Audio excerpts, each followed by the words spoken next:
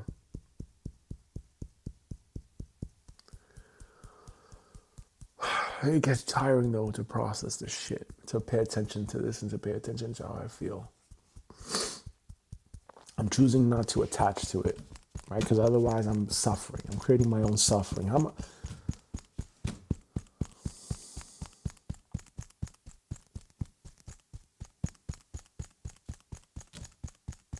So here I am. Here I am. My job right now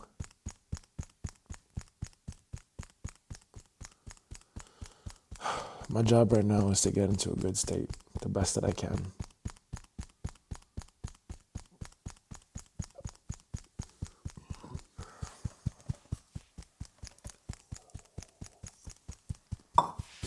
That's my job right now.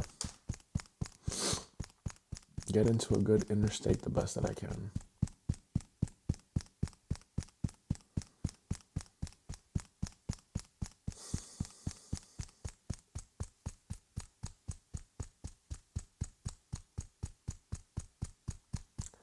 I miss my daughter. And right now I'm looking at this Jenny Hoyos website. This young lady grew her channel into now over 10 million subscribers, which is incredible. I'm very, very happy for her. And I see this course that she has, the 21 Days to Viral.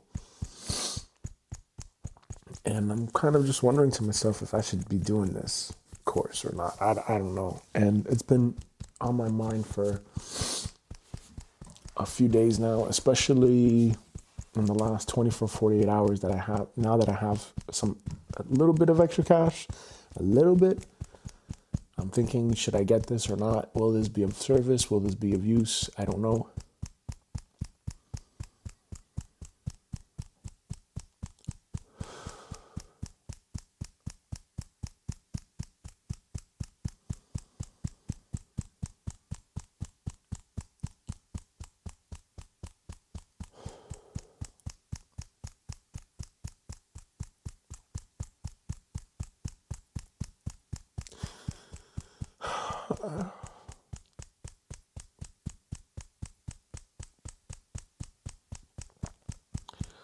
And I don't know. I'm reading this book right now, Marie Forleo's Everything is Figureoutable. And I want that to be the truth. Maybe there is a limiting belief that, like, what if this doesn't work out for me? What if that's a limiting belief? What if the limiting belief is, what if this doesn't work out for me? And what if I do need to change it to everything is figureoutable? What if we never get our daughter back to everything is figureoutable? Yeah.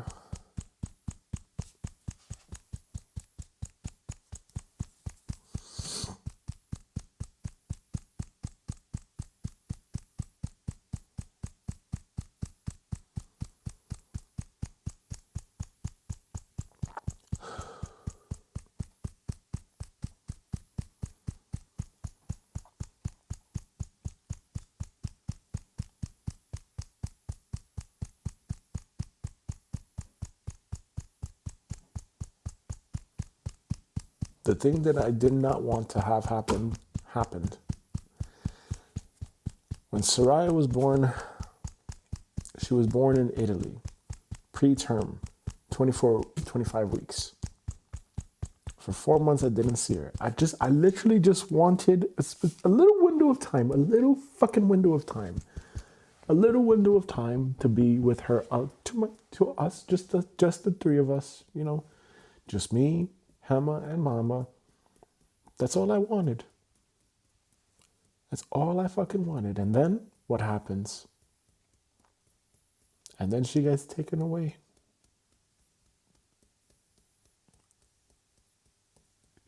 It hurts.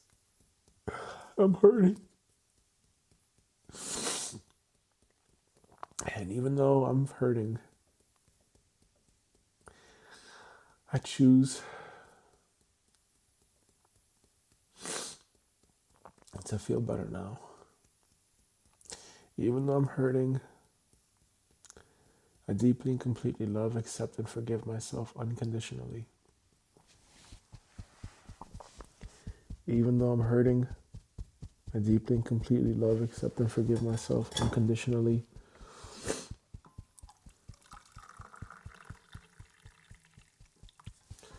Even though I'm hurting, I deeply and completely love, accept, and forgive myself unconditionally. Even though I'm hurting right now, I deeply and completely love, accept, and forgive myself unconditionally. Even though I'm hurting, I deeply and completely love, accept, and forgive myself unconditionally. Even though I'm hurting, I deeply and completely love, accept, and forgive myself unconditionally. Even though I'm hurting, I deeply and completely love, accept, and forgive myself unconditionally. Even though I'm hurting, I deeply and completely love, accept, and forgive myself unconditionally. Even though I'm hurting, I deeply and completely love, accept, and forgive myself unconditionally.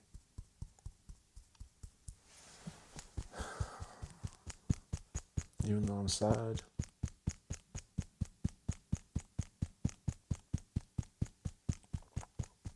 I can find reasons to be happy. No, you can't. That's what I hear in my inner head. Why would I be happy right now? To be on this fucking planet. To be on this fucking planet with humans. Humans that are sick. And I'm one of them. I've been trying to be successful for the last 18 years of my life. I've been wanting, since 12 years old, 25 years. I've been wanting to be successful. I've been wanting to be rich. And you still haven't done it yet, bro. When are you gonna quit? Shouldn't I just quit? Shouldn't I just give up?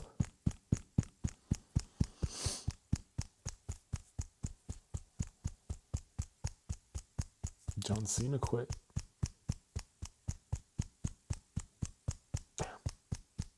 You don't even realize how emotionally impactful that is. This guy for 22 years is screaming, never give up, never give up, never give up. And then finally he gives up.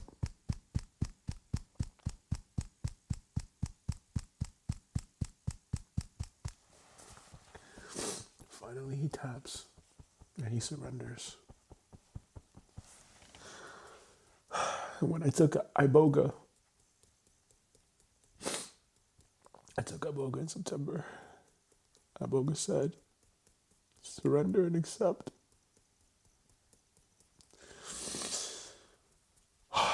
Surrender and accept.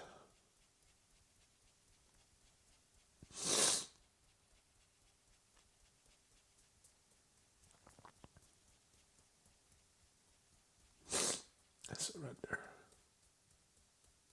And I accept. But what the fuck does that even mean? Do I surrender and accept that I'm just, maybe I'll never make it? Or do I keep going?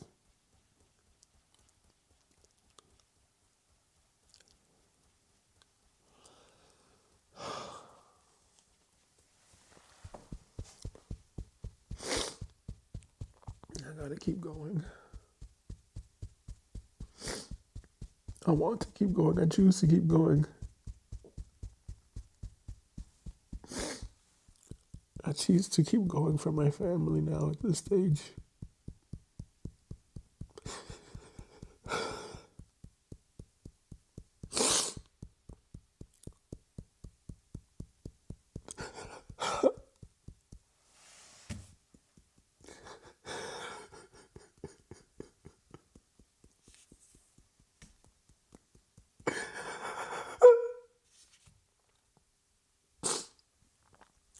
I don't want to cry too loud. I don't want him to hear me.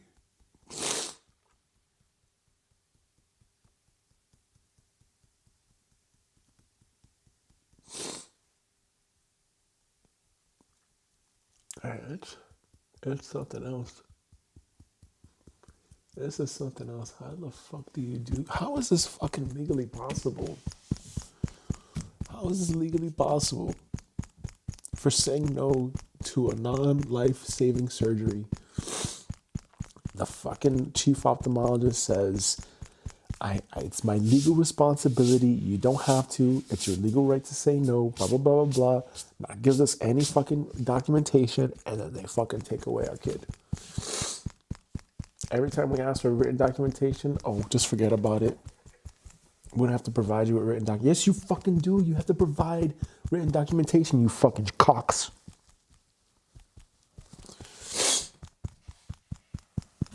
And then on top of that, what makes it worse is that in this country, in the country of Austria, you cannot sue for tens of millions, hundreds of millions, like you can in the United States. There's a difference between pecuniary damages and I forget what's the other term in the United States called.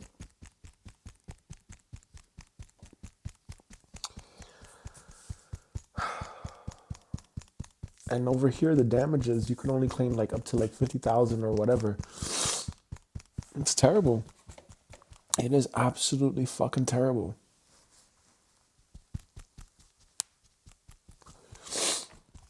It is absolutely terrible. And I really do hope that all of this gets exposed.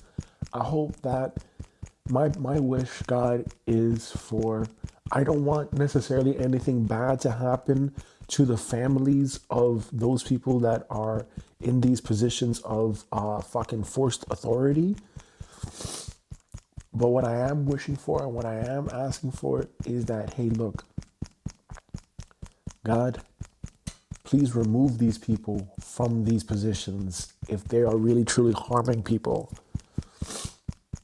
If there are social workers, Jugendamt workers, judges, medical, teachers that are forcefully abusing their authority, their forced fake authority, and then calling and fucking ripping families away and everything because of their fucking ego and because of it's their because they want to prove a point, they want to punish fucking parents or families or whatever. I ask you, God, please remove those people from those jobs, because the way that the law is set up, the way that all these things are set up is it's designed that whenever someone like this says something, they're going to take their side versus someone else's side. And then what happens? The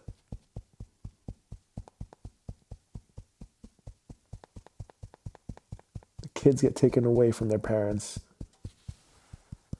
This is terrible. From what Hema told me, and she read, we had to go this week to get an emergency operation done for Hema to prevent a premature birth for our second kid, our second baby, Regis,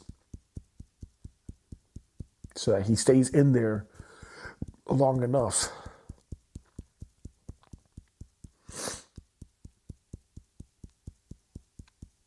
She was reading this paper in the magazine, basically saying that there are Jugendamt caseworkers that are physically abusing, mentally, emotionally, whatever, abusing children in foster homes. And that's not, I don't know how ascended you can be. But I don't choose that. And I shouldn't point a finger. When I was a kid, I had a cousin who was a child, and I did a very inappropriate sexual thing, and I was like 6 or 7 years old, and I wasn't aware of it. I rubbed my groin against her, and I remember my biological mother came in. I don't think she noticed anything, but I stopped immediately, and I was just like, "Whoa, what the fuck, man? What the fuck are you doing? Why would you do this?" And I think it's because it's an imprint. I think it's an imprint because how the fuck did I learn this? I think it was an imprint because my biological grandfather, from what I understood from my biological mother, her father, is that he sexually mistreated her when she was a girl, or maybe throughout her whole life. I don't know. I do not know.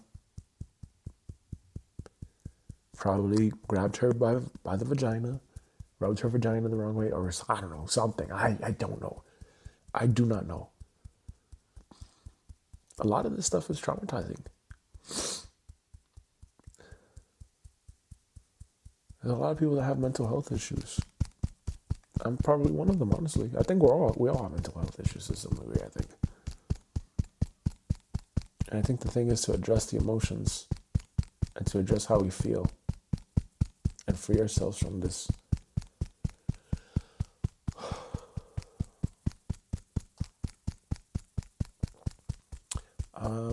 I noticed that I'm getting cheap now. I'm feeling that scarcity stuff. And I know that I have to finish. I want to finish this trading operating system, man. Like, I didn't spend the last fucking 5, 6, 7 years of my life learning about the financial markets to not fucking go the distance. I did not spend all this time learning and taking trades and doing all this stuff to not be a professional at this.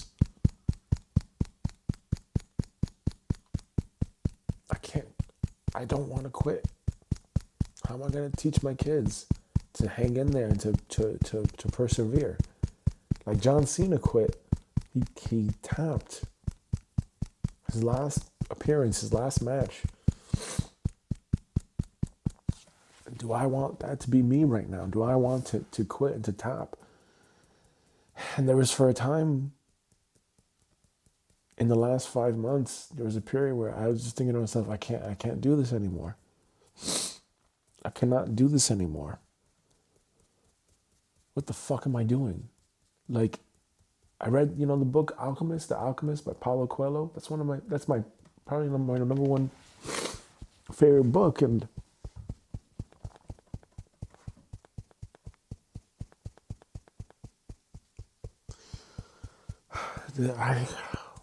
I'm really trying to buy into that if the kid just keeps going for his treasure, he's gonna fucking get it.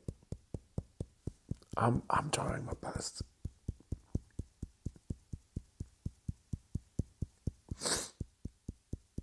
I'm trying my best to be that guy that I finished going for my treasure, I want to. I want to go for the treasure.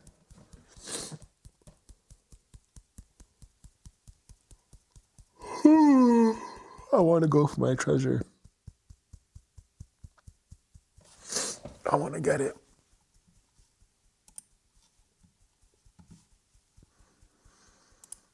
Okay, let's see. What did I do last here?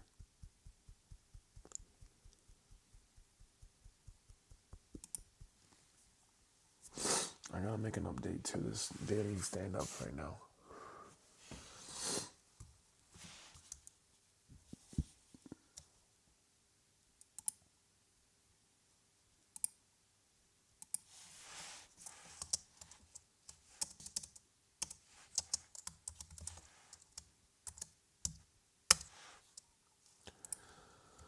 Okay.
Today I need to recover.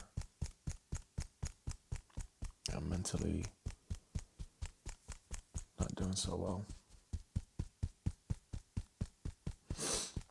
And today I'm going to order a microdose of magic mushrooms, and I'm hoping that this can help me get back into the groove of things. It's I think going to be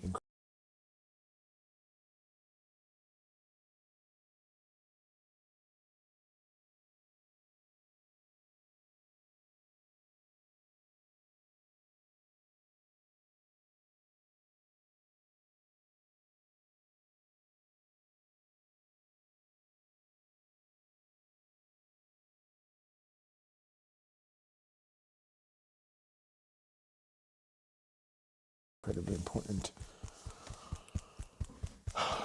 for getting back that focus.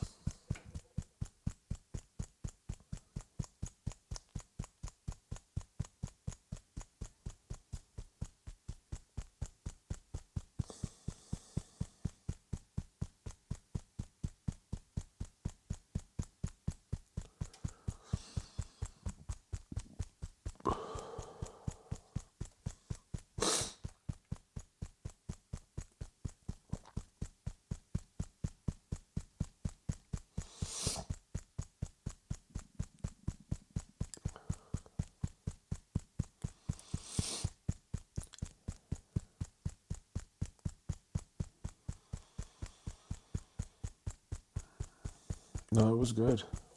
It was good that I opened up the Mac Studio when I did. There's a thought in my head that said, oh, you should have waited to open up everything, all your equipment. No, I think it's good that I did set up at least the chairs and the Mac Studio, because these things take time. It takes time to set all this stuff up.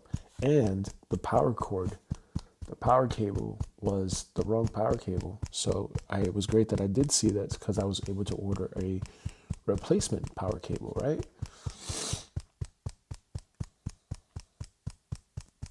That's always important.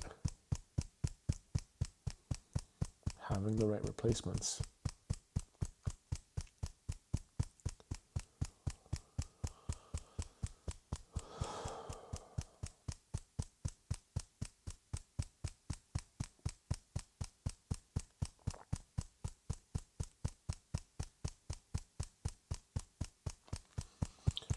Today I'm also thinking about, what am I going to do? What am I going to do to plan this next week? How am I going to hold myself accountable? And I'm choosing to find the best and most appropriate ways to hold myself accountable right now.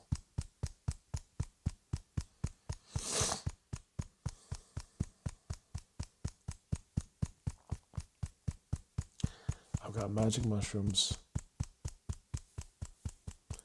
If I could find Sinenga, I'll order Sinenga.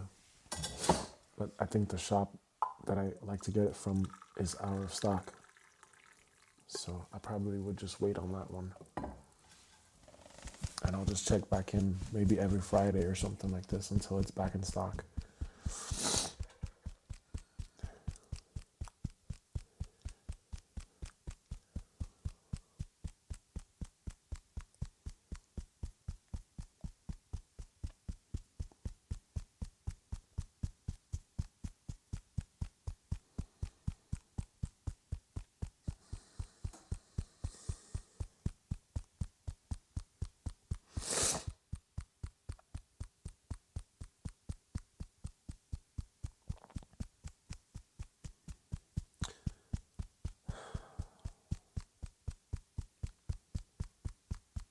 I'm not regulated. Maybe I'm not regulated. I keep thinking about what that lady said about the regulation. What if I'm not regulated? What if all this work that I've been doing it wrong? What if it doesn't work out for me?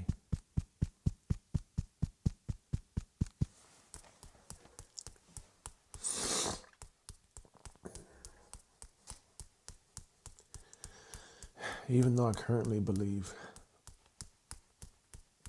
it may not work out for me, I choose, I deeply, completely love, accept, and forgive myself unconditionally. Even though I have a belief that it may not work out for me, I deeply and completely love, accept, and forgive myself unconditionally. Even though I have a belief that it may not work out for me, I deeply and completely love, accept, and forgive myself unconditionally. Even though I have this belief, what if it may not work out for me? Or what if it doesn't work out for me? I deeply and completely love, accept, and forgive myself unconditionally. Even though I have this belief, what if it doesn't work out for me? I deeply and completely love, accept, and forgive myself unconditionally. Even though I have this belief, what if it doesn't work out for me? I deeply and completely love, accept, and forgive myself unconditionally. Even though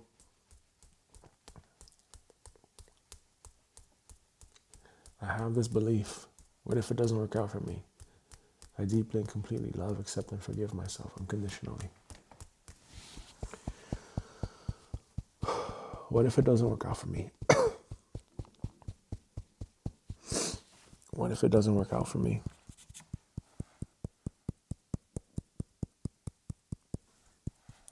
What if it doesn't work out for me?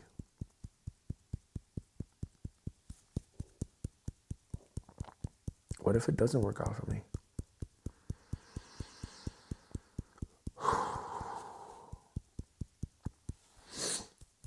What if it doesn't work out for me?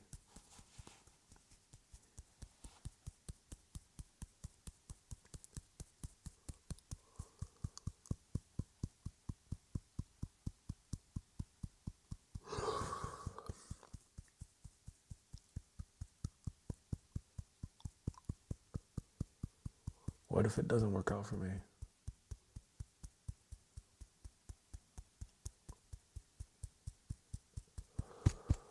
What if it doesn't work out for me?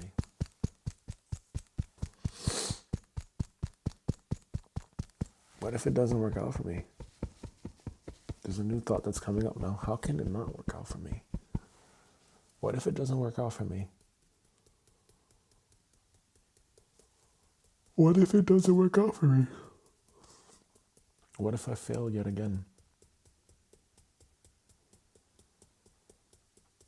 How would that be possible? How can it not work out for me at this stage? How can I fail now at this stage?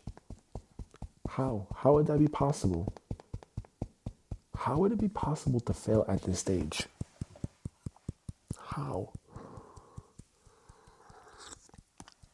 If I quit, why would I quit now? Why would I quit at this stage? Why would I quit trading? Because you're not happy? Am I going to really rely on trading to make me happy? Bingo. There you go. There you go. There you go. There you go. That's the real issue.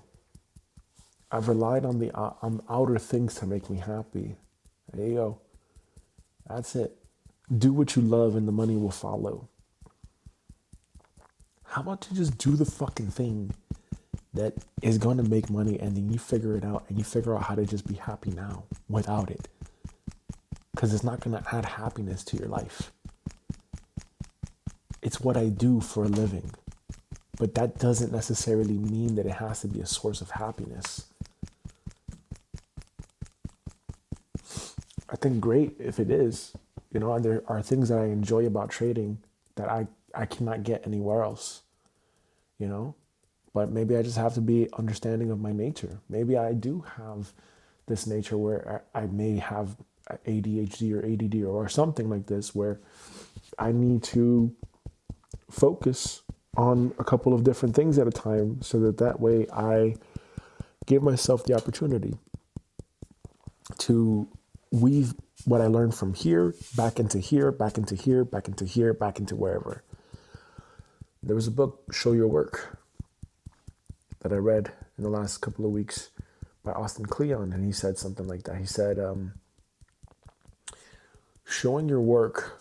It's okay to, start a project, stop a project, or whatever. I don't agree with that part, but I think maybe there is something to learn if you do have to take a break. If you do have to take a break, if you're not able to make that progress. So I'm learning for myself now at this stage the importance of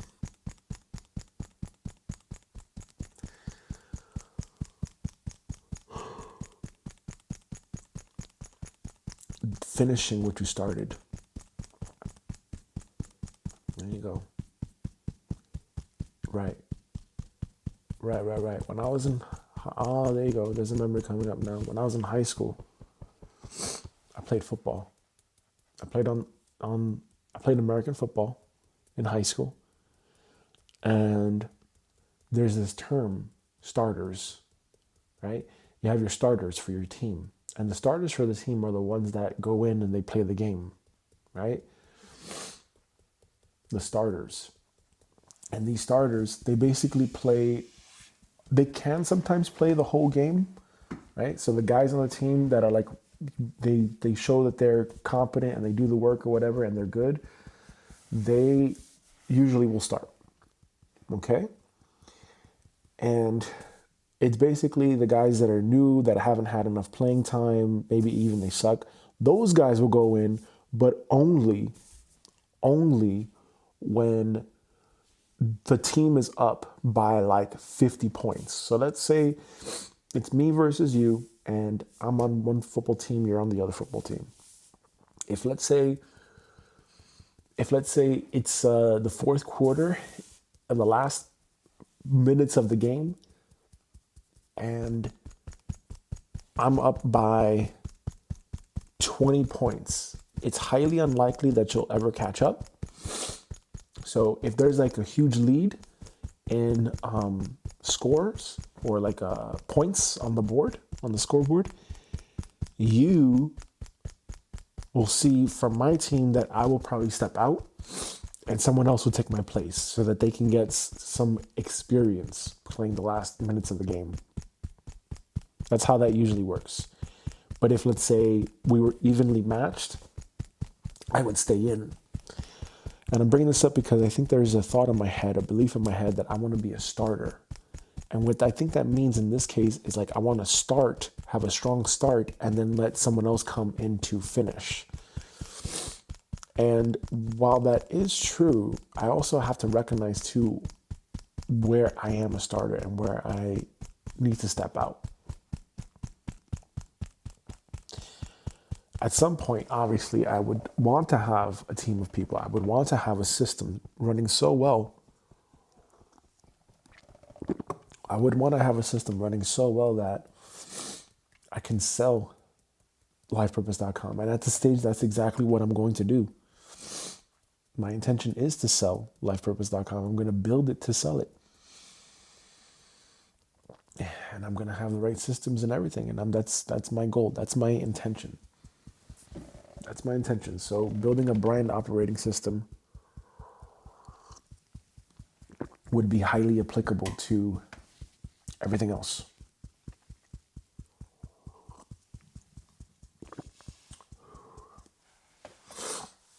And it's all about now getting enough momentum behind me.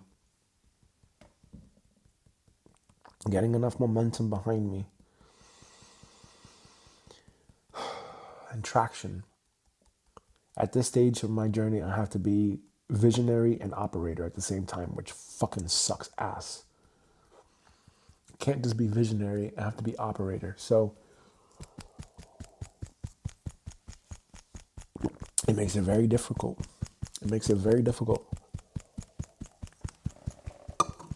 But the benefit is that I see everything hands-on and I see the bigger picture, right? So I get the opportunity to zoom out and then go back in, work on it, and then know the ins and outs, right? Like building a house, you know the ins and outs if you build your own house. That's what Hema's father did. He built his own house, and now he knows the ins and outs of the whole house. So maybe this is it for me. Building a studio, I know the ins and outs. I know everything that's required. I have the entire list. I have the entire list. And I know exactly what I need to do. I know exactly what I need to do. I know what equipment I needed. I know all of that. I know all of that now at this stage.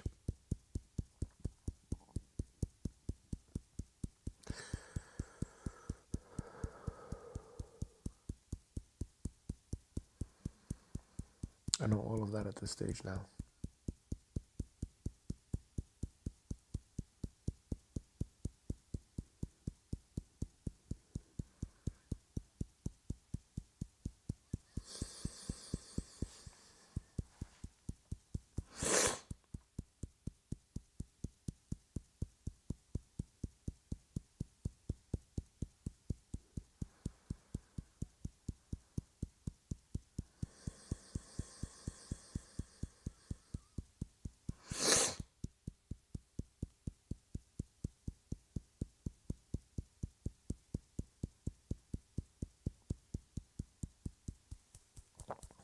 What if it doesn't work out? How can it not work out? How can it not work out? You're going to have a system, but if I get deported, well, that's out of your control. But what would you rather do? You're going to take your equipment with you. I'm going to take this show on the road. Make no mistake about it. If I get deported, I'm going to take this show on the road and I'm going to find a way to continue doing this from the United States. That is for sure. If I have to rent a studio apartment somewhere, I don't care. I'm going to figure it out. And I'm going to make sure I get high-speed internet, fucking super high-speed internet, and I'm going to make sure I do this ASAP, ASAP, no doubt about it. No doubts about it. I will be doing this. I will absolutely be doing this. This is that's it. There's no turning back now. I'm not going to turn back. I'm not, because look, you would think most people would stop the fucking YouTube thing after the COVID stuff happened in protest. And then what? They just kept going. Even after people were getting fucking their platforms taken down and everything like this for speaking out about the COVID stuff and their perspectives. And now what? How many fucking people were traumatized? How many families? How many kids were abused during this time? All these dysfunctional homes. We're not doing this. I choose to be better. I choose to do better. I choose to do better. I really choose to do better.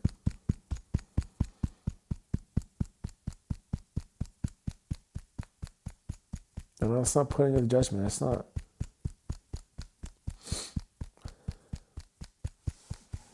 This deportation thing, yeah, that's fucking with me. Yes. Because it's like, well, you don't know now. I don't know when I'm going to fucking, if I'm going to be deported or whatever. I don't know. I highly doubt that they would give a shit about my situation. I highly doubt it. I highly fucking doubt it. I highly doubt it.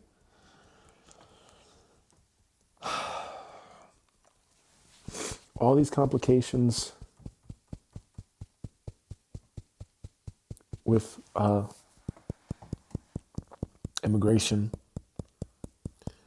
I highly doubt it. I highly doubt they would have any compassion or any understanding, whatever. It's more like, no, you broke the rules. Yeah. God. This is human law. This is all human law. It's not God's law. And I'm sick of it. I'm really so sick of it. This fucking country. It's so authoritative. Like the humans here, the consciousness of the humans here is so authoritative. This is mine. This is mine. This is... Motherfucker. But I'm choosing to be at peace about this now. And I'm choosing to let this go.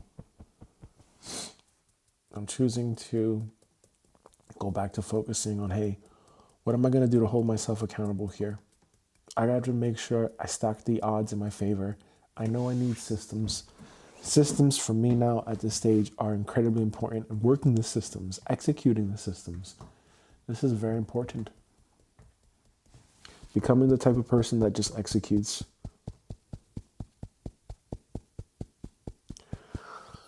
Violet flame, violet flame, violet flame. Dissolve, consume, annihilate, obliterate, and transmute my old identities and parts. Clear out everything from my subconscious mind and my nervous system now so that I can start completely fresh. And in the name of God and my mighty I am presence that I am, my great divine spirit team, subconscious mind, and the great white brotherhood of the highest vibrational frequency and consciousness who love and support me unconditionally with your unconditional love and support in your name, I command, declare, and decree and pray that I am the type of person who executes. I am the type of person who works the system, who works my system. I am the type of person that has a very clearly defined system, that works the system and knows exactly what to get out of the system. I am the type of person that sees the bigger picture, and I get everything all funneled and organized into a coherent, logical structure.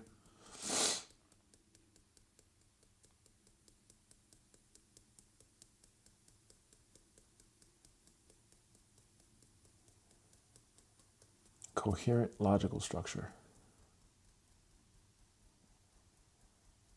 A coherent, logical structure now. I'm choosing a coherent, logical structure now. I am choosing a coherent and logical structure now. I'm choosing to think clearly now.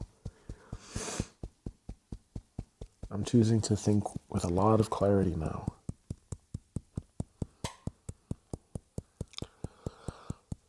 I used to think maybe it won't work out for me. And what happens if I don't?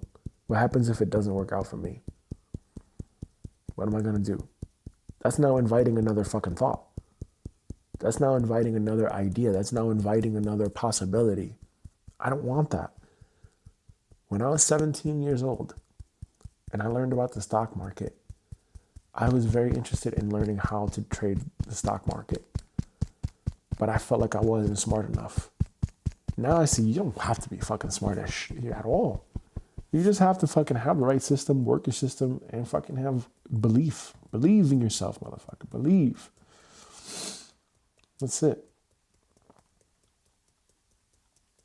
Do I believe that the Jenny Hoyos masterclass, the shorts course, 21 days to viral challenge is going to help me? Yeah, maybe. It's a possibility. She clearly knows something.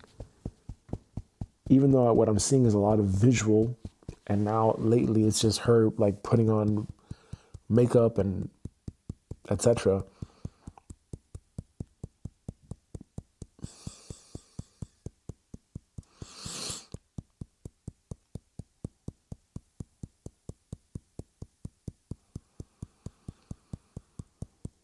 But I think there's something to learn here.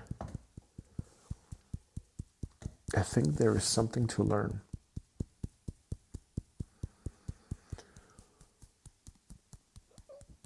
What is there to learn here?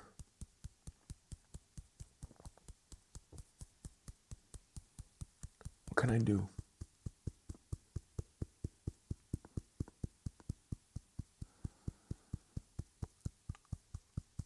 What can I do here?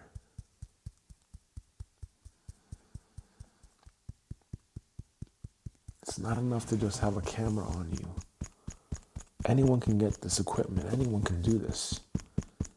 It's the system. It's building the right system. It's building a system that is going to be executed to the letter, without ambiguity, with clarity. That requires a clear mind.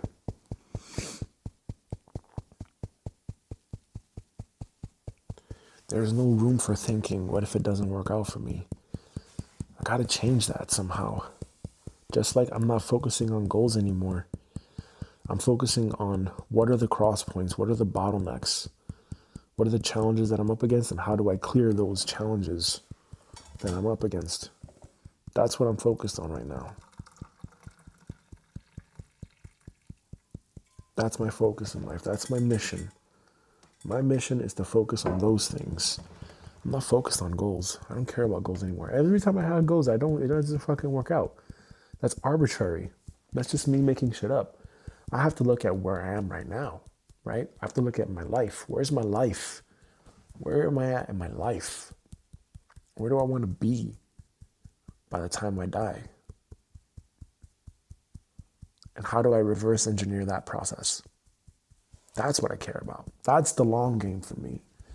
And even then, what happens after I die, right? Maybe I'm just thinking up until my death. What happens after?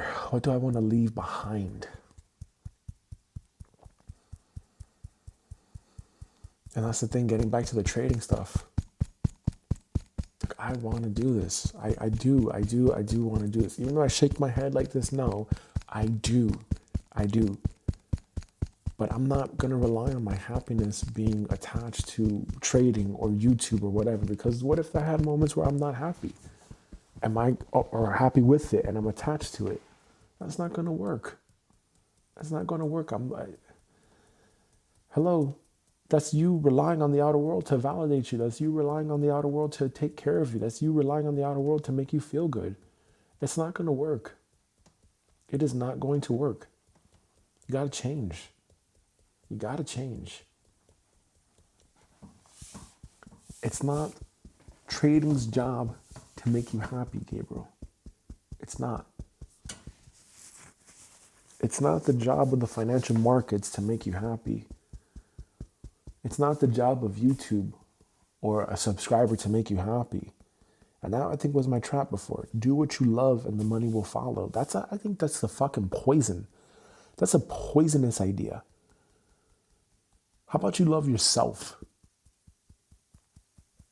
How about you fucking love yourself? You know? How about you just fucking say, I love myself and I'm happy and I'm already that right now. And I don't need this other thing to make me happy. I don't need this other thing to validate me. How about that? That's an idea, right? So I can't rely on on trading to make me happy. I can't rely on, hey, I love trading because da-da-da. No, that's an attachment already. What if it gets taken away? What if you don't fucking make it? What if you lose the fucking trades? Are you going to now not fucking love trading? Are you going to now be detached from it? What if you go through rough patches in trading? That's the thing. And that's the thing that I'm really trying to get into my head right now. Is like, hey, look, it's never going to be perfect. You're going to lose trades. You're going to win trades. Just make sure that when you win more than you lose. And I'm not talking about hit rate. I'm not talking about, I win 60% of my trades, because that's also, not exactly accurate, right? The higher your hit rate, the lower your R multiple. The higher your hit rate, the lower your R multiple. Why would I want to do that to myself? I want to make sure that I can have that buffer where I can lose a lot. I can have a low enough hit rate but a high enough R multiple to where, whenever I do lose, the amount that I win, because my R multiple is so high, that I recover. That's what I want. And that's why I choose to think in terms of R. 1R. 1R is what I'm risking for 3R, 4R, 5R. I'm not risking 1R to make 1R. What the fuck is that? Minus commissions? Are you fucking crazy?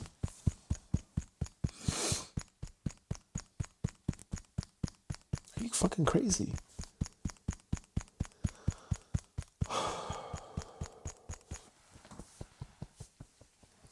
So here's where I am. Here's where I am now. This has been a hard time. And I'm choosing to be at peace. I'm choosing to be at peace now about this. Choosing to love myself through this experience. It's all about loving yourself right now.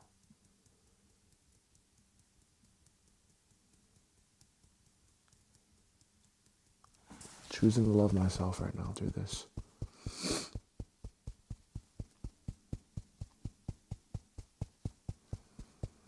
Yeah, I had that thought, what if it doesn't work out?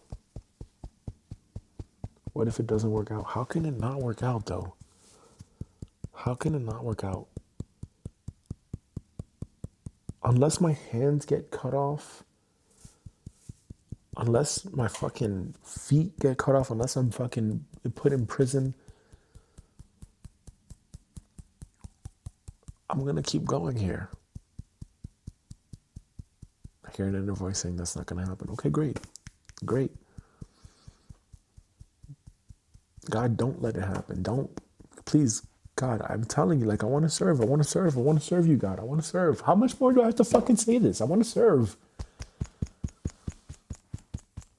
But selfishly, hey, look, I want to serve my way. I want to serve in my way.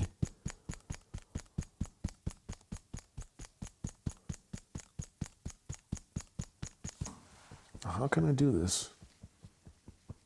How can I do this better? How can I do this with more gusto and flair and love in my heart? How can I ensure my success? There you go. How can I ensure my success? What did I say before? What was my definition of success? Is to work the system and make sure that I work the system every day. That's it. That's all it is. Work the system. Work the fucking system. Work the system. Work the system. Work the system. Work the system, Gabriel. That's all this is. It's you working your system. You just have to work your system, man.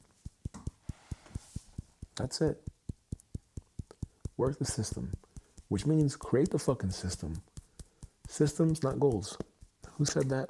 The thumbnail? Layla Hermosi. Yeah. I already been doing that. I've already been doing that. It's no longer goals. Who cares? You don't rise to... Who said that? James Clear. You do not rise to the level of your goals. You fall to the level of your systems. So let's just make some really good fucking systems. Hello? Let's make some really good fucking systems. Let's make some really good systems.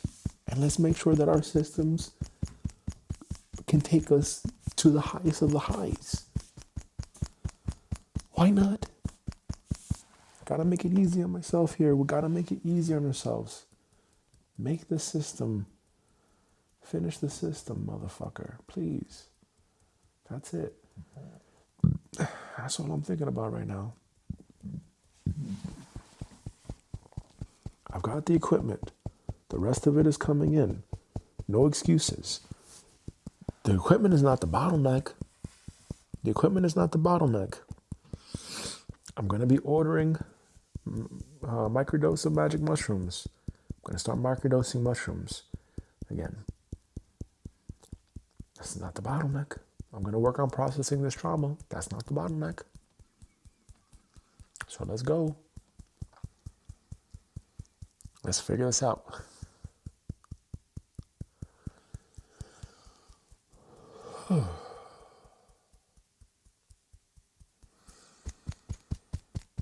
What can I do to ensure my success? Keep going. Keep going. Obviously, like this, just doing live streams is not going to work. It's not going to work to do live streams just like this. I got to fucking make sure that I have traction. That's it. I got to make sure I get those videos. There's going to be 4 videos to a playlist, maybe up to 8. 4 to 8 videos per playlist. Maybe likely, very, very likely 4. Give it a week, upload it in bulk, give it a week, analyze their data, analyze the results, obviously make the shorts in bulk as well, and that's it. That's fucking it. Like how much, come on now. Come on now. Simple shit.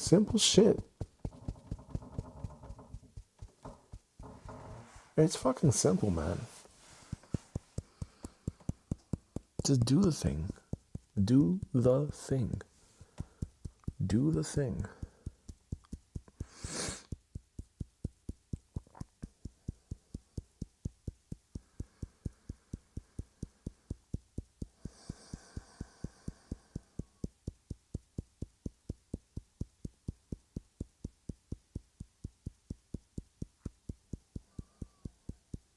I'm choosing to do the thing now. With great love in my heart.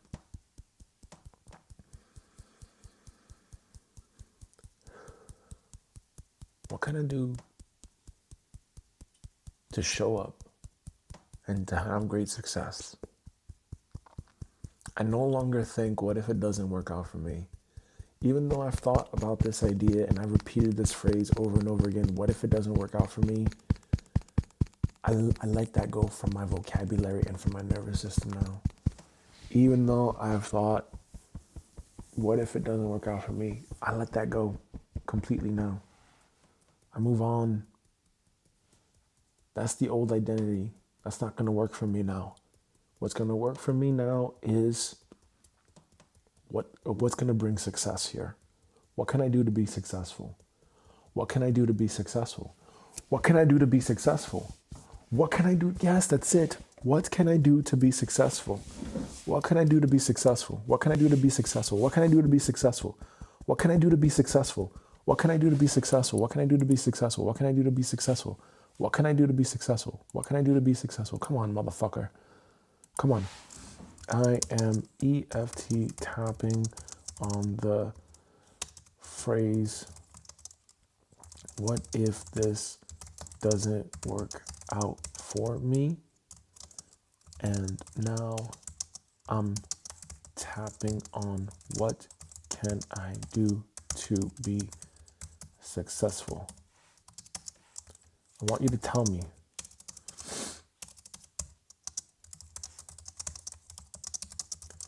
what I can do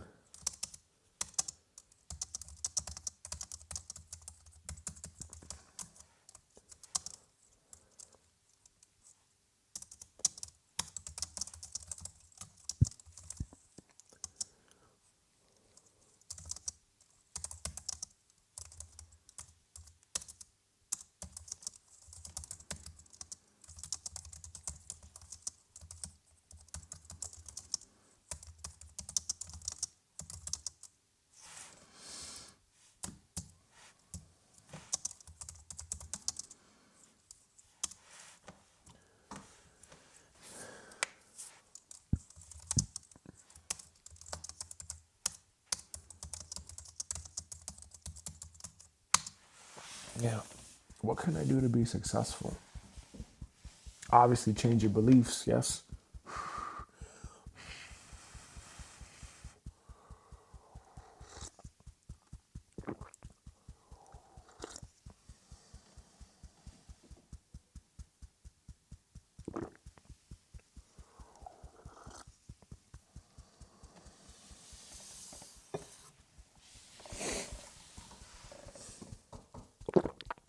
Okay.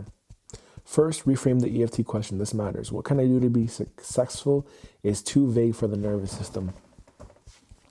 Successful people don't ask that question in general. They ask much smaller, controllable ones. A better EFT target, keep this in mind as you tap. What is the next controllable action that moves cash flow forward? What is the next controllable action? Obviously, it's the working procedures and the prompts. Working procedures and prompts. Working procedures and prompts. Working procedures and prompts. Success is an output of process, not a feeling.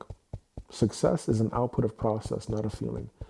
So that requires me to be void of emotion then, I'm assuming, and just work the system very neutrally. But I'm a human.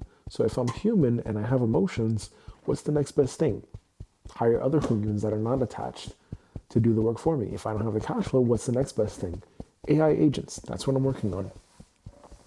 What actually makes people successful? Patterns across the top performance. When you strip away personality, industry, and luck, the same principles repeat. They pick one primary engine, not 10, one. Warren Buffett, capital allocation. Jeff Bezos, logistics, customer obsession. Ray Dalio, systems, feedback loops. They didn't diversify effort. They stacked leverage on one thing until it paid. For you, that engine is trading OS. Everything else is secondary. They build systems that work when they don't feel good. This is critical for your use case. Highly successful people do not wait to feel calm. Do not wait to feel confident. Do not wait to feel healed. They build mechanical systems that execute on bad days, constrain behavior, reduce decision making. That's what I'm working on. Dalio's entire engine was principles, systems, rules, automation. You are already doing this. The win condition is finish and deploy, not perfect clarity. Finish. Now, that brings me back to the next thing too, the finishing thing, finishing what I started.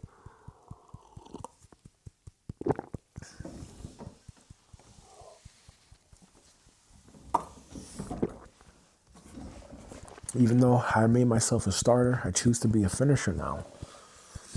They separate identity from outcome. This one is huge. Elon Musk has failed publicly many times. Naval Ravikant talks openly about long periods of nothing working. They don't interpret setbacks as this isn't working for me. They interpret them as the system needs iteration, right?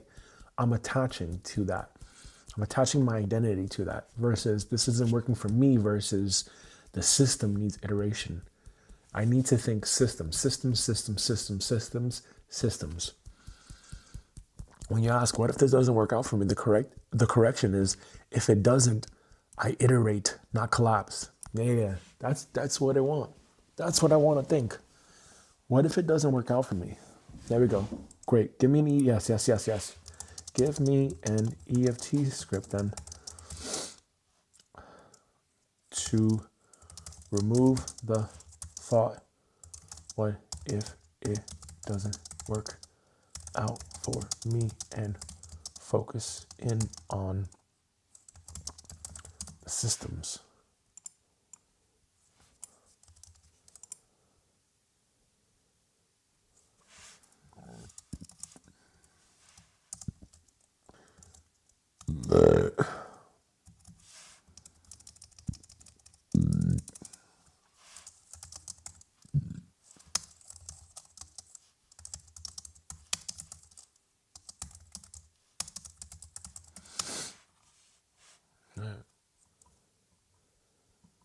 That's what I gotta work on.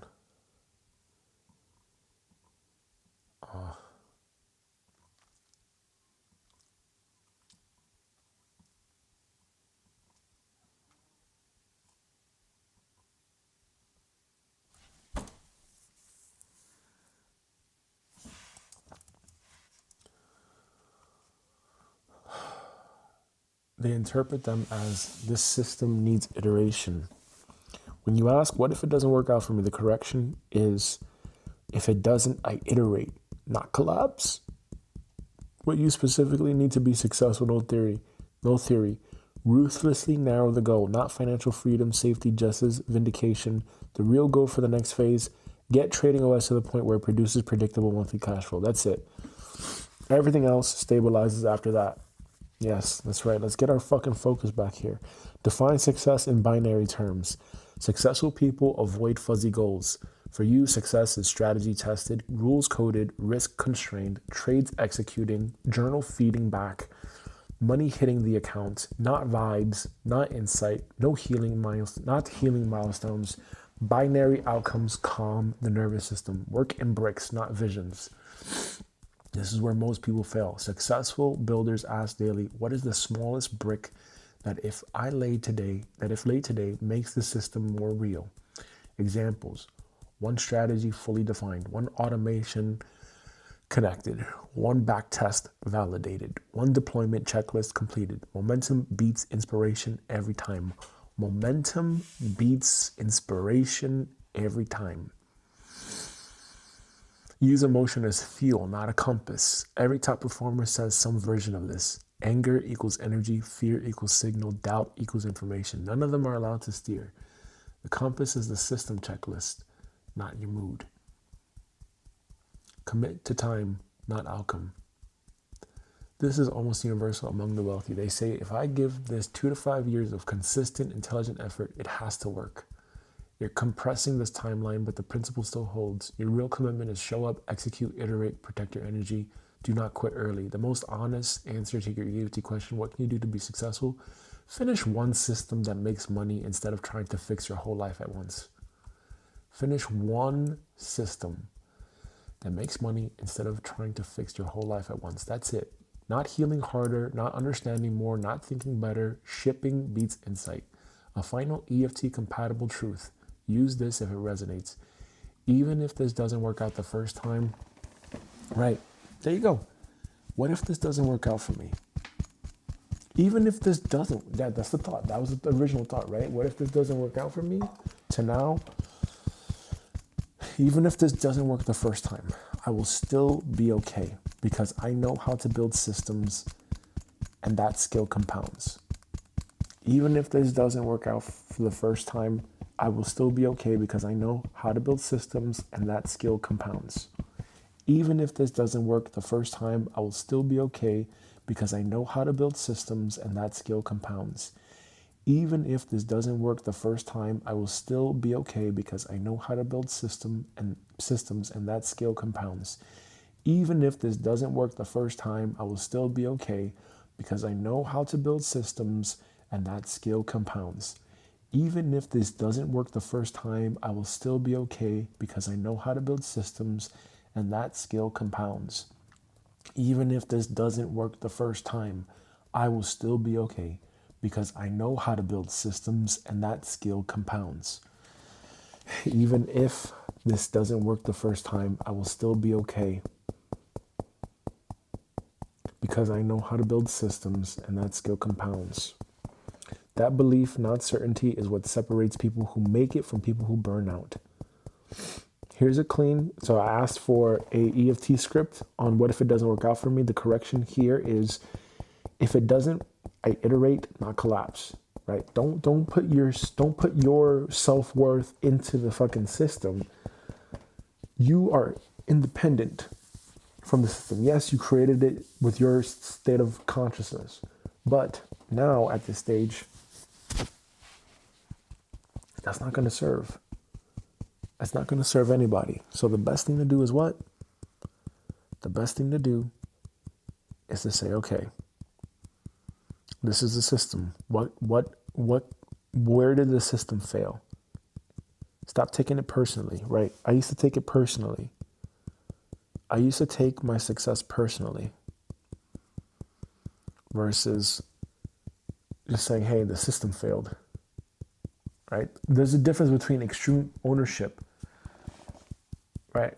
Interesting. Okay, interesting. Interesting. I just had an insight,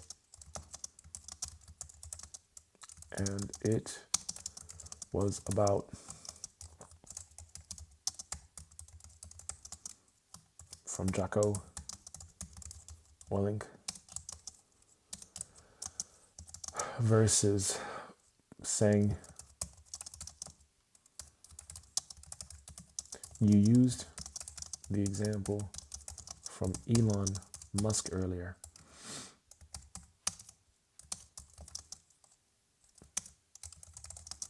about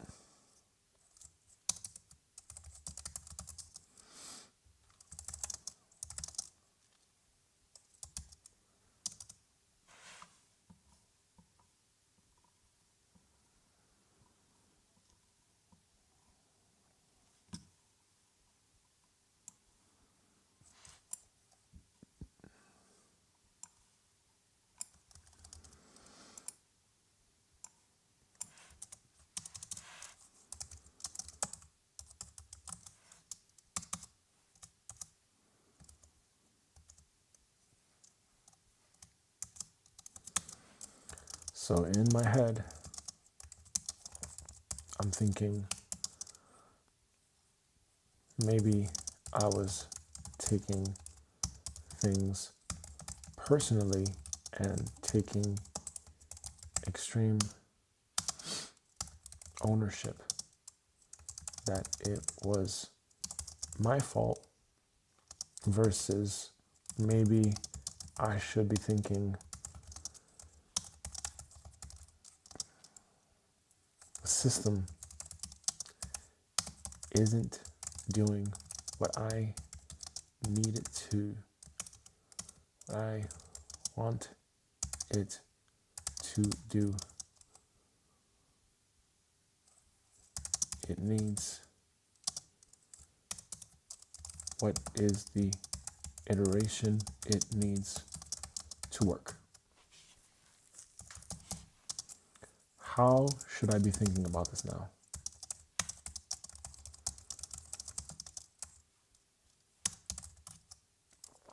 So I don't take failure personally.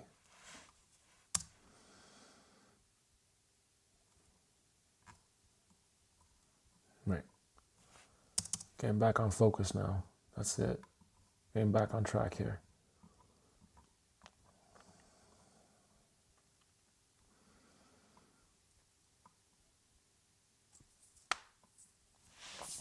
Here's a clean, no fluff EFT script designed to rewire that exact pattern from if this doesn't work out, I collapse to if this doesn't work, I iterate.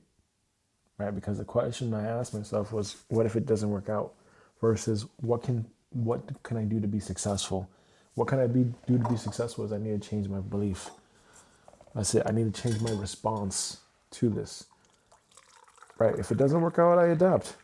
That's it. That's the answer to my question. Finally, I got the answer to my fucking question after all these years. You know? That's the same thing like, well, what's wrong with me? What's wrong with me? I got all these fucking beliefs. Right? I want an answer to my question. What's wrong with me? I have all these beliefs that are not serving me. That's what's wrong with me. What's if it doesn't work? What do I do if it doesn't work out? Do I quit? No, I don't fucking quit. I iterate. That's the breakthrough here. That's the breakthrough today. From if this doesn't work out, I collapse, to if this doesn't work, I iterate. This is built to be repeated until it becomes automatic. I iterate. I don't collapse. Let's go. Even though part of me believes that if this doesn't work out for me, everything falls apart, I deeply and completely love and accept and forgive myself unconditionally. Even though I've been carrying the fear that this has to work or else I'm in danger, I accept how hard I've been pushing myself. Even though my nervous system thinks failure equals collapse, I choose to teach it a new rule. What if this doesn't work out for me? This pressure that it has to work. My system thinks everything depends on this. If this fails, I fail. That belief has been running me. No wonder I feel so much pressure. This fear of collapse. This all or nothing thinking. What if it doesn't work out for me? What am I going to do? Feeling that scarcity. Feeling that fear of uncertainty. What if it doesn't work out for me? What if it doesn't work the first time? That doesn't mean I collapse. That doesn't mean I quit. It means I get information. Information I can use. There's something that's coming up for me to say. So I've seen with my relatives that that's pretty much the default. It's like they just quit. They just quit because when the going gets tough, they just fucking quit. That's it. They walk off. They react like children, basically. And that's a very childish thing to do. And I recognize that. And I've exhibited those patterns. And I have been feeling discouraged. You know, in my 20s, I want to be an entrepreneur. In my 20s, I was trying. And this is, again, around the time where, all the information that exists on YouTube now wasn't like this fucking 15 years ago. People were posting fucking cat videos in like from 2007 to 2010. It was very rare that you saw people talking about like entrepreneurial shit. And that was like, the only person I know at the time was like Gary Vee. That's it. And that idea hadn't caught on like until like it is right now. Now everybody's a fucking YouTuber and a business expert. So I acknowledge that there was discouragement. There was this feeling of, oh shit, like I'm feeling really discouraged right now. Is this gonna work? That can be very discouraging, But it doesn't have to be the truth. It doesn't have to be my life. I can continue on. I don't have to attach my happiness to outcomes. It has nothing to do with that. My happiness has nothing to do with trading. My happiness has nothing to do with that. It has to do with me and how I feel. That's it. So I got to work on just being happy right now. That's it. Just be happy right now. There is no today. Wow, I'll be satisfied when. No, it's an endless game. It's just going to keep going. That's it. We just got to treat it like a marathon, long game it, and that's it. That's really all this is. And I feel like now I'm hitting this period of like growth. Finally, I think the growth is coming. And it was hard. It was a hard. I'm not saying that I'm all the way there right now, but I mean, it's taking some time. Yeah, what if it doesn't work the first time? It doesn't mean that I collapse. It means I get information. Information I can use. I don't fail, I iterate. Okay, if something doesn't work, okay, it just means you got feedback. You just learn. You win or you learn. That's it. Iteration is not danger. Conor McGregor, yes, that's what he said. You either win or you learn. That's it. I either win or I learn. This didn't happen to punish me. It happened to polish me. Got to polish my thinking here. Got to really get back in alignment here. Yeah, maybe Jenny Hoyos does have something. Maybe she does have something of value here. Obviously, she grew her following to 10.6 million subscribers, and she got her mom's channel to 1 million subscribers. And it doesn't look like she posts anything fucking that extraordinary. It really doesn't. So is that really the secret? I don't fail, I iterate. Iteration is not danger. Iteration is intelligence. This is how systems are built. Yes, from now on I iterate.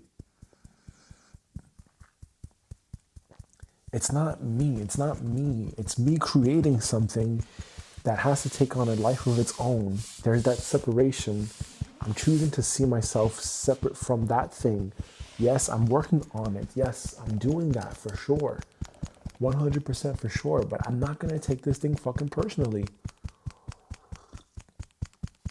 I'm not going to take it personally anymore. What good is it going to do? What good is it really going to do to take it personally if something doesn't work out? What good is it going to do to take it personally if I start a business and then it fails? Does that mean that I'm a failure? No. It's just a fucking business. That's it. And I got to stop putting all this pressure on money and business and having it work out. And it's not good. It's not going to be good for me long term. It's not going to be good for my mental health. Oh, this has to work out. This has to work out. This has to work out. I got to think that I'm somebody now. Gary Vaynerchuk said this. I saw one of his shorts and he was talking to a woman, and she was saying, oh, just you wait. I'm going to be somebody one day. And then Gary Vee, he was walking away and he said, hey, whoa. You're somebody now. You understand? You're somebody now. That's it. You're here. We are alive. We're here. Let's be somebody now. And that's what I choose.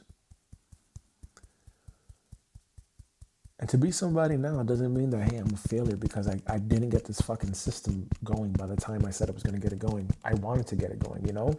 There's a lot of shit that comes with building a system that you don't prepare for. All the information that you have to intake first to understand, to have an idea about it, and then to actually execute it and to build the system. That's already the executing. But what I do know is that once it goes, it's going to go. Once it goes, it's going to go. And I know that it can go very fast.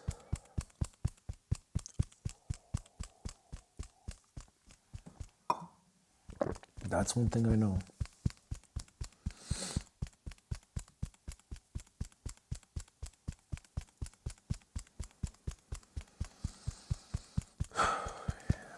And now I'm going to really choose to say, hey, this is what I'm going to really focus on. I'm going to iterate. I'm going to focus on iterating from a neutral place, not attached. My success is, my self-worth is not going to be dependent anymore on fucking, do I have this equipment or do I have this number of subscribers? That's fucking ridiculous. That's absolutely ridiculous. Because I have nobody watching my fucking live streams, that I'm fucking nobody? Are you crazy? Are you fucking crazy? I'm still doing the work, man. I'm still doing the work. It doesn't fucking matter. And doing it. It's getting done, you know? And that's how I choose to treat this now. That's how I choose to treat this motherfucker now. It doesn't matter. I let go of validating. Or seeking that validation. I choose to be at peace now. And I also choose to share this message too with people that need to hear it. Because it's not healthy. I don't think it's healthy at all. To say, oh, I have this many subscribers, I feel good about myself. No. I have this much money in the bank account, I feel good about myself. No. Then what happens if it goes? What happens if you get deplatformed, demonetized? What happens if you lose all the money? What happens? That's what happened to me last year. I lost all the cash.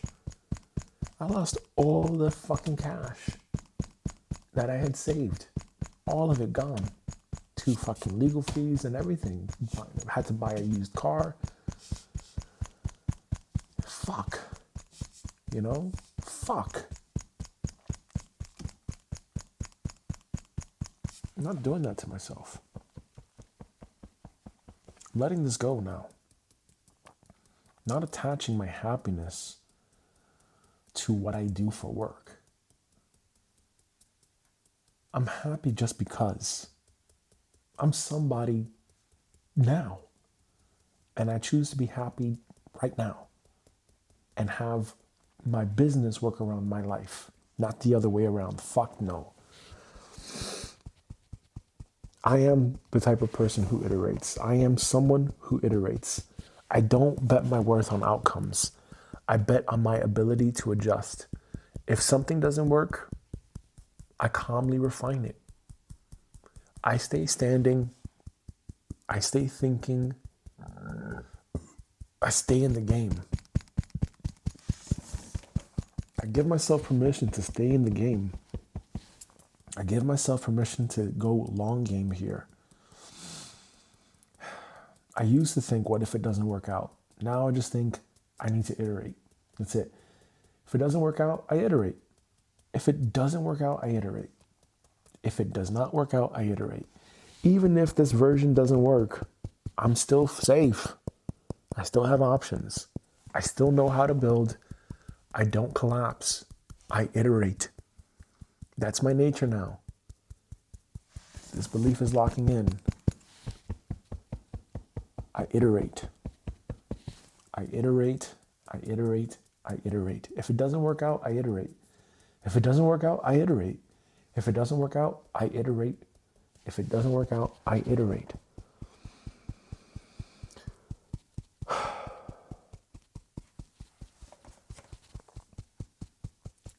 Now that I iterate,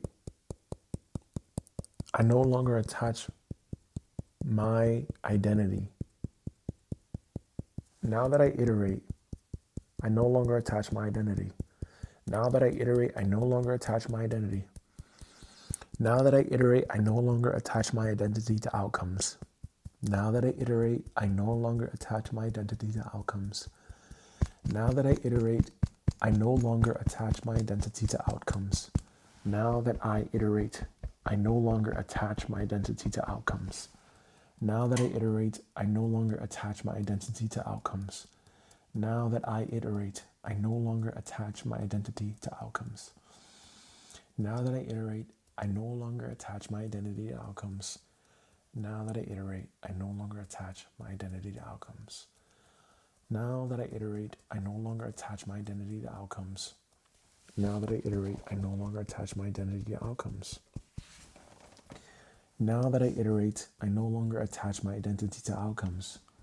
Now that I iterate, I no longer attach my identity to outcomes. Now that I iterate, I no longer attach my identity to outcomes. Now that I iterate, I no longer attach my identity to outcomes. Now that I iterate, I no longer attach my identity to outcomes.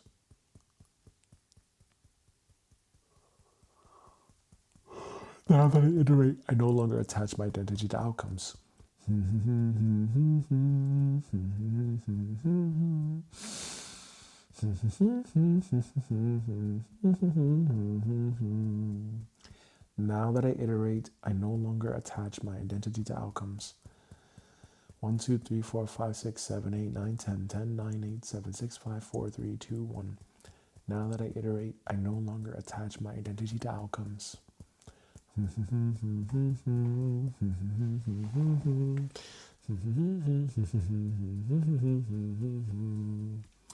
Now that I iterate, I no longer attach my identity to outcomes.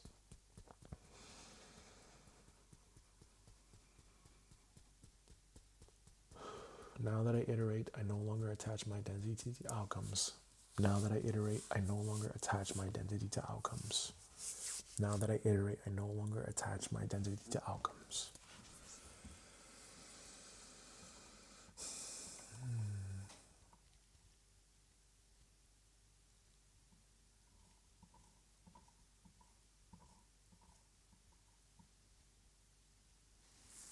If it doesn't work out, I don't collapse anymore. If it doesn't work, I iterate. If it doesn't work, I iterate.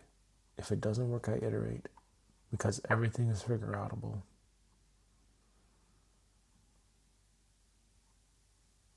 Right? Everything is figure outable. I used to ask that question, what if it doesn't work out?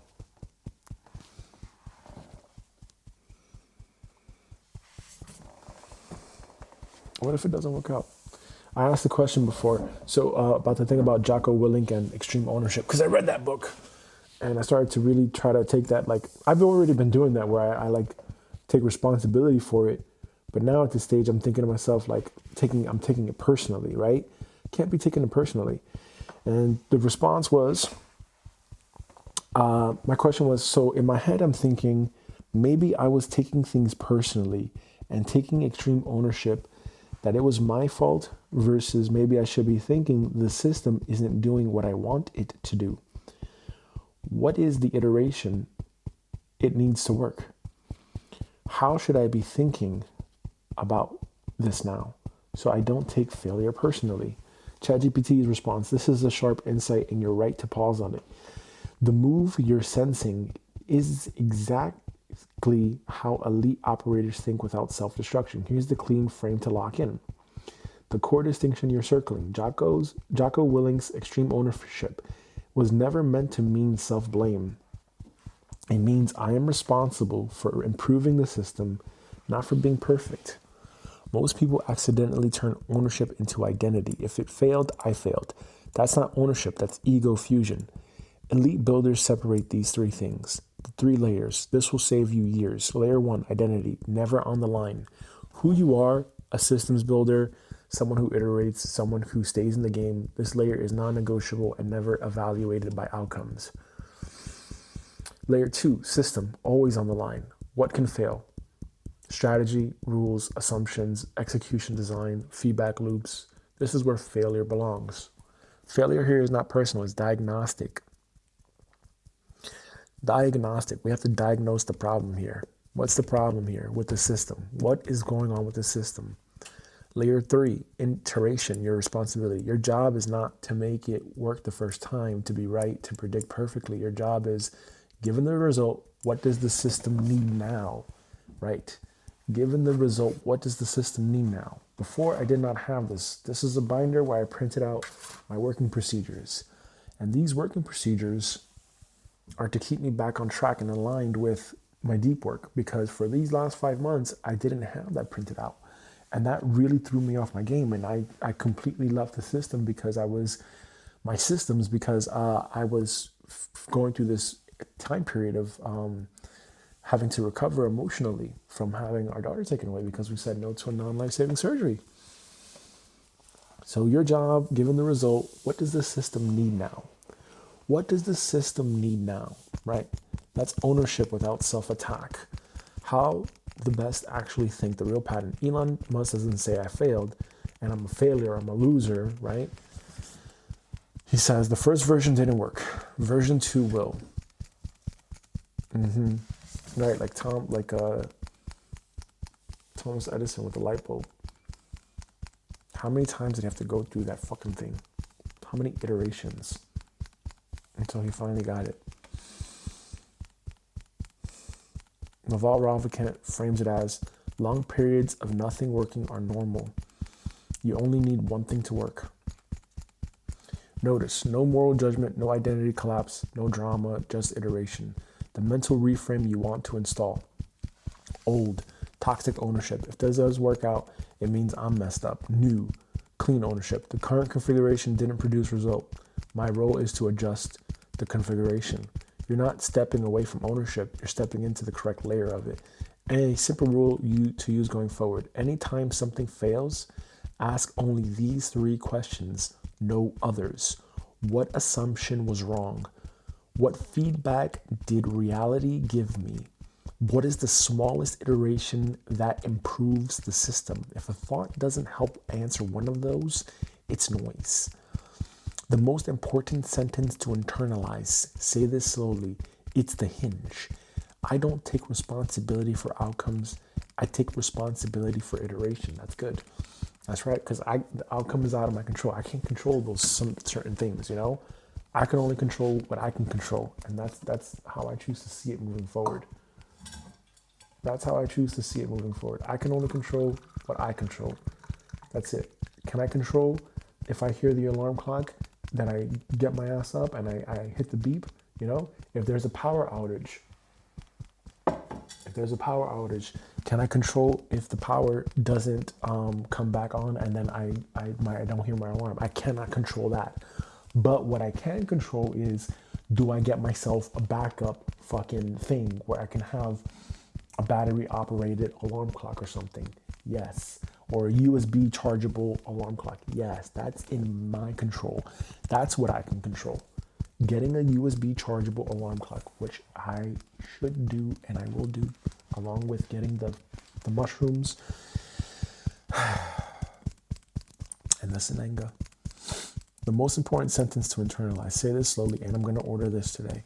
I don't take responsibility for outcomes. I take responsibility for iteration. That single sentence keeps you accountable, protects your nervous system, prevents burnout, and is how long-term winners stay dangerous.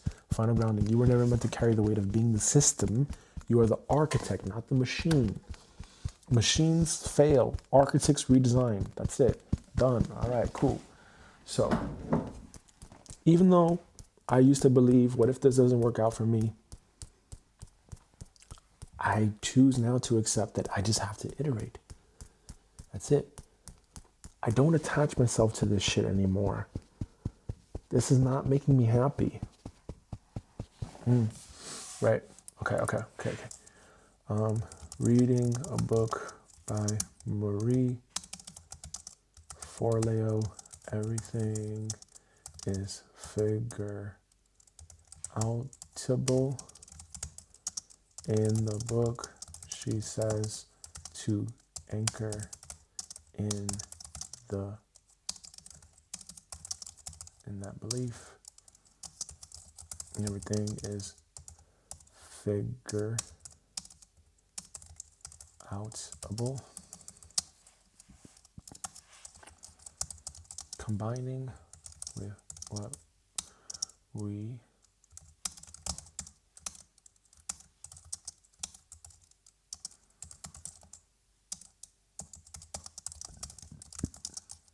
messages regarding releasing my attachment to identifying the failure of a system as I failed.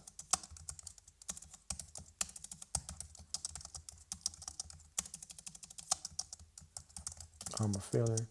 I noticed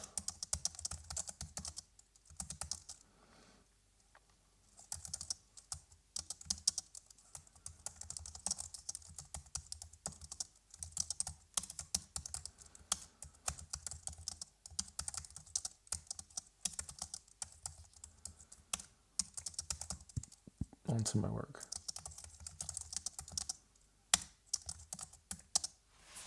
Combining what we discussed in previous messages regarding releasing my attachment to identifying the failure of a system as I failed, so I'm a failure, I noticed also that I'm putting my happiness and positive emotions onto my work.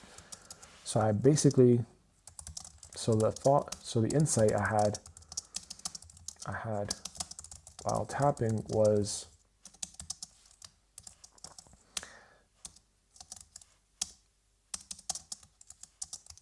I can't attach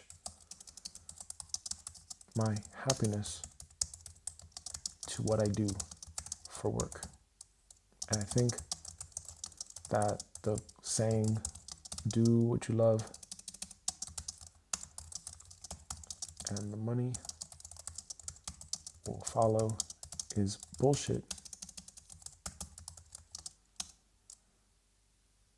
Because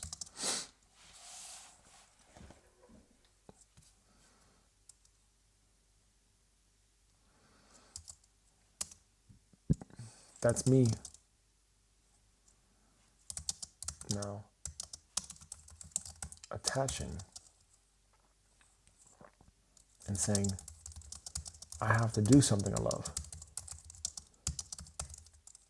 which means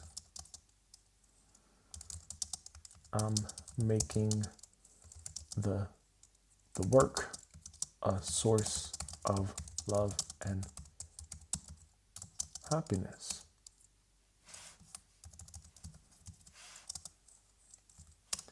Or am I wrong on this?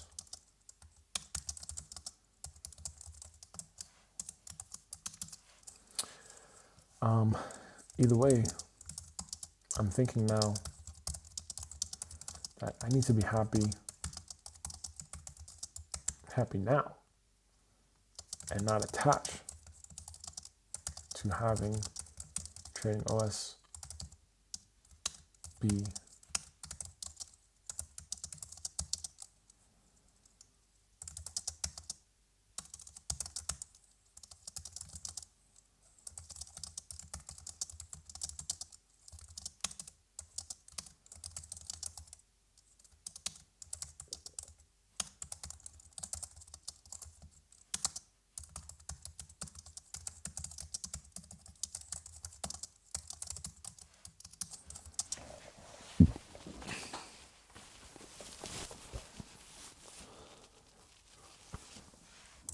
Can you give me an EFT script where I can fuse,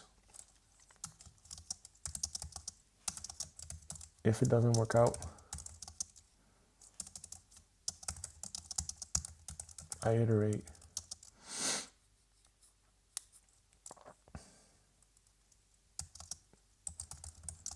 choose to be happy now.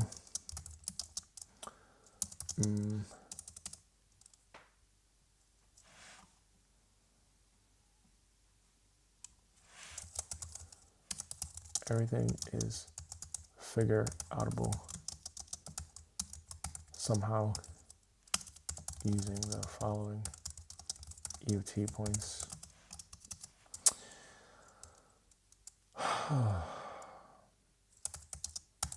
Top of head, third eye,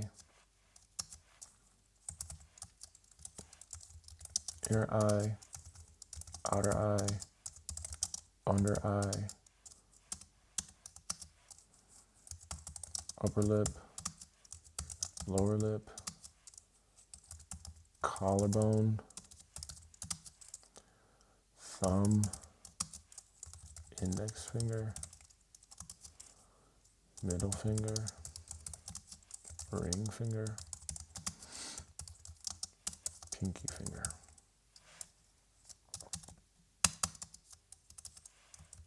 Ankle point.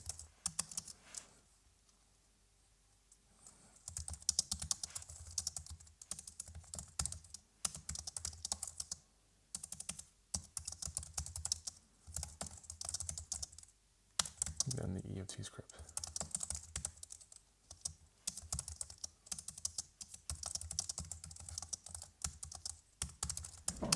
Be right back.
Okay, first, your insight is accurate, mature, and important. You're not wrong. You're actually outgrowing a common trap.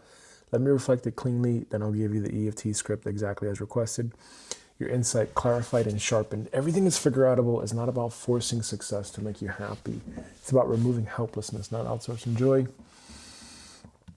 It's about removing helplessness, not outsourcing joy.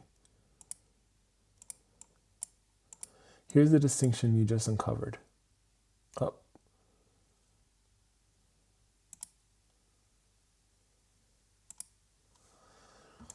The trap, very common among driven people. If my system works, I'm safe, I'm happy. If I love my work, money follows, then life is good. This quietly does two damaging things. It attaches your emotional state to outcomes. It makes work carry the burden of love, safety, and worth. Exactly. That's too much weight for any system. The adult reframe what you're moving into. Happiness is a state I generate. Work is a system I iterate. Happiness is a state I generate. Work is a system I iterate. Happiness is a state I generate. Work is a system I iterate. Happiness is a state I generate. Work is a system I iterate.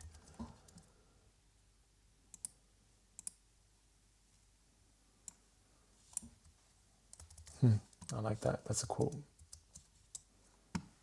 That's a quote for me.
That's good. Happiness is a state I generate. Work is a system I iterate. Money is feedback, not identity. Love does not come from output. This is not disengagement. It's a clean separation of domains. You don't stop caring. You stop needing to work. You stop needing work to emotionally regulate you. That's power. About do what you love and the money will follow. Your instinct is right. Taken literally, it's misleading. A more accurate version used by people who actually build wealth is do what you're willing to get good at for a long time and don't require it to make you emotionally whole. Do what you're willing to get good at for a long time. I'm willing to get good at trading. I'm willing to get good at YouTube. And I'm willing to get good at business.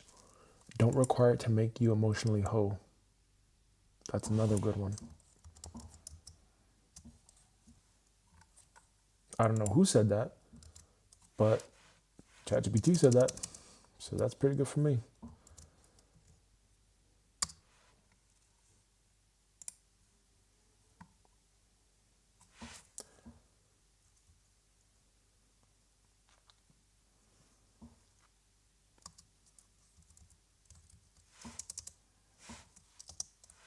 Do what you're willing to get good at for a long time and don't require it to make you emotionally whole.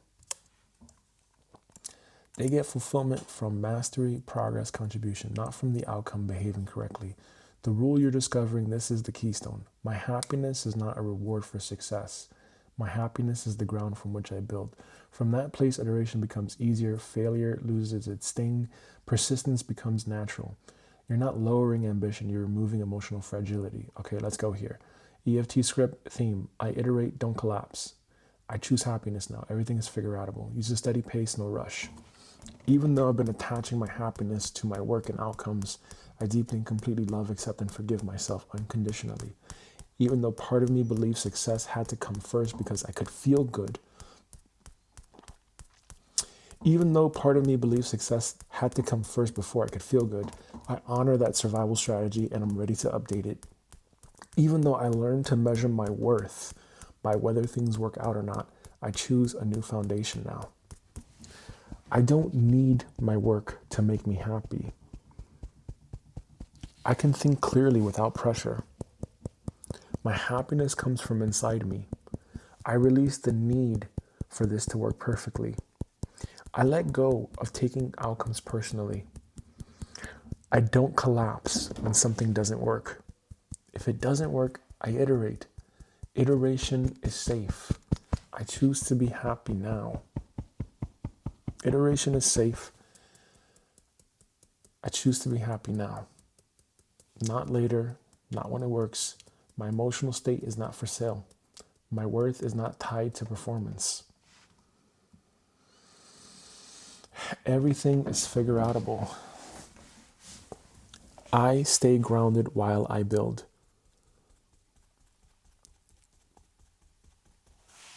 I am calm, capable, and persistent. I separate identity from outcome. I build systems. I am not the system. I choose happiness as my baseline. I move forward steadily and safely. I don't need success to feel good, and because of that, I'm more likely to succeed. I don't need success to make me happy.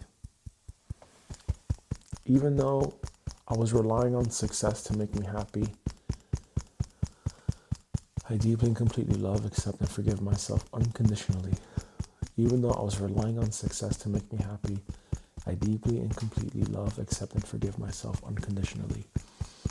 Even though I was relying on success to make me feel happy, I deeply and completely love, accept, and forgive myself unconditionally. Even though I was relying on success to make me happy, I deeply and completely love, accept, and forgive myself unconditionally. Even though I was relying on success to make me happy, I deeply and completely love, accept, and forgive myself unconditionally. Even though I was relying on success to make me happy, I deeply and completely love, accept, and forgive myself unconditionally. Even though I was relying on success to make me happy, I deeply and completely love, accept, and forgive myself unconditionally. Even though I was relying on success to make me happy, I deeply and completely love, accept, and forgive myself unconditionally. Even though I was relying on success to make me happy, I deeply and completely love, accept, and forgive myself unconditionally. Even though I was relying on success to make me happy, I deeply and completely love, accept, and forgive myself unconditionally. Even though I was relying on success to make me happy, I deeply and completely love, accept, and forgive myself unconditionally. Success shouldn't make me happy. I should be able to be happy on my own right now. And I'm not going to list out things that make me happy. I just choose to be happy just because I'm happy. That's it. I don't need to be a sad fucking emo person to not, to be like, oh, I don't have this, or the world is doomed, or whatever. What the fuck good is that going to do? What good is that going to do? Is that really constructive? How can I be of service here? I choose to be happy. I choose to be happy just because. That's it. Now, not because I have kids, not because I have family. That's all outside of me still. I'm happy because trading works out. No, I just choose to be happy now. That's it. I choose to find contentment within my life now. That's it. No amount of subscribers is going to fill that void. Otherwise, it's just a dopamine hit. And I choose to let it go. I choose to be at peace right now. I choose to take it easy. I choose to feel good about my life. And that's it. Yeah, before I was relying on trading and the possibility of trading to make me feel good, to feel like I'm successful. But I can be successful now. I'm successful if I work my system. I wake up at 4. I do my EFT. I am building the thing. I'm doing the thing. It's getting the fuck done. I already have the elements, the materials, the raw materials to make the cake, basically, at this stage now. And all I gotta do now is just build the templates and just let the fucking thing go now. Get the automation going, and that's it. We gotta get it going. That's it. That's what I choose now. And I'm gonna make it easy on myself here. I'm gonna make it really easy on myself. Because that's what it should be. It should be very easy. These are the elements, these are the things. It should be so fucking easy. And I make it easy on myself.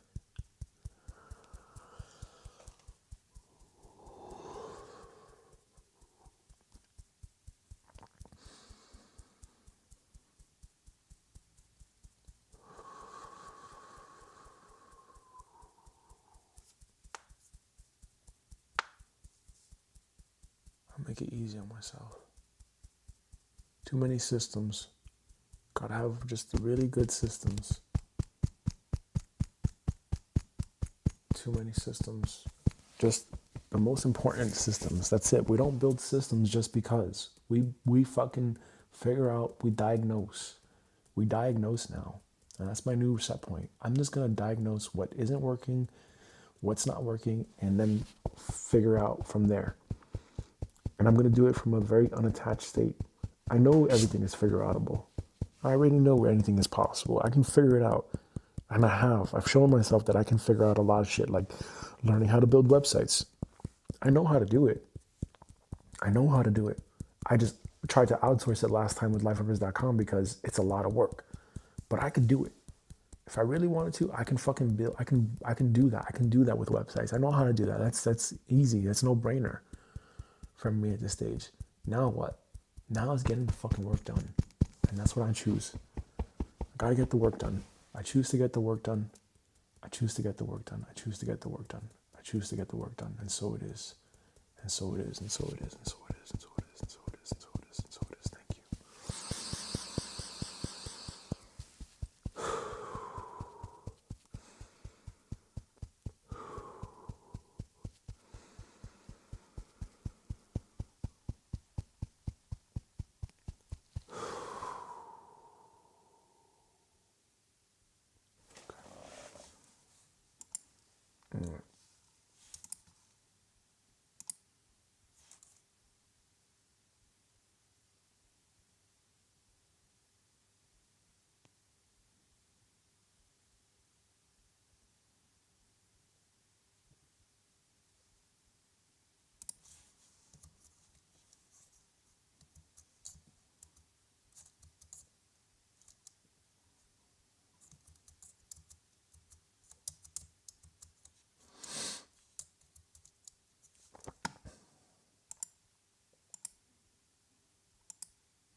Here's the most optimized accountability system. So my question was, today I need to come up with a definitive game plan of how I'm going to hold myself accountable.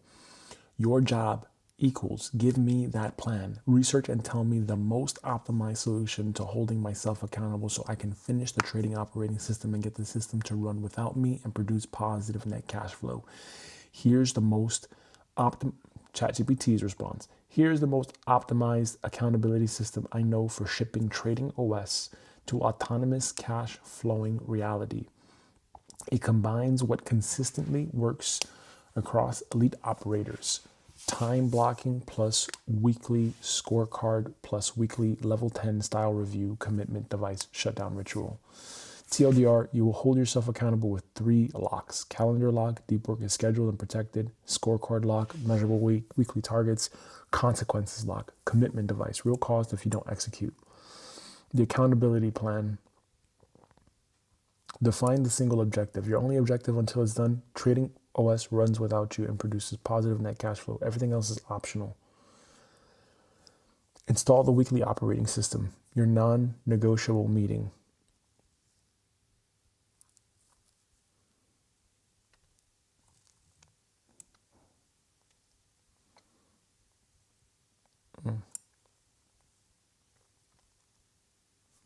Run a weekly 60 to 90 minute CEO meeting with yourself, same day every week. Same day and time every week. This is the solo version of EOS Level 10 discipline, scorecard, priorities, to-dos, issue solving. Agenda, copy, paste into Notion. Scorecard review, rocks, weekly outcomes, to-dos review, IDS, identify, discuss, solve, what top 1 and 2 blockers, plan the week, book deep work blocks, rate the week, one improvement. Output, a locked calendar, a short list of bricks. Use a weekly scorecard. This is your truth serum. Scorecards drive accountability because they remove self-deception and create automatic issues when you're off track. Your Trading OS scorecard starts with 7 metrics. Every week you record deep work hours, bricks shipped, strategy lab entries moved to ready for code, backtest trades added toward 100 trade samples, playbook entries updated, automation links working, Notion make agent, Git VPS, cash flow readiness index. How close to live automation loop? Rule: if any metric is off track 2 weeks in a row, it becomes the number 1 IDS issue next meeting. Time block the work. Calendar is law. Use time block planning. Give every minute a job. Revise when reality hits. This is one of the most reliable ways to convert into execution. Your weekly booking rule. MWF. Deep work blocks are booked first. Nothing steals them. If something conflicts, it moves. It's not the deep work. If something conflicts, it moves. It's not the deep work. Daily shutdown ritual. To prevent bleed and burnout. End of day shutdown reduces cognitive leakage and makes tomorrow easier. 7-minute shutdown daily. Update today's brick status. Done. Next. Capture loose tasks into inbox. Confirm tomorrow's first block. Say shutdown complete. Add a commitment device. This is the accountability hammer. Commitment devices are real research-backed behavior change tool. You pre-commit to a cost if you don't follow through. Do this today. Simple and effective. Pick one. Anti-charities. That's exactly what I thought of. Money goes to a cause you dislike if you missed a week. Ooh. If you missed a week. Oh, okay, cool. Interesting. Public commitment. Tell your audience your weekly ship target, your report weekly. Partner accountability. One person receives your weekly scorecard screenshot. Okay, that's good. That's an idea. Rule: consequence triggers if you miss either.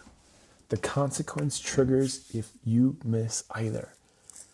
Consequence triggers if you miss either. Deep work hours target or bricks ship target. Yeah, I don't care about the hours. I care about the brick. What is the thing that I have to ship? That's the only thing. Because if I can finish it in 20 minutes, I'm done in 20 minutes. Doesn't matter the fucking hour. No debating, no emotional appeals, just consequences. Your bricks rule. The highest leverage constraint. Each deep work day must ship one brick that makes the system more real. Right? One thing, just one fucking thing. A brick is only one of these. Code merged, backtest sample expanded, automation step working end to end, playbook entry finalized, agent prompt, WP validated in practice. If a session doesn't produce a brick, it's not a deep work session, it's research.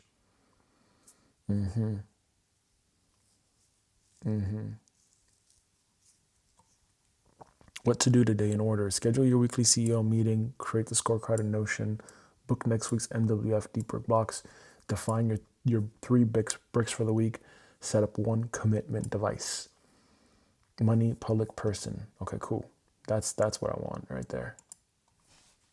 All right, now I gotta walk the dog.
Okay. So especially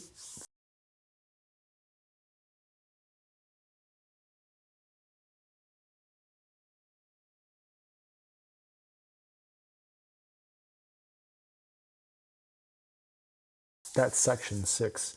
Add a commitment device. This is the accountability hammer. Commitment devices are a real research backed behavior tool, behavior change tool. If you pre commit to a cost, if you don't follow through, anti charity, yes, that's exactly what I'm going to do. Public commitment, yes. Tell your audience your weekly ship target, you report weekly. Partner accountability. One person receives your weekly scorecard screenshot. Yeah, I'm gonna make sure that I publicly commit and I show you guys my every fucking thing.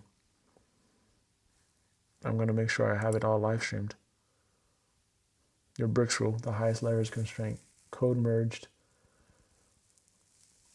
What to do?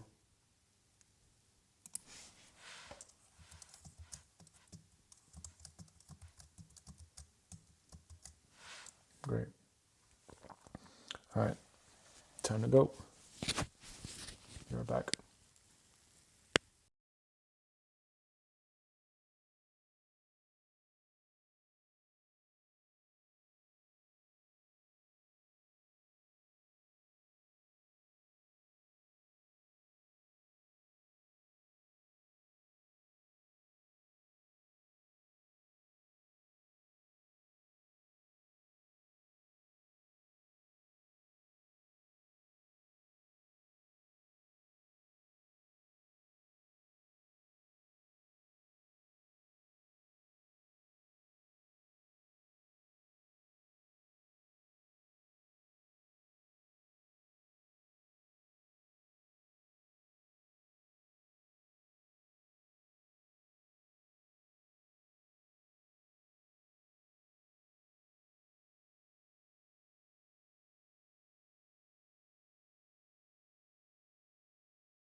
test. All right. Actually, today is actually pretty short because it's not. Actually, no. Let's keep that.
Okay, now ChatGPT brought up a good point about the work stuff. Unfortunately, I cannot screen share. However, what I do think about is let's do this. Today, my goals are as follows, or my objective for today is as follows. Let's see.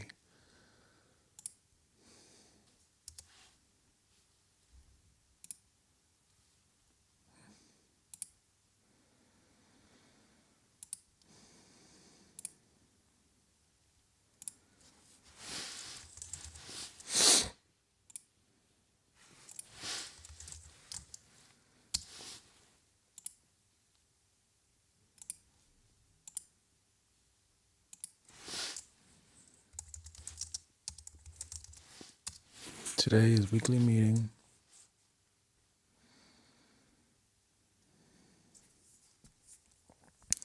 Followed by order microdose magic mushrooms. Followed by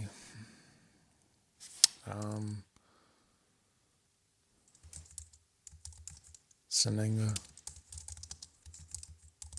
Order Sanenga.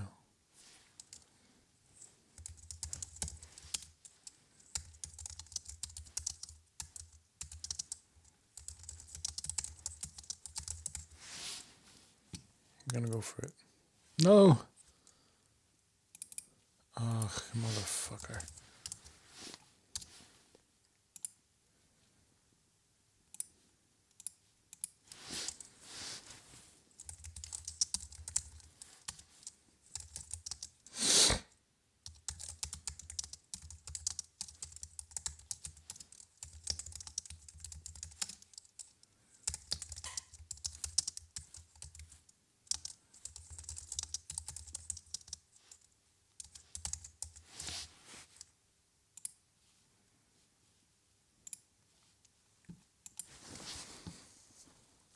Okay. Alright, so from this last message from ChatGPT, here's the most optimized accountability system I know for shipping trading was to autonomous cash flowing reality. It combines what consistently works across all elite operators: time blocking, weekly scorecard, weekly level 10. Let's go to Notion. And I think there is a scorecard lock, weekly targets.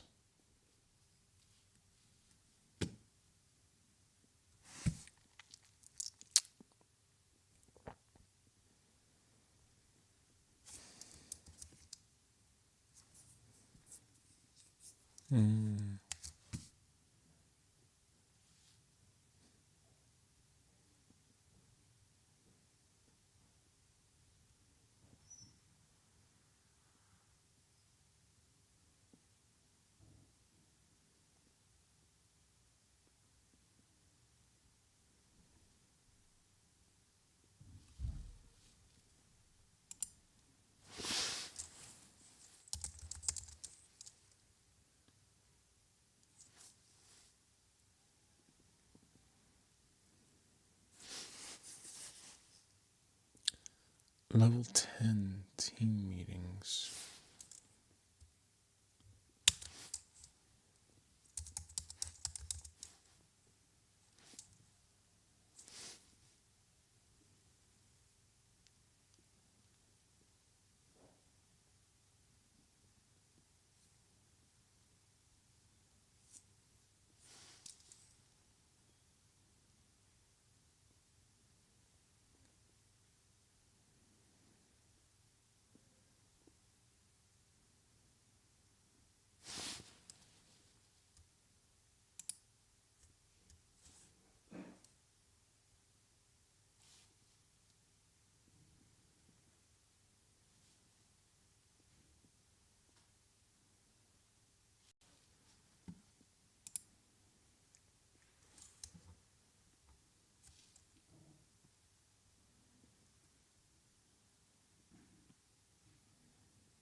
Which debrief is this? Which database does this belong to?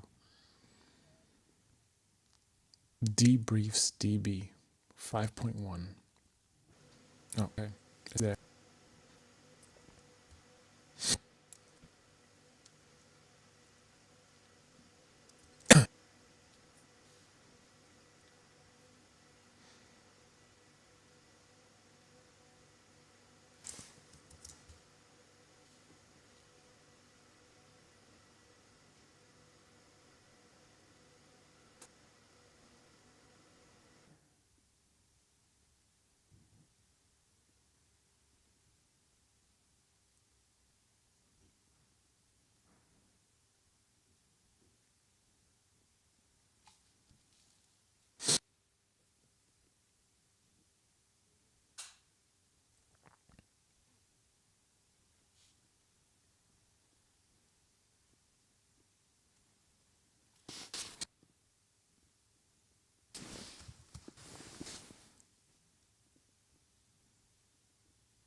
My this database.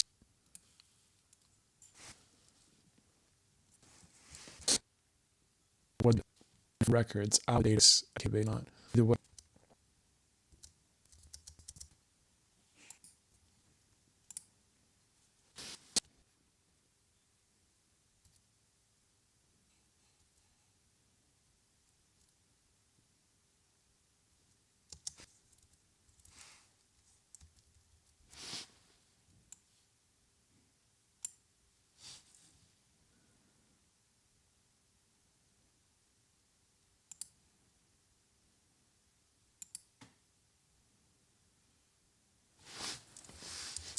I'm going to run a week debrief now. But before I do, I need your help deciding how to do this moving forward. Audit the 3. If you look at the attached screenshots, you'll see that I have currently several databases. One for daily stand-ups,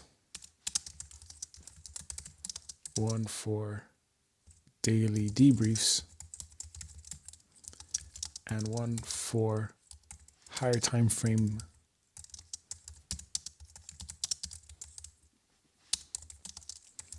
the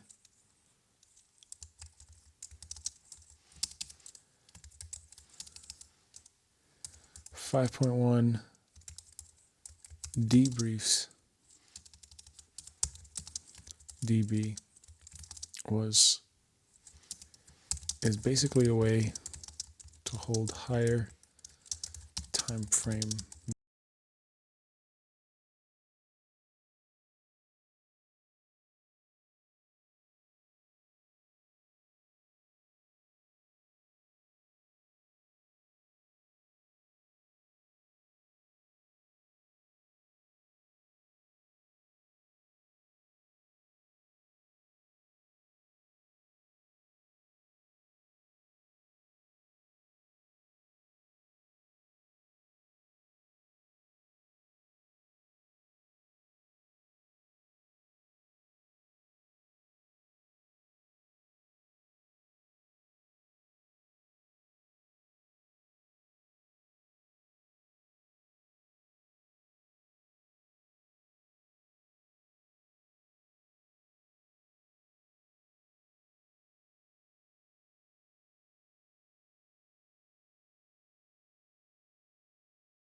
meetings and the daily stand-up DB and the daily debrief DB was used for granular records.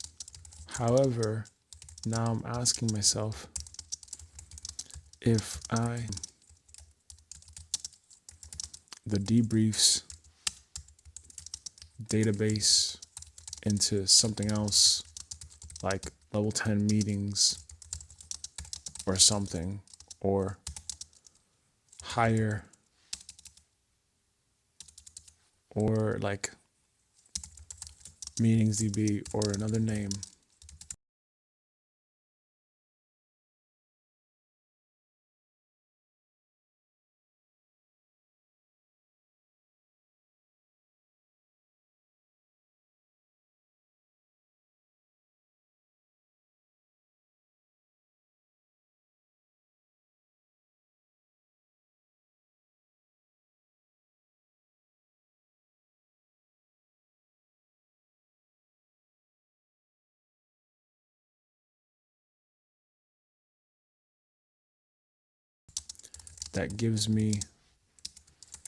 that tells me this is me zooming out to look at where I am and realign myself if I've drifted from my path to true north.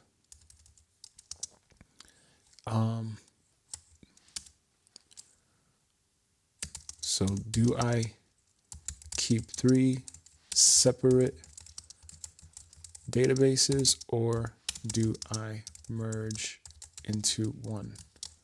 But then how would I efficiently link what I did yesterday and what I did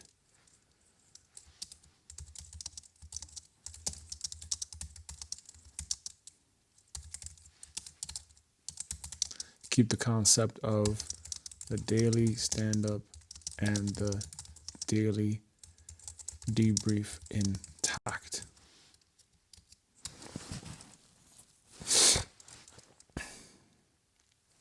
Remember that the purpose of this is to keep myself as focused as I possibly can,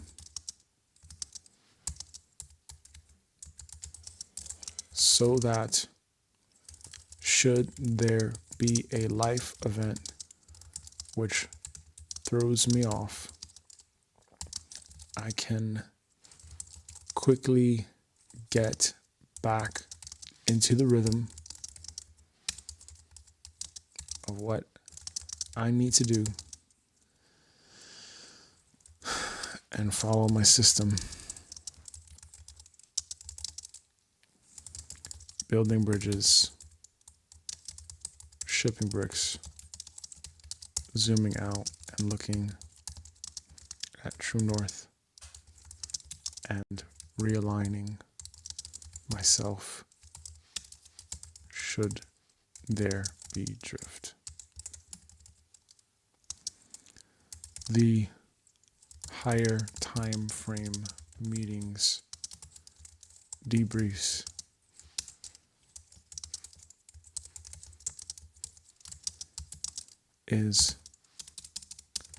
are intended to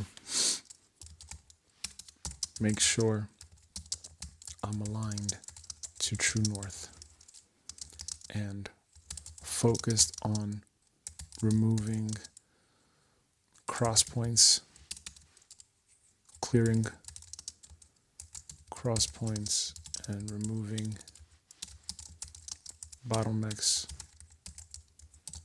and the things that get in my way, so that I have a clear path to true north. The daily stand-up is just to remind me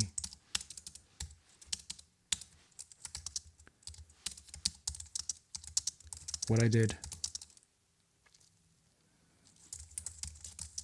and what I must do today so I'm on point. The daily debrief recaps what I did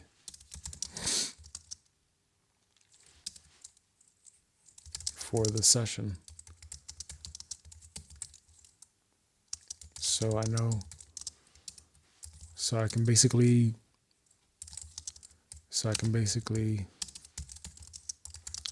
hit the save like in Final Fantasy VII, so I can save my progress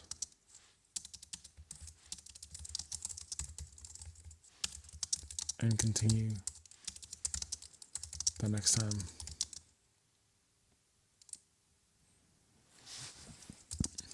I do deep work.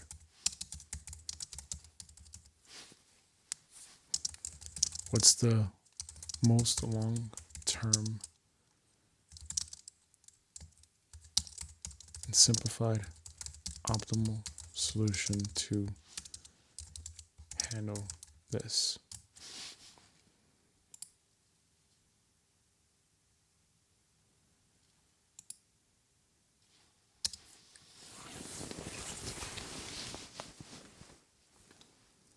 Man, working out does make a difference on the body. I'm giving myself these 2 days to rest and recover.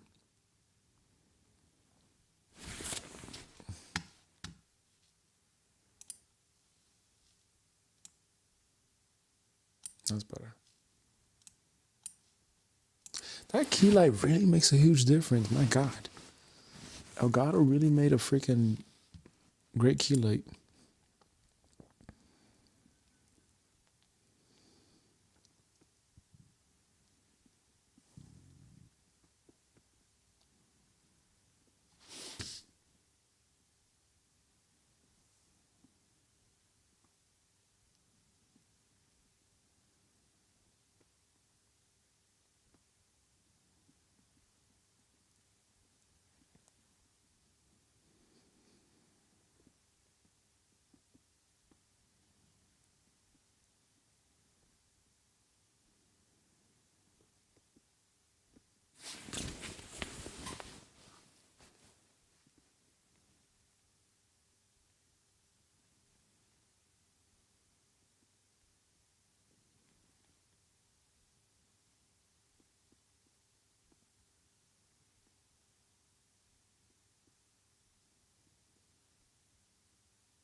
This is gonna have to be for later because it's too slow.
Okay, I saved that as a reference for right now. Important refactors to the daily stand-ups and daily debriefs.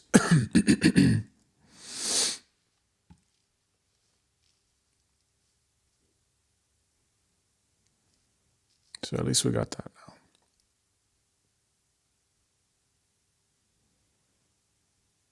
Right, we got to do the scorecard now.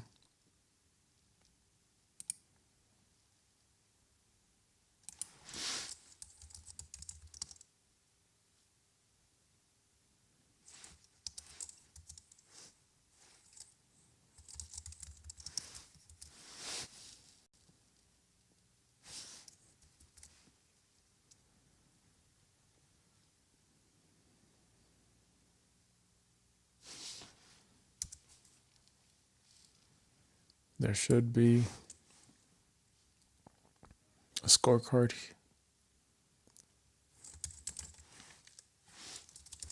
a two-way relation.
Mm-hmm.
Mm.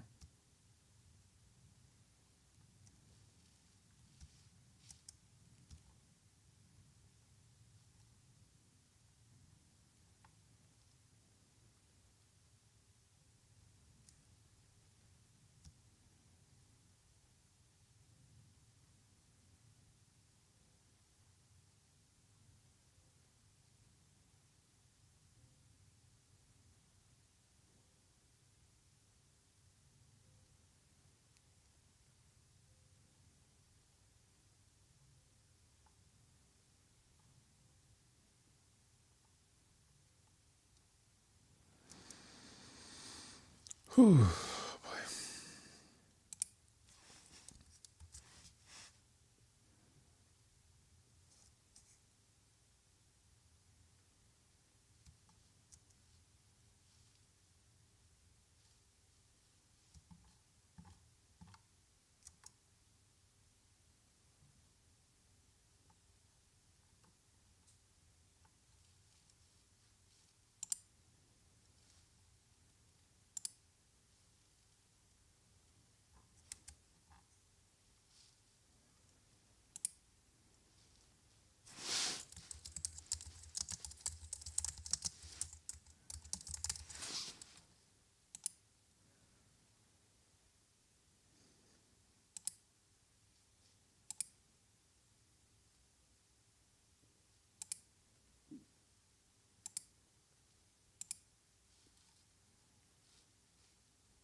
Okay.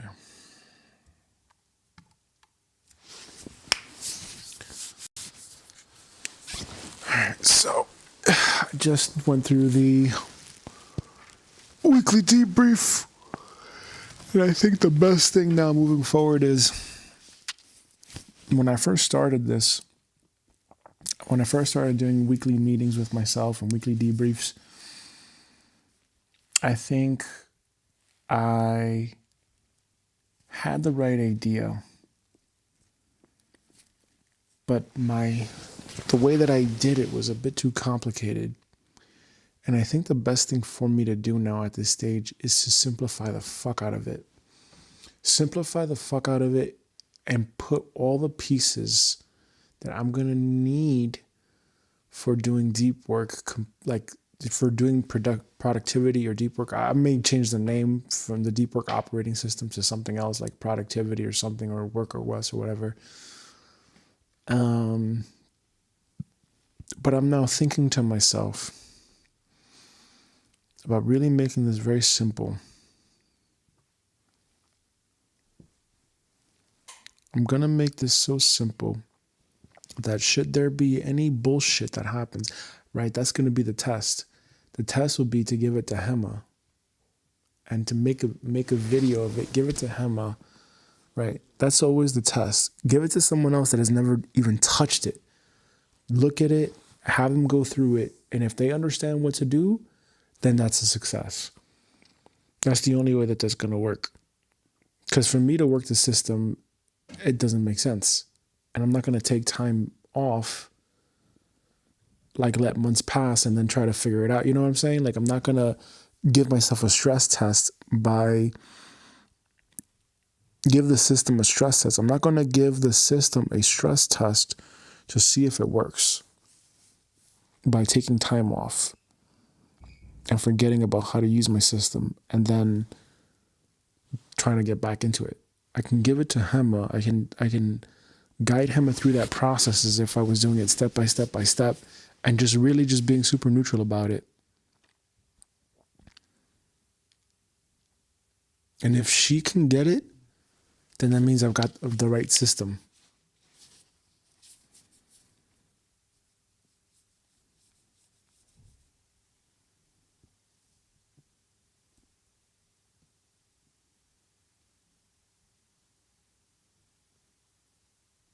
But now I have to ask myself, would I make it more complicated by having a multi-database system for higher time frame things? Because that's what I did before. I had higher time frame goals. But do I want to have multiple higher time frame goals, or do I want to just keep it consistent with the tags? Because then that's more, right, just think about that. You know, it's more updating, right? It's more updating and all that bullshit. So we don't want to do that.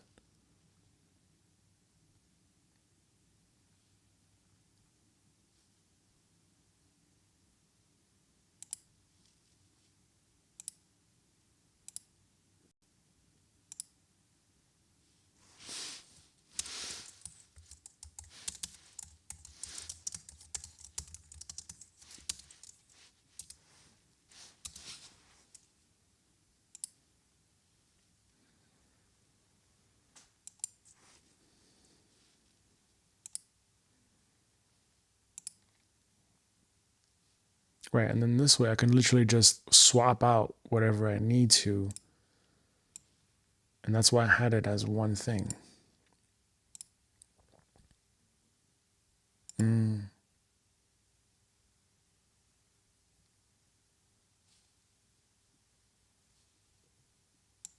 But that's also where that can come in.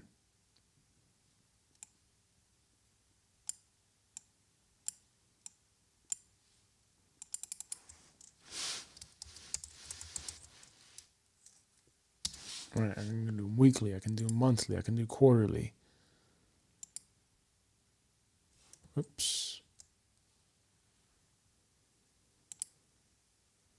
So I can see everything for the weekly.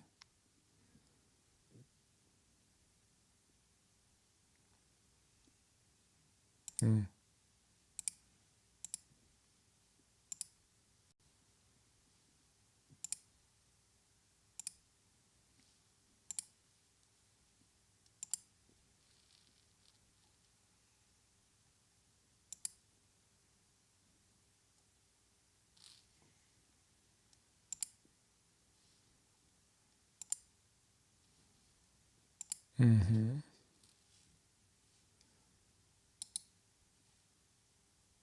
Oh my God, I'm so eager for this fucking power cable to come in. I'm so eager to get back to work here now. Come on, man. Come on. This is not to be taken for granted. Yep, I really appreciate an up-to-date computer and not being a cheap fuck. I really do. Yeah, there we go. You see, we got the quarter. We got the, yes, we got this now. We got this. We got this now. Very good. I got to get back into this.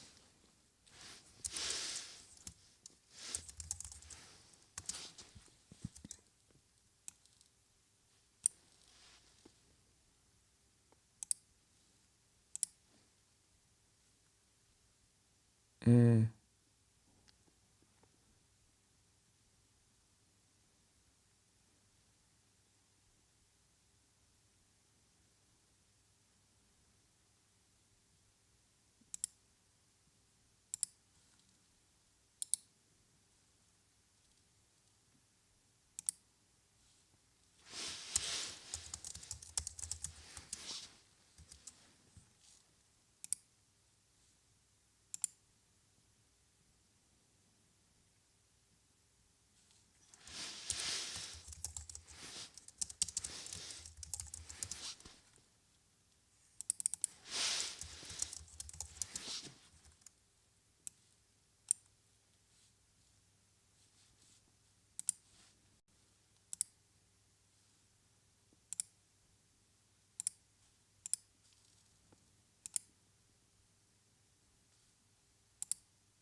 Originally, I was thinking I had each of the separate views you see in the screenshot as databases.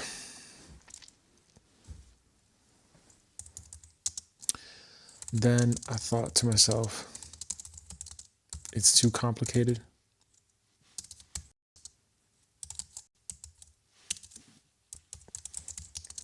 And to update the labels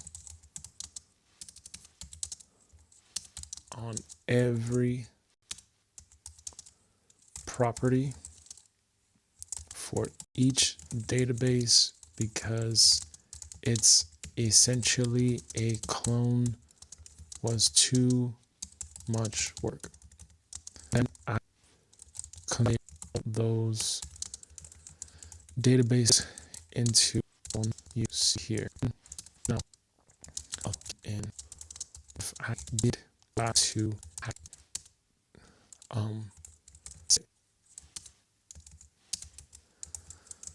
separate databases for meetings, but this time just restrict it to weekly and quarterly meetings.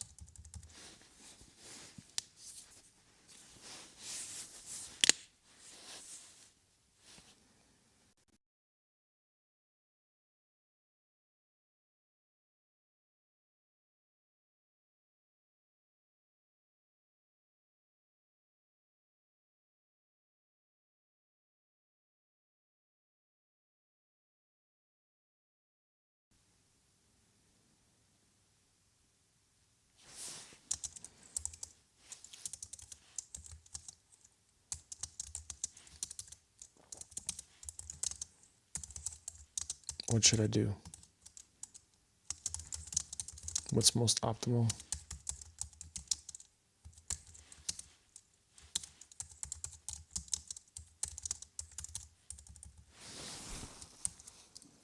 Oh, that's a thought that came to me. What if I have a Compass Reviews database? Right. Do not go back to separate databases. Your current instinct to consolidate was correct, and long term is the only scalable move. Here's the real reason and the optimal structure to lock in. The most optimal long term decision: one database for Compass Reviews meetings with different views templates for weekly, monthly, quarterly, not separate databases. Why? Because separate databases create four silent killers: schema drift, properties slowly diverge, relational pain, hard to roll up progress across timeframes,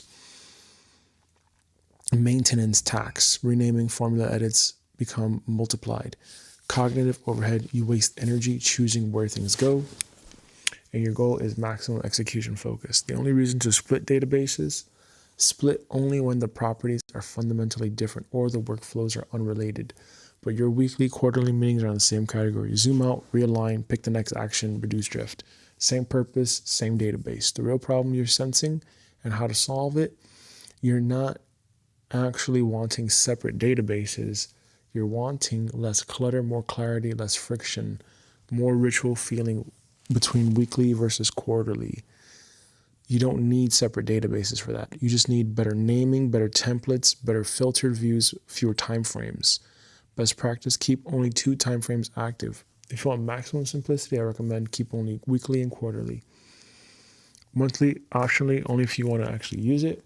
Yearly, only if you actually use it. But don't keep 6 months, 3 years, 10 years as active workflows unless you're truly running them. Too many view tabs creates low-grade overwhelm.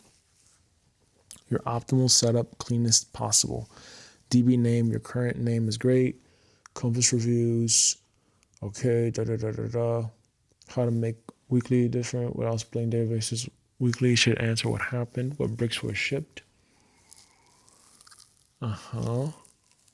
Okay, quarterly template, close correction.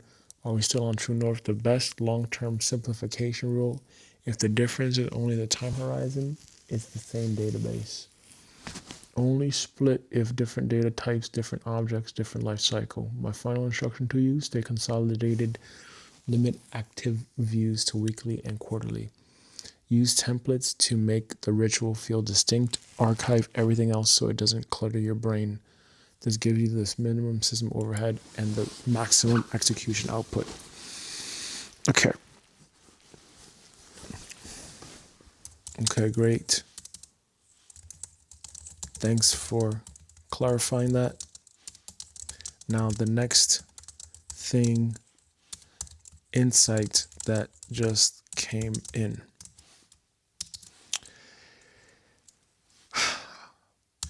I have the daily stand-ups and daily debriefs database. Two separate ones. You suggested I merge into one database. Daily ops. The thought that I had was, what if I have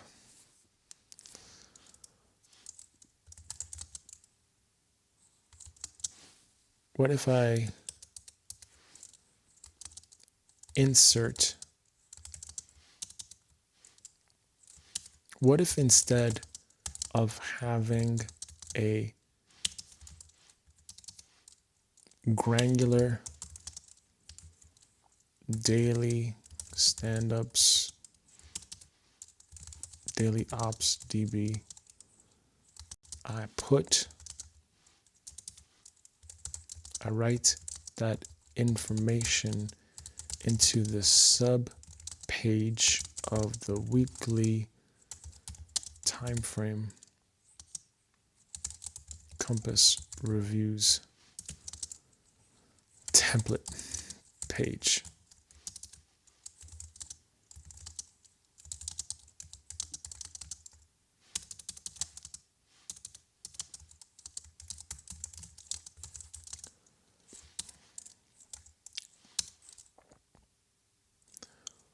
What would be the pros and cons to that? And what would be most optimal? So if in a given week I have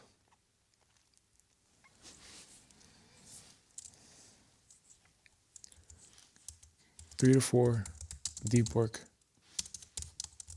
sessions in the sub page of the weekly compass review, I copy that information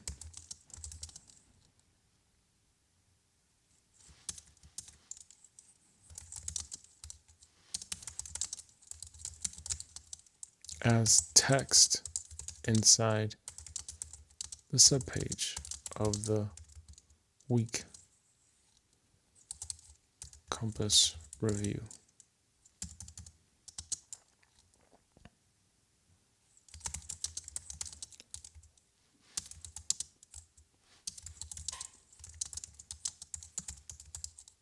Does that make sense how I'm explaining it? What do you think? What's best long term?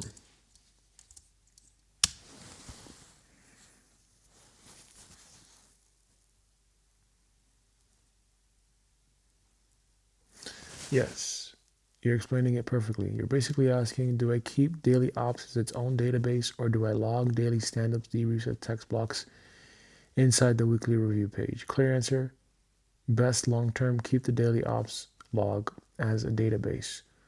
But you can store the notes inside the weekly page if you're optimizing for extreme simplicity. Here's the real trade-off. Option A, recommended daily ops as a database. Pros, why it wins long term. Search plus retrieval becomes instant. What was my last save point? What did I do last Monday? Click. You can roll up and measure.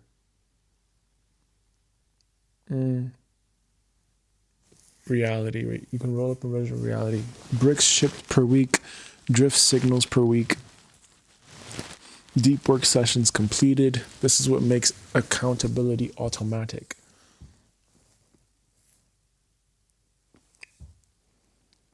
Deep work sessions completed. This is what makes.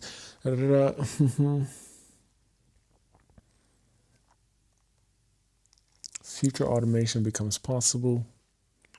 Show me the last 5 shipped bricks, right? A database makes sure, it's computable. You link to bricks, bridges, cross points. This is what keeps execution aligned to true north without thinking. It scales without becoming messy. You'll have hundreds of entries in a year. A database handles that well. A text wall does not. Cons, slightly more structure to maintain. You must create today's entry as a record. Best if you want Trading OS to become autonomous and measurable. Write the daily notes. Right, I would want to be autonomous. Option B, write the daily notes inside the weekly page, no DB. Pros, why it feels tempting is maximum simplicity, one place to go, where do I log friction. Feels like a journal, more natural writing flow, less database admin. Great if you only do 3 deep work sessions a week. If you can stay clean for a while, it can stay clean for a while. Cons, this is why it loses long term. No roll-ups, scorecards, automation. You lose the ability to measure.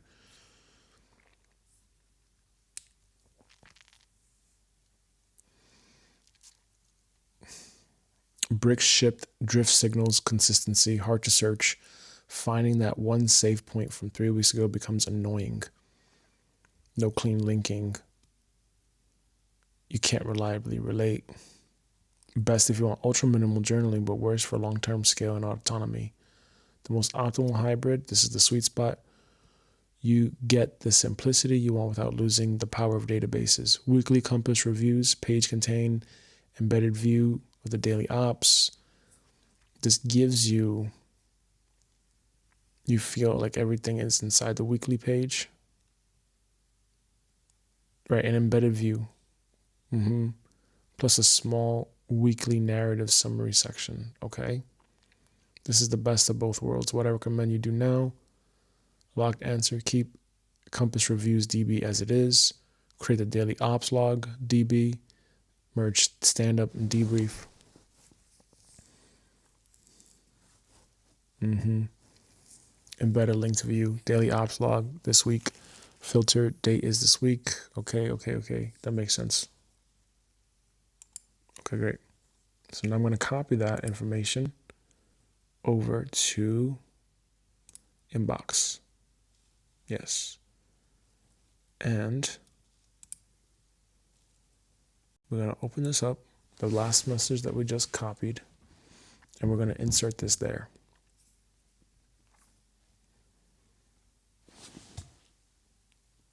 That's cold.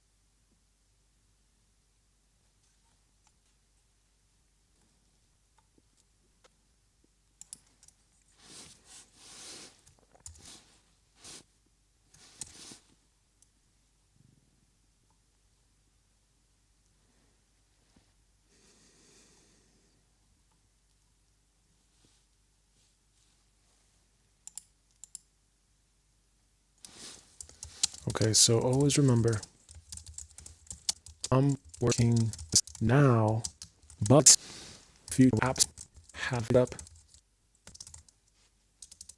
so that it's autonomy,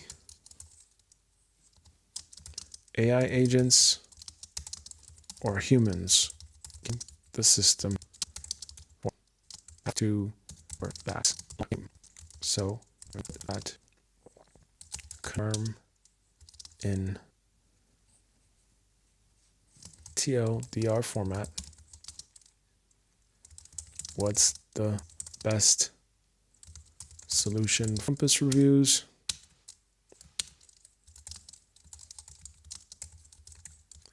And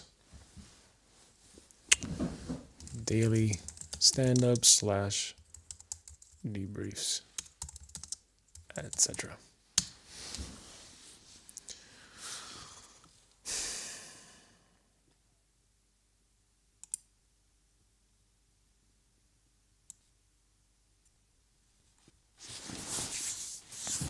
DB. So the best setup of the day total. 1D for all higher time frame views. Use views, templates, weekly, Purpose, realign to streamer, detect drift. Daily ops, zoom in, execution logs. Merge daily stand-ups into 1DB. Use log type, stand-up, debrief. Excuse me.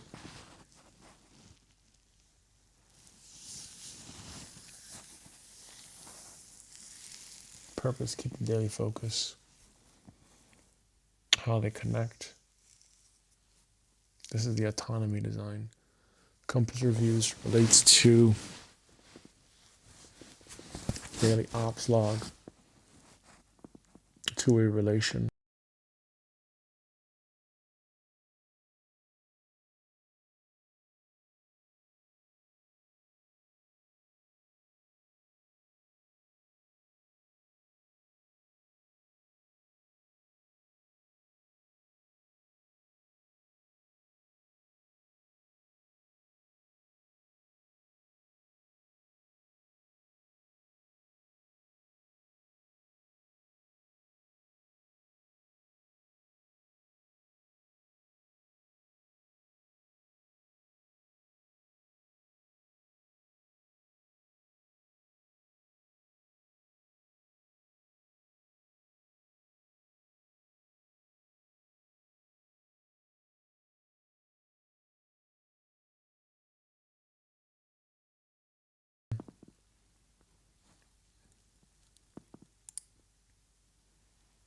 Keep compass reviews consolidated in 1DB.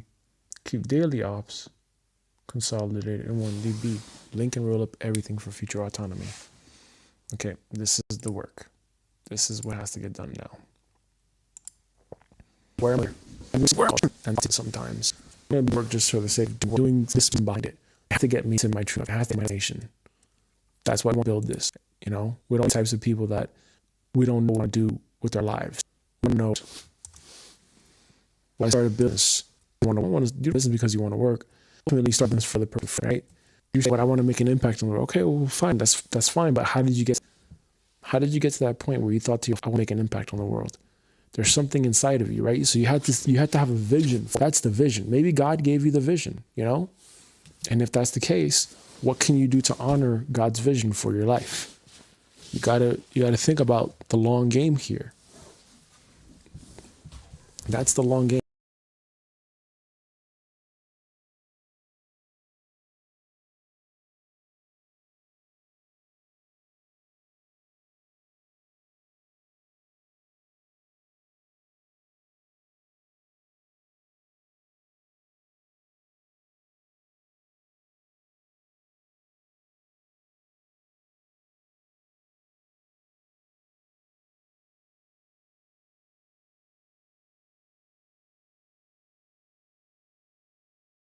And then even then still, like, what's after?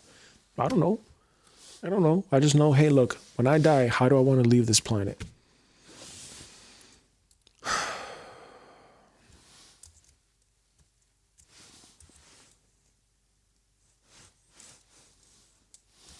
That's what I know.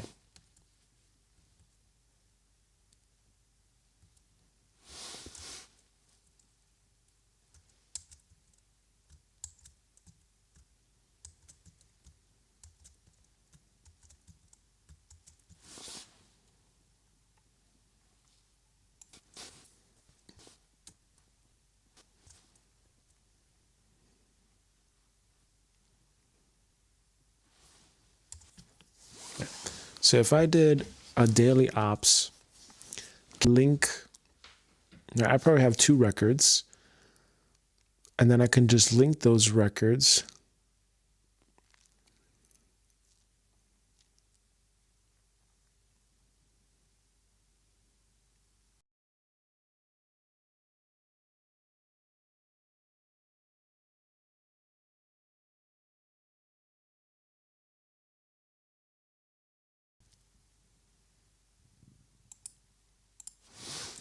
Okay.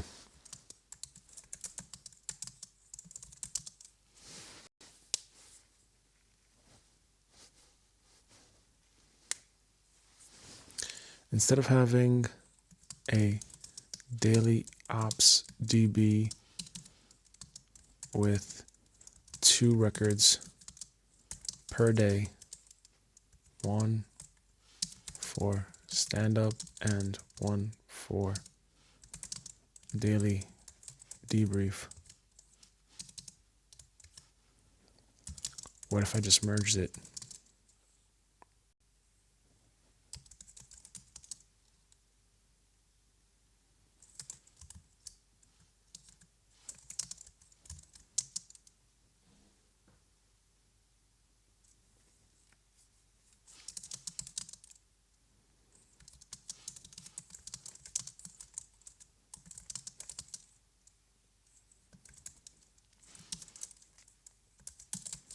Use the subpage to record.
Okay, instead of having a daily ops DB with 2 records per day, 1 for stand up and 1 for daily debrief, what if I just merge the 2 and use the sub page to record daily stand up, then daily debrief?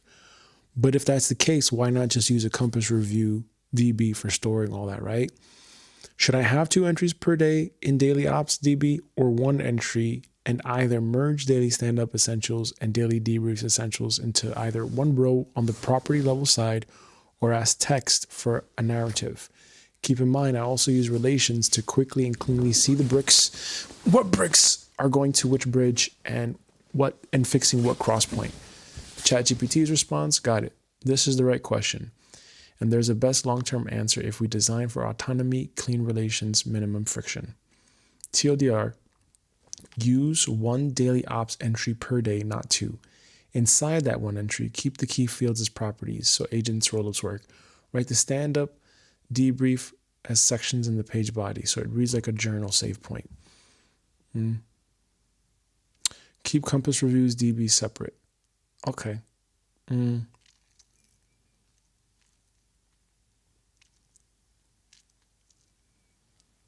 Keep the compass reviews DB separate.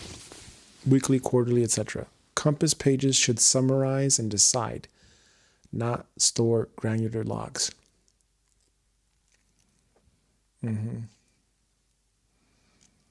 Why one daily ops entry per day is the optimal design. Pros, less friction, one record per day / simple loop. It's a simple habit loop. No, did I make both entries overhead? Still fully automatable. Properties are structured, computable data, page body, human narrative. Keeps the relations clean. You keep linking the bridge, the brick, and the cross point without doubling your database noise. That's important. Perfect for your save point, right? The daily page becomes your Final Fantasy save file.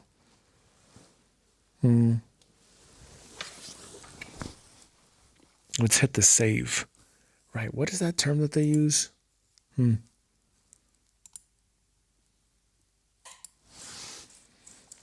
That's actually interesting. What's the term that would be used?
Right.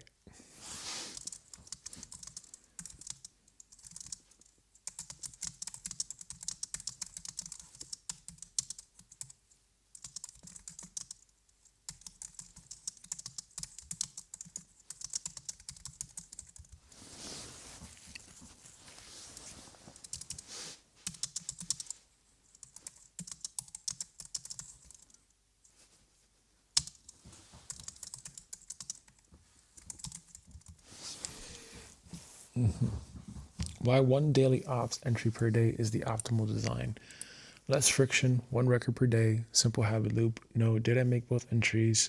Still fully automatable. Properties are structured, computable data, page body, human narrative, right? Keeps relations clean. You keep linking. Bridge, brick, cross point without doubling your database noise.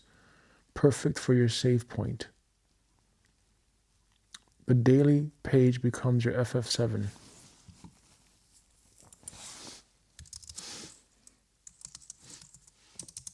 So example, you just said save point. Is there a different term for saving progress? RPG games would use, or an equivalent for hiking / backpacking, so I can tie that term.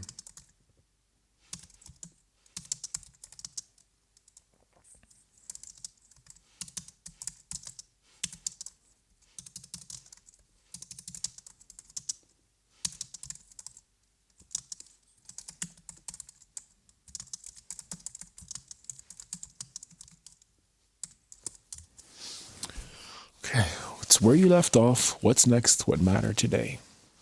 The daily page, the daily save point, DB. Maybe like a daily save point, dude.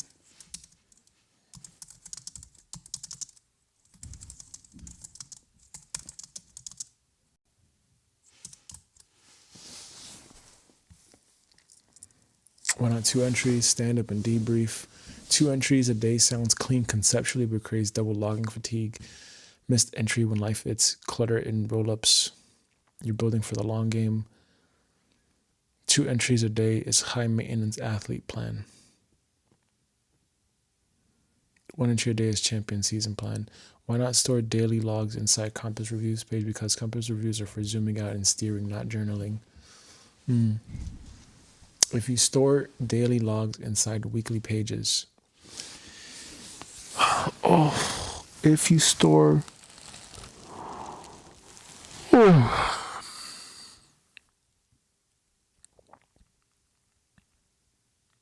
if you store daily logs inside weekly pages, there's no easy search, no roll-ups, no agent automation. Hard to compute metrics. It's messy long term. You lose the whole advantage of a database. That's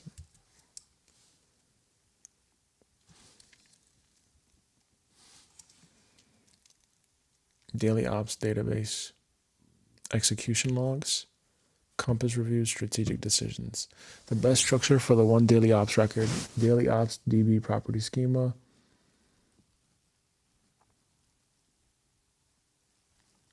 The daily ops page body template. This is your ritual. Stand up, debrief after deep work.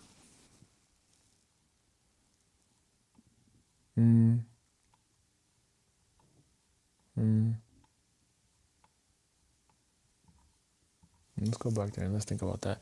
The best structure for the one daily ops record. Daily ops DB property schema. Minimal and powerful. Core.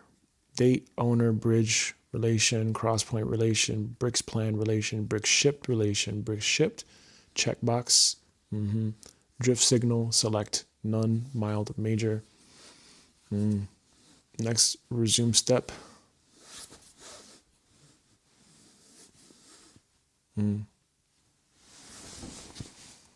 Optional, state required, no. State maintain, no. Time and deep work. That's all you need for agents and roll-ups. Daily ops page body template. This is your ritual. Stand up. AM, yesterday's win. Right, what did I do yesterday? Oh, but then you see, how would you see that though? Right, you want to be able to see that very clearly, quickly. What did I do yesterday? What am I going to do today? Today's brick. The blocker. No, that's why it has to be at the property level. It's got to be quick, rich text at the property level. What I shipped. Where I left off. Save point. Next resume step. Exact. Lesson. Drift signal. Gives you structure and simplicity. Journaling feel. Machine readable properties for autonomy. Okay, let's copy that. Put that in here.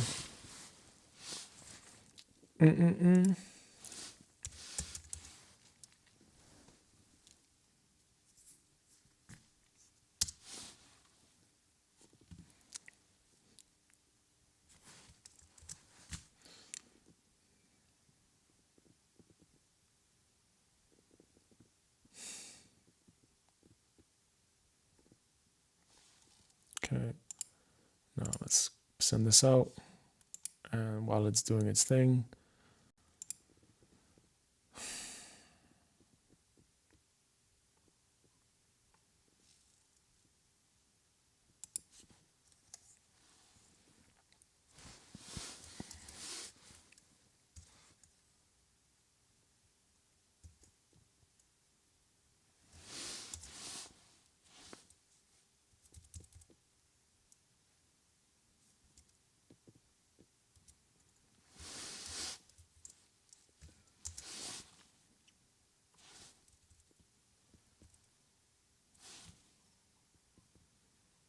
Do it.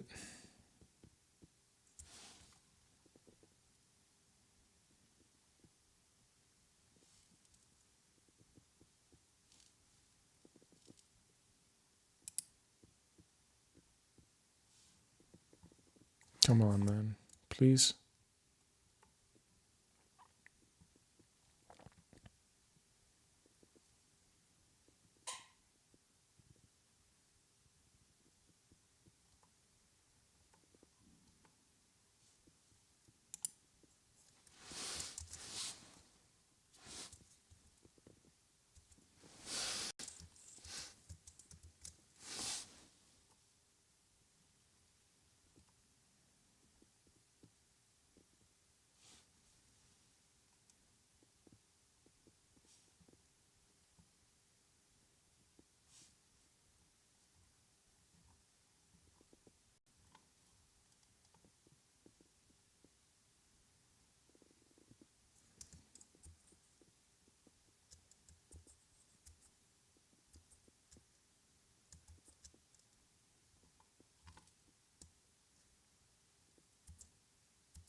Mm.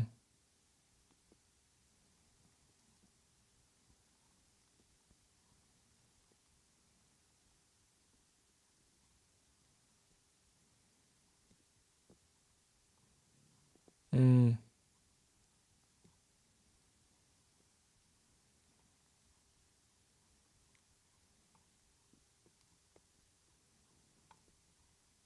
Base camp.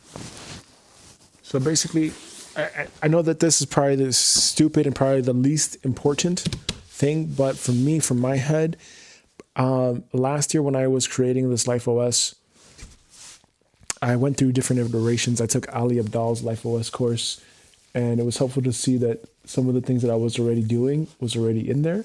So I already knew that. And at some point, I had an LSD or a magic mushroom journey. And then I was walking through the forest, and then it hit me. Oh, wait, what if I started thinking about it like if I was an actual like hiker and I was trying to go to my true north, right? So what my true north is, what's my true north? And then that's when I shifted from saying system to bridge. So if let's say we have a gap over here, I'm here and I need to get here. I need to cross over here. But what if there's nothing here to help me get through? I need to build a bridge. I need to build a bridge somehow to get from here to there. How do I do that? I need to build bricks to put up the brick to build a bridge that's going to help me cross that platform.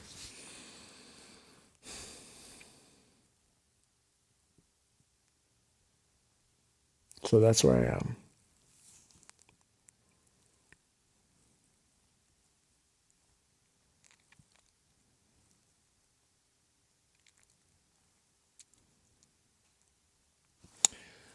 And for me now, if I want to be consistent with the naming format of these databases so that it's very simple. So from daily debriefs, from daily stand-ups and daily debriefs, I move into what? I move into base camp. Right? Base camp or save point. You stop, rest, take inventory, and plan the next leg. Perfect metaphor for end of day, resume tomorrow, etc.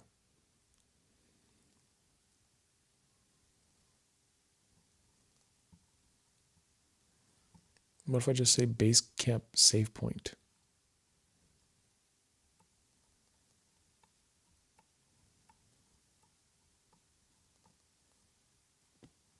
The best fit for your system, clear recommendation. You want a term that instantly tells you where, this is where I am, right? Save point DB.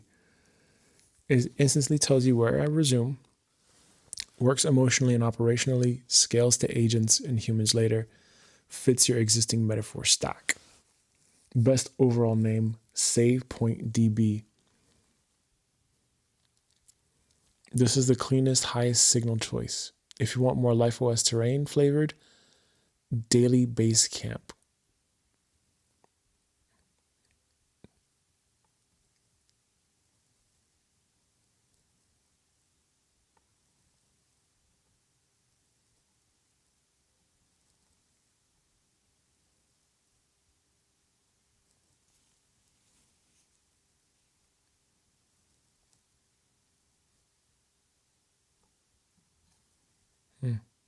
Save point DB. That's what I'll do. It's going to be a save point DB.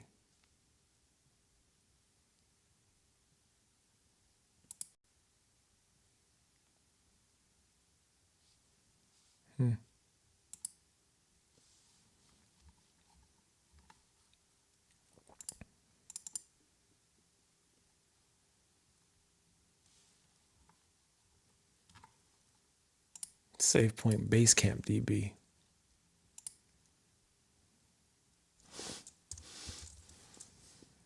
All right, and that's going to be my fucking anchor point. Whenever some shit happens, if some shit happens and I'm fucking lost again, I'm going to make sure I just fucking go to the save point.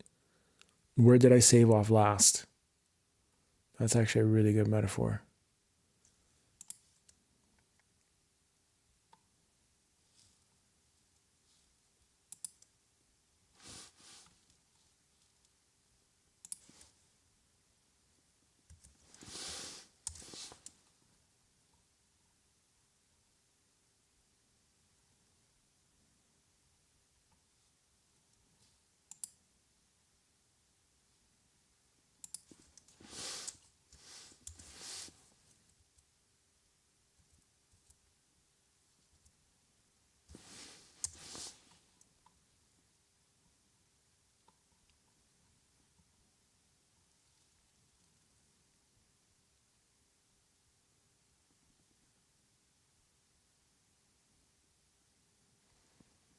Daily save point DB. Yeah. That's good.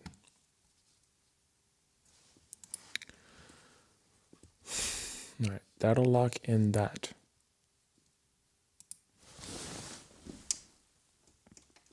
Ah, shit.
All right, let's see here.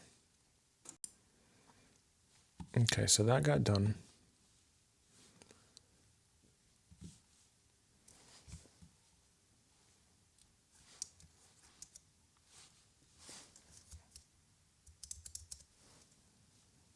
Okay. Have this weekly meeting with myself.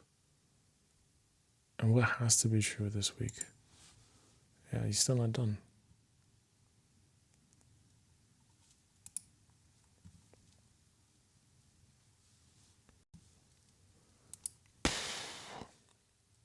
Okay.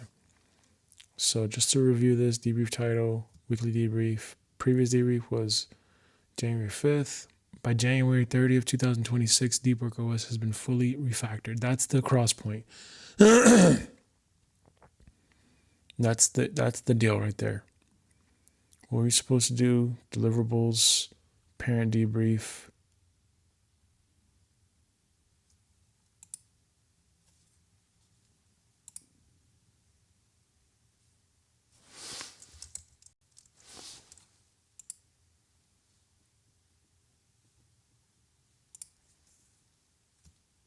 Okay.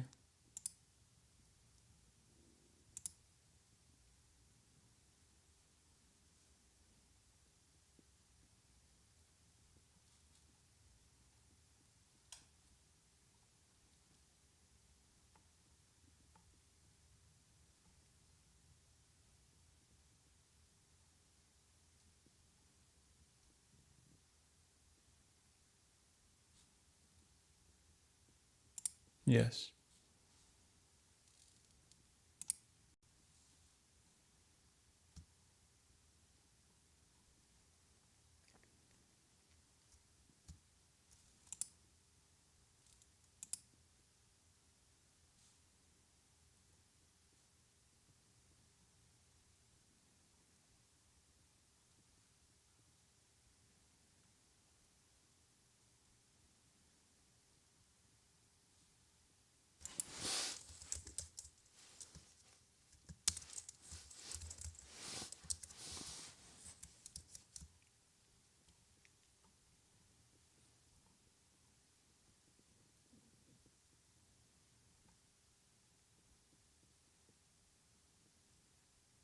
Mm-hmm. Okay, so what's the one goal for this period? The one goal, the one thing that has to be true for this month is we need the Deep Work OS to be fully refactored. Everything is clean and logical, and we're working again. Before, again, my issue was that I was doing this in such a way that I was doing all this in such a way that I didn't document. I didn't have written documentation like I do now. Everything was all saved. I had all the documentation written. Okay? But it was saved in the system. Now, that's a big problem because if you don't have a physical copy, like a single source of truth where you can just literally open it up, and Ron, I'm talking about having one of these. This actually, you know what? And when I think about it, no offense, iPad, but this is shit. This is really shit because this, even with this, if let's say I open this up, there's so many fucking apps in here. There's so much distraction. Look, this thing is already off. It's already powered off. The battery's already dead. The battery's already fucking dead. Battery's already dead. So what am I gonna do with this? It's useless. It's useless. That's an expense that's useless now. And I don't need that. What I need is something light, simple, and fast to get set up. I need to be able to just see, okay, this is what happened, this is where I am, and I just have that reference. Okay, this is the name of the DB I can search in here, etc. That's all I need. That's all I fucking need. I just need to know where the thing is, and I can find the rest from there. That's it. And that's what this working procedure is for. Because then if I get there, if I see that, if I do that, I can find all the other things. So I can find the working procedure for how to work the daily save point now, right? The save point DB. Or the save point base camp, whatever the fuck the title is. I can find all that stuff very easily within the system. All I have to do is just hit the search. But what I need is something very top level where I can see, okay, this is the sandwich to my day. I have the morning routine. I have the deep work stuff. I have the pre-deep work, post-deep work. And then I have the end of the day. That's a daily rhythm, right? So that's where that comes in. So the daily rhythm is even bigger than the deep work. And even bigger than that is the life of West, because all that stuff has to compound to getting to true north. So that's what I'm learning. That's what I'm learning now at this stage from going through this experience of being on a roll and having done all this work to then having this traumatic experience happen where my daughter was taken away. I got completely, you know, and I just couldn't get back to it. And now it's like I forgot what to do. I forgot what I did all those 5 months ago. All the work is here. It's saved here. I got to find it. It's all documented. But I'm waiting for the computer to fucking... I have the computer. I have the fucking Mac Studio. I need the goddamn fucking power cable. And they gave me a fucking UK power cable. Why would you do that? That doesn't make any sense. I don't mean to complain here. I'm incredibly grateful. I am very, very grateful. Super grateful. Thank you so much. I'm just saying, if you know you're shipping it to Austria, does Austria have a fucking UK power cord? No, it doesn't. No, it doesn't.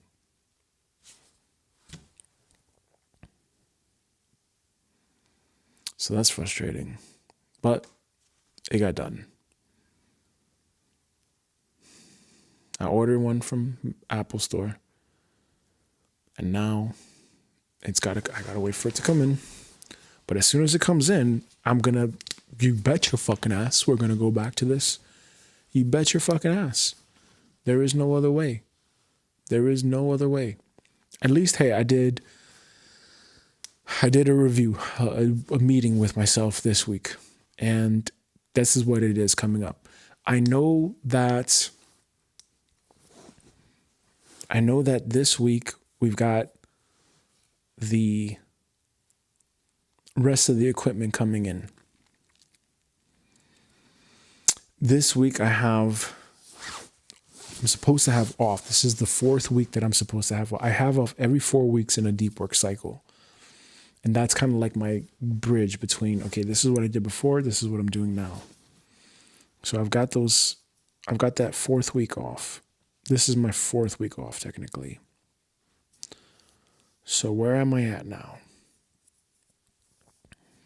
Now I'm at the stage where my job right now is to ensure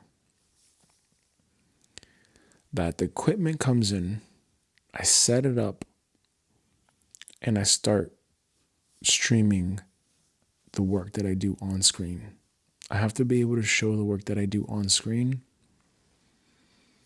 And I'm choosing now to get back to that stage. And I'm also choosing to make sure that the container for work is now very refined. I know my save point.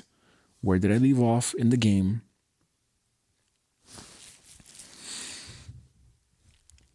All right. Just see myself as an avatar. Just see myself as a character in a game. I'm an avatar. And as an avatar, I've got these save points that I need to reach in the game. So I'm camping, right? Just see yourself in an actual video game. I'm camping, I'm backpacking, and I'm traveling, right? I've got my base camp. I got to set up base camp. I have to hit my save point.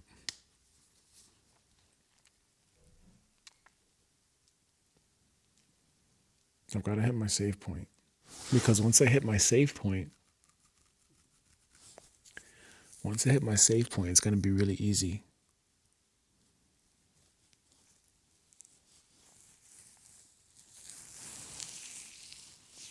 Once I hit my save point, it's going to be really easy.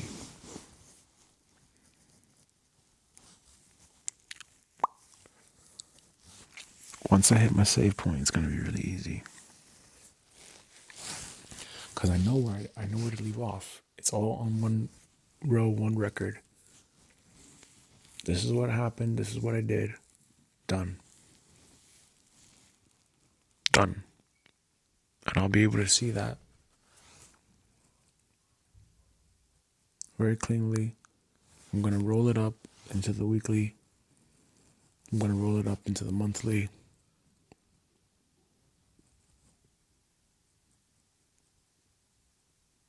It's like a pyramid. It just stacks up. You have to get a good base. Got to get a good base. Got to make sure everything stacks up. Yeah. See, even the iPad is just, it's not. The battery goes so fast on this fucking thing.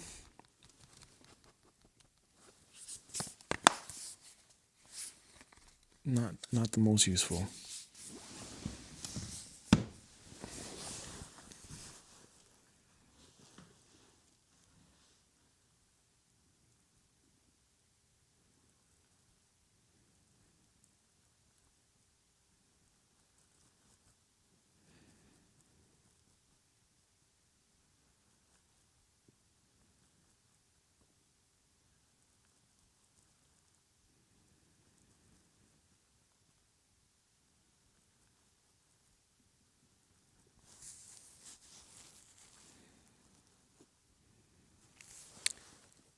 You have to make sure that the base is good. The foundation has to be good. The foundational principles for what I do, for what I must do with systems and building systems is I've got to make sure I know what I'm doing and why. Why would I go and build a pyramid? What's the purpose of building something? What's the purpose of going to True North? What's the purpose of my life? It all has to have some sort of like a hierarchy and lead up to the next thing. And that's what we're trying to accomplish here. That's what I'm trying to accomplish here. I'm trying to know exactly where I want to go. And then from there, reverse engineer. Okay, if I want to make it there, what do I have to do?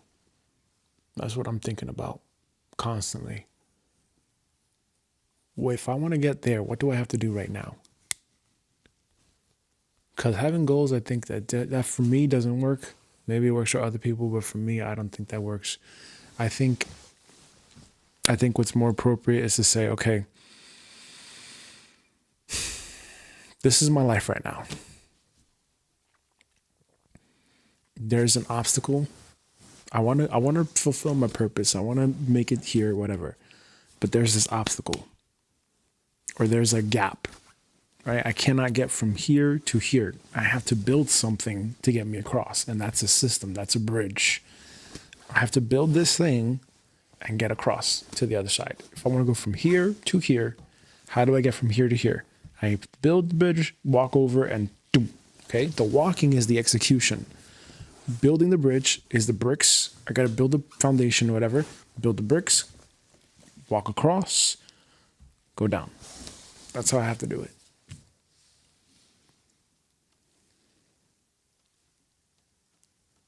And then I walk across. So that's the metaphor. That's the analogy for all this.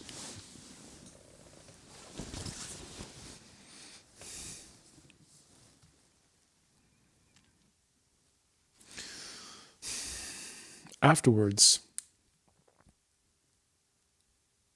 for this week, yes, I'm going to sell this iPad for sure. So that could be at least another 800 to 900 euros recovered. I got to see how much actually I pay for this thing.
Okay, great.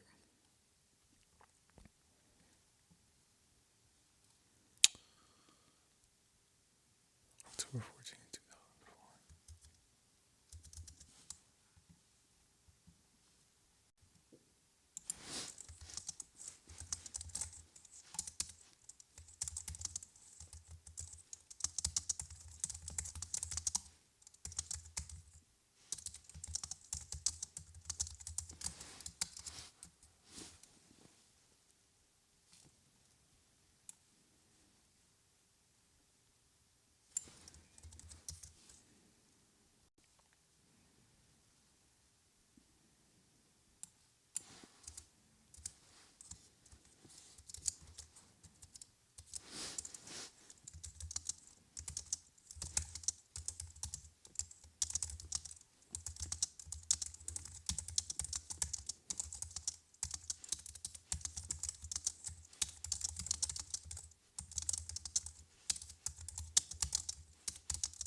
Okay, now I'm looking at selling the iPad because that's exactly what I'm gonna do.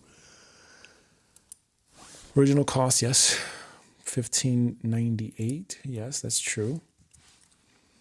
Current Austrian resale price, listings, used devices. What? One listing with iPad Wi-Fi.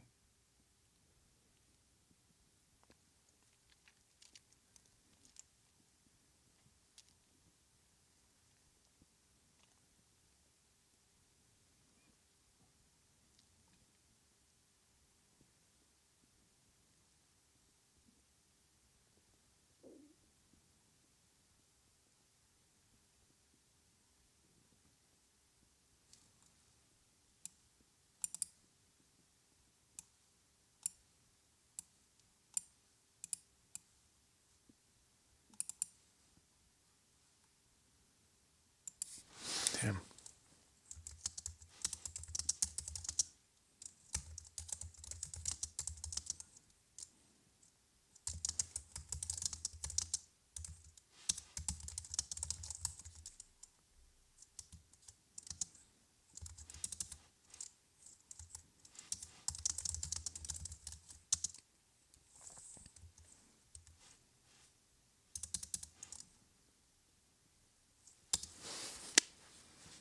Yeah, that sucks. I paid €15.98 for this. If I sell it, it's saying in good condition, I should be able to sell it for 600 to €800. 50% off the original price. If you sell at 700, very typical.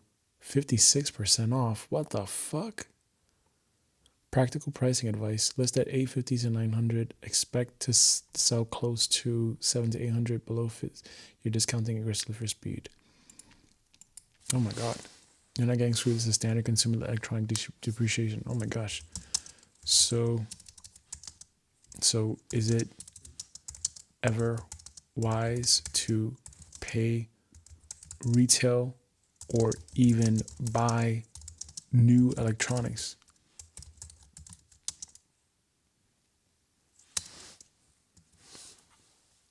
Shit.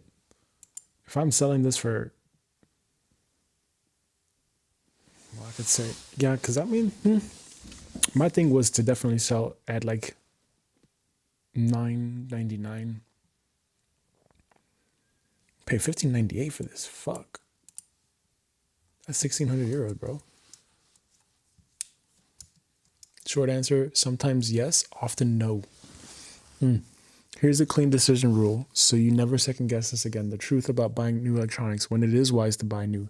Buy retail only when one of these is true. It makes you money, your work output speed, or increase your income clearly increases. Example, primary work machine, camera, mic, GPU, trading workstation. You need the newest capability. New chip feature materially changes what you can do. Example, M series jump, AI acceleration, battery life for travel. You'll keep it for years. Phones, 3 to 4 years. Laptops, 4 to 6. Monitor 7 to 10. Depreciation hurts less when amortized over time. Warranty reliability Mr. Mission Critical gear. Downtime costs more than depreciation. Downtime costs more than depreciation, right? So every day that you're not doing the thing, you're not, shipping what you need to ship, all that time wasted is like, okay, well, I could have just fucking done the thing. Versus if you wait for months down the road to get a new thing and then you get that's wasted time. Rule: if it earns, enables, or protects income, new can be rational. When it is not wise to buy new. Avoid retail when it's consumption, not leverage. Tablets, secondary devices, accessories, toys. Apple style fast depreciation. iPads, Apple Watches, accessories lose 40 to 60% fast.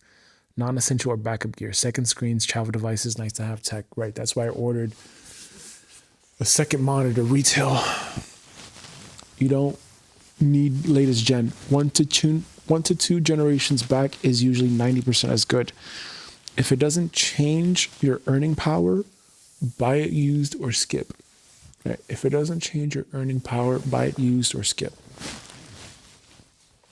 The optimal buying framework. Use this forever. Tier 1, buy new. Primary work machine, tools directly tied to income, infrastructure you rely on daily.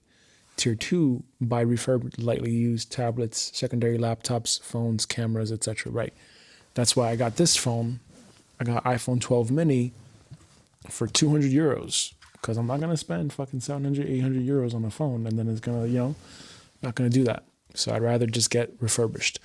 Never buy new. Tier 3, Apple accessories, iPads for non-pro use, experimental gear. I just wanted purchases.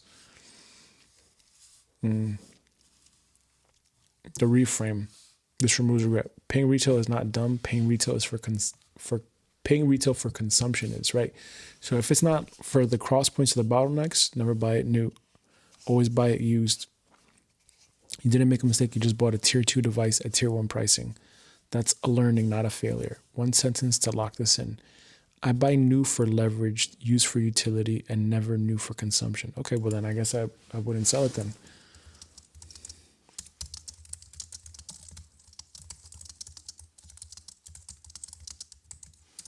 Should I even sell the iPad Pro then?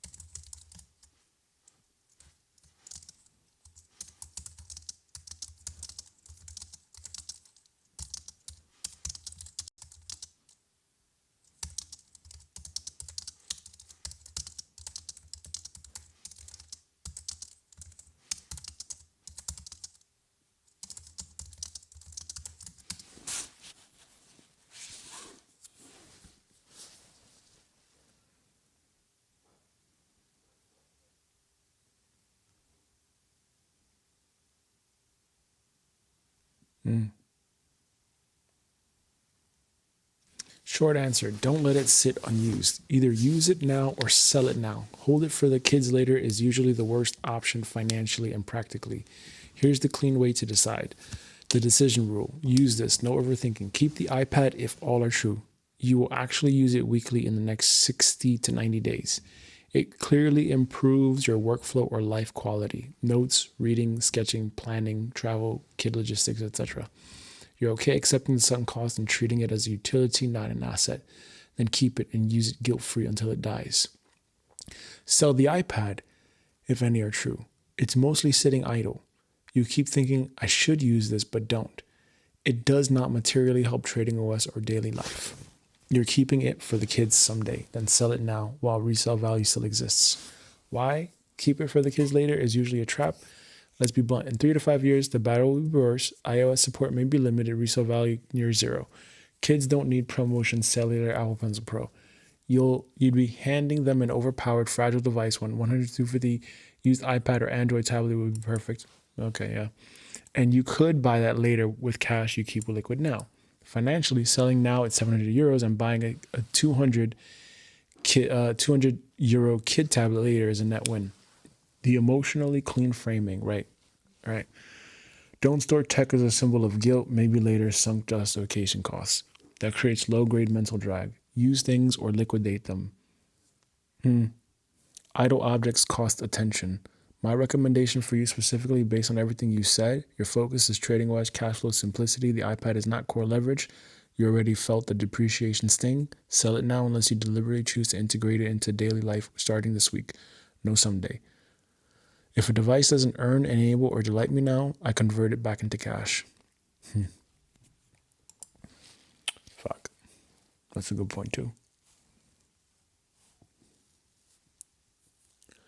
Right, and we don't watch movies like that to say, the only time that we watched movies in 2025 was in December, and that was to watch like Home Alone and stuff like this.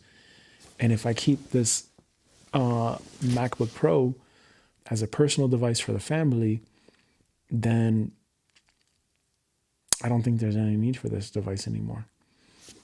Because I can easily take good notes and have it on the Mac, and I can also have this and use this as a writing tablet. So that already serves two of the things at once, So why would I got this. Why would I need this? Why? So it's about the same thing, honestly. It's about the same thing.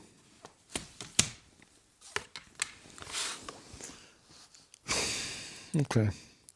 All right. So that's a good point.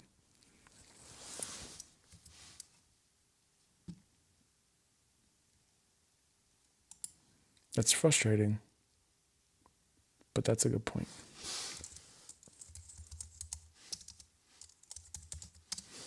Yeah, and that's why I wouldn't buy a brand new Mac Studio Ultra.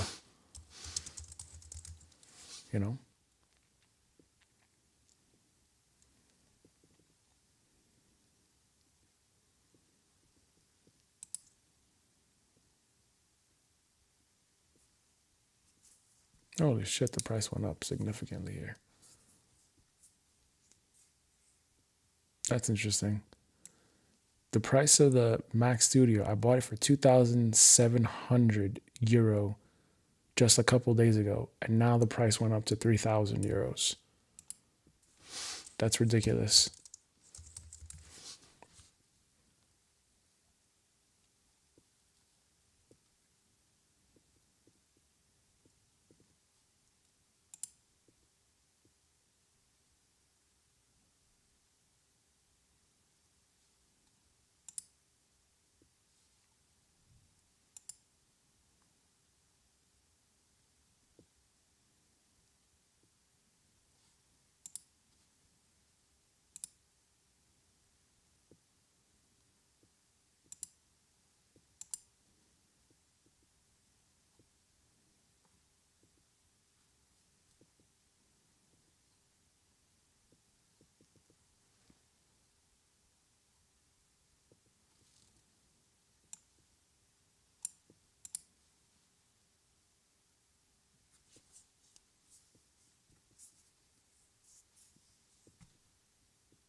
Yeah, even the iPhone 15 right now, it's selling for 440 euro.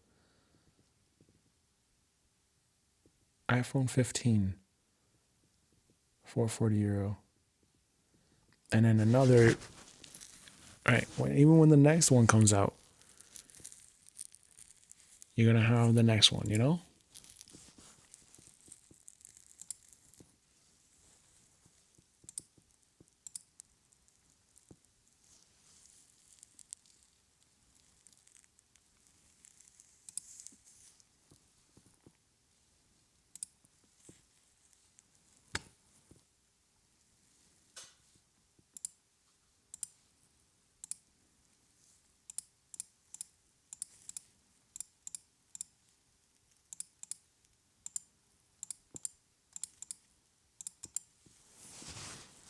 iPhone 15.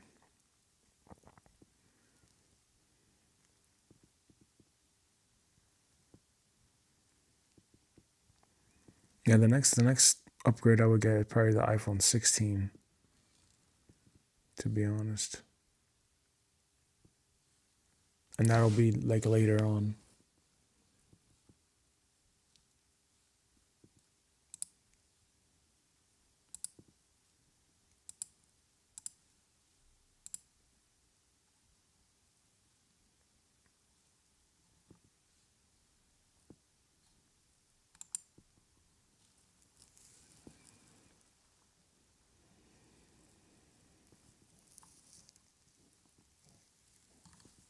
Yep.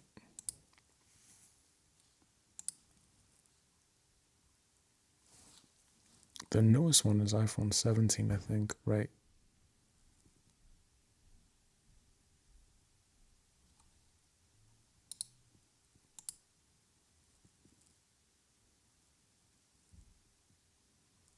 Yeah, there's no point in getting an iPhone 14 or earlier.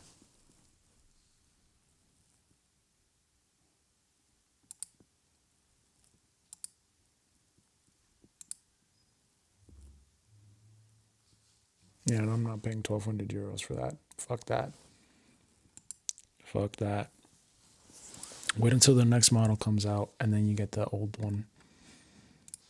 Yep. Because I'm not going to do that bullshit.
No thanks.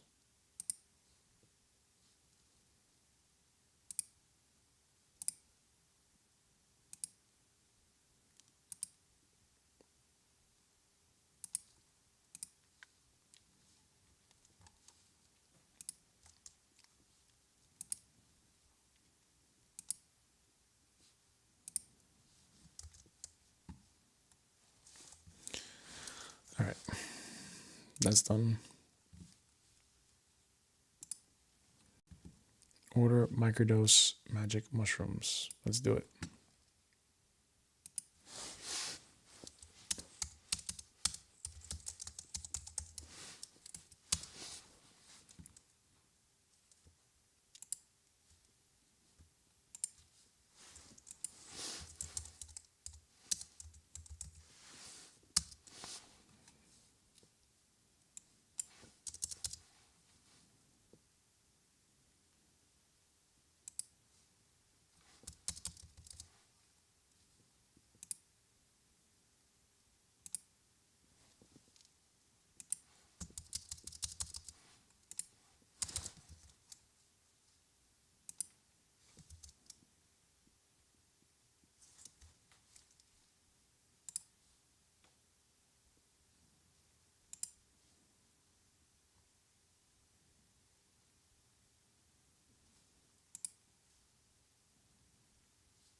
But there's also been loads of amazing videos. I'm going to be posting 1,000 TikToks in the next 24 hours. Back out. Forward from there. We've learned a lot over the last 6 weeks. The music comes in to motivate the next cut. The audience, from watching the video from the beginning to watching the video at the end, how have they transformed? If you had $1 billion in the bank account, what would you do with your life? And we've become what I consider as family. So all that's left to say now is thank you. Hi Eric and rest of the team, all of that. Just wanted to say a massive, massive thank you for putting this entire thing on, for giving me the kick up the arse to start making videos again. This Creator Now challenge was definitely inspiring, and it motivated me to push out new videos every week. The community's insane. The workshops are insane. The roasts were so useful. The feedback were like so great. Creator Now is definitely one of the top 3 most valuable and incredible experiences I've ever had the chance to be a part of. The Creator Now team has shown me and 299 other people how to be creative in 2021. If it wasn't for you, I wouldn't have the confidence or the knowledge to be making any of these YouTube videos. Very motivational. I have uploaded every week of this Creator Now program, and I hope to continue. If I just describe Creator Now in a few words, it definitely have to be motivational, life changing. It's been fun. It's been insightful. Transformational. The cheat code. I am just so very grateful for this opportunity and this game changer in my YouTube. I gained a lot of opportunities and some valuable insight into the YouTube game. I've grown my YouTube channel from 3,000 to over 5,000 subscribers, and I no longer make excuses to post consistently. I grew my channel from 7 to 32, and I've heard that the first 100 is very difficult. Creator Now program has been incredible. 7 to 32, and I've heard that the first 100 is very difficult. Creator Now program has been incredibly eye-opening and has taught me so much about what is needed to be done to be successful as a creator. The Creator Now program for me meant accountability and consistency. My favorite part of Creator Now is the abundance of information. Accountability and consistency. My favorite part of Creator Now is the abundance of information that I learned in the workshops about storytelling, editing, and the business behind YouTube. This is huge, and I feel like it's going to bring us all small creators to the top. Not a lot of people understand how good of an opportunity and Pete Graham. I got to meet Mike Stallone, who literally got a world record while doing this program. I got to meet the whole team, and It's been great to see how dream. Thank you, everybody. Thank you. it's been true. It's one of the best things I've That was an app great feature. Most cool. I don't want it to Definitely being spent my money now and not done some stupid shit. So happy that I spend my money on Creator Now, and I'm so happy that I spend my money on Creator Now and not done some stupid shit.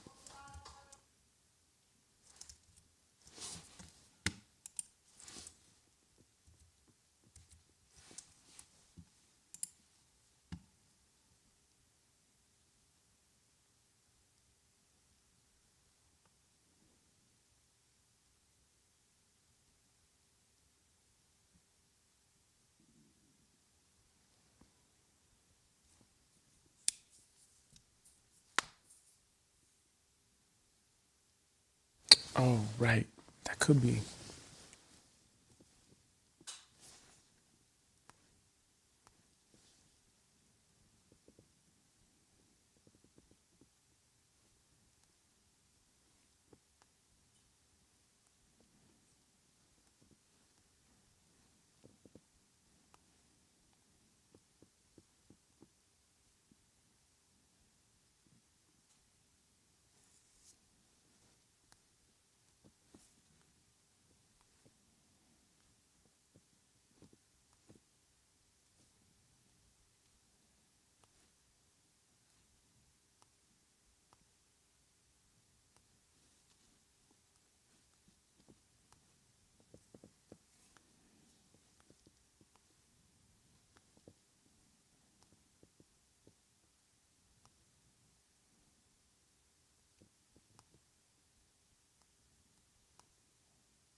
Hmm. Right, let's just do that.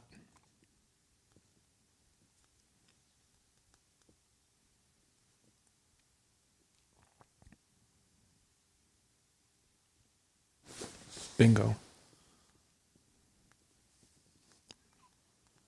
So it was the settings on the Starlink.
Mm-hmm.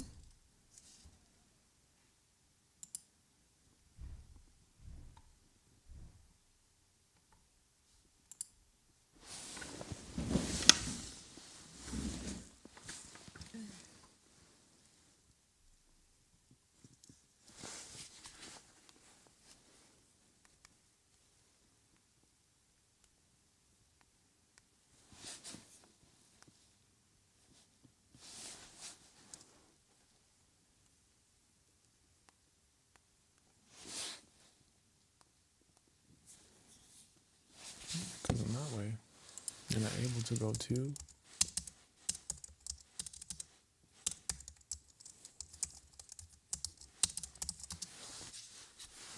Exactly.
There we go.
right back.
I'll give you a clear, practical audit of the options you shared, then a direct recommendation for now.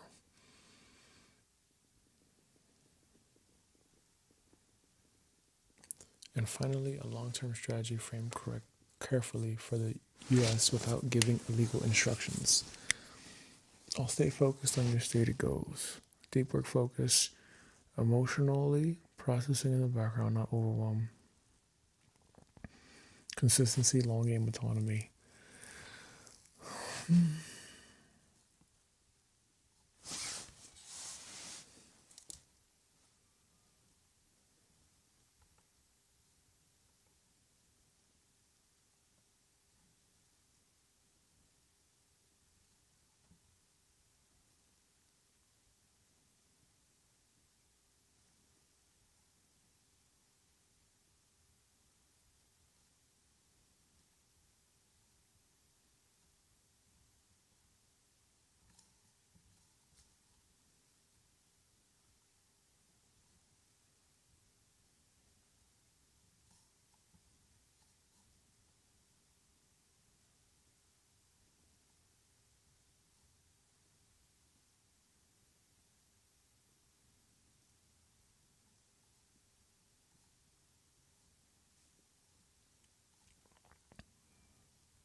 Okay, I think we're back.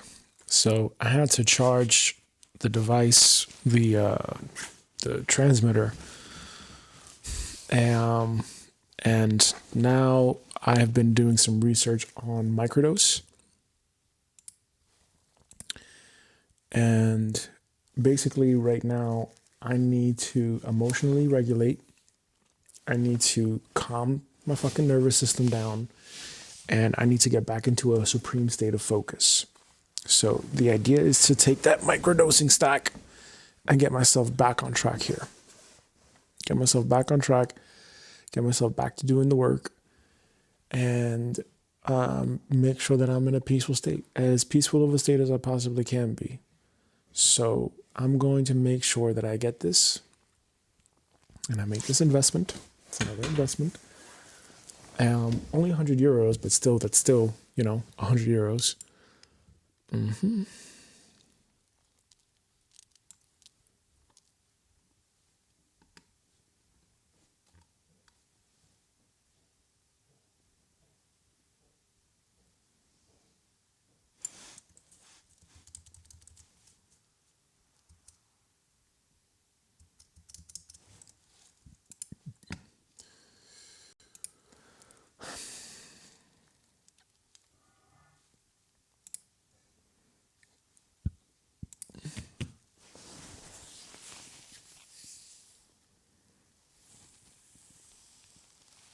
Sananga, they're sold out of Sananga. So I'm just going to have to make sure that I check back every Saturday or something like this. And if they have it next Saturday, I'll order it. If not, it is what it is.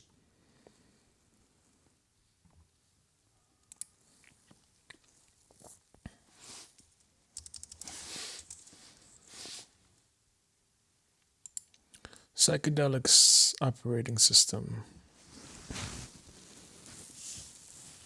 Oh my God. This computer is so slow now.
Okay. So that's done. Let's order this, and then let's order the Jenny Hoyos thing, and let's move on with our life here. Okay, gonna order 10 grams of the Egyptian blue lotus flowers. I'm gonna order ginkgo biloba, lion's mane, and niacin for the microdosing stack. And I have cacao here, thanks to Hema. So from what I understand, cacao and magic mushrooms, when you microdose it, go very well together. So that's going to be good for emotional regulation. I'll do that for like 3 weeks, the first 3 weeks, and then the next 3 weeks after that, I'll do ginkgo biloba, lion's mane, and etc., so that I can get back into the ramp up phase of the focus.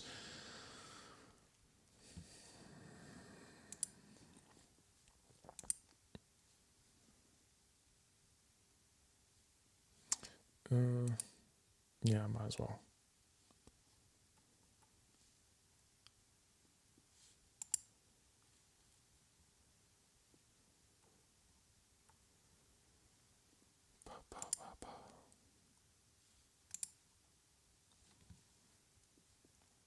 Okay, great.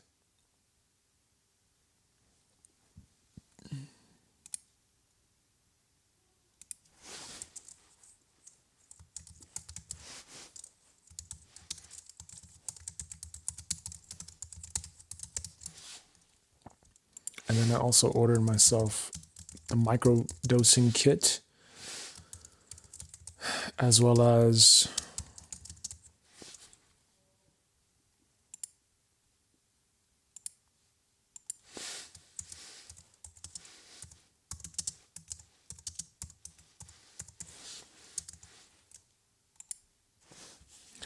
I ordered the microdosing kit as well as an actual heavy dose, so a macrodose, because I will be, I'll do the 3 weeks and then I'll do a ceremony and then I'll do 3 weeks for full focus.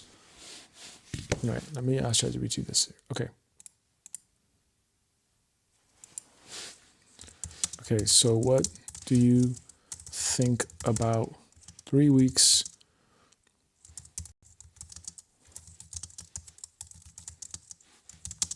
cacao and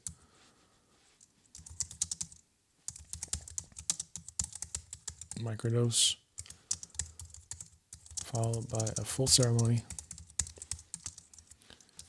then 3 weeks after the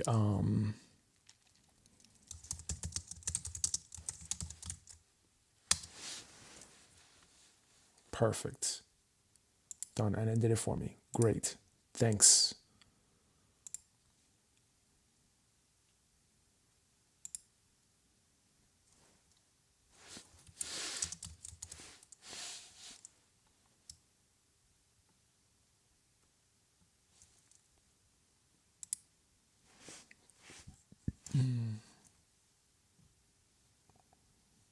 Let's get the URL.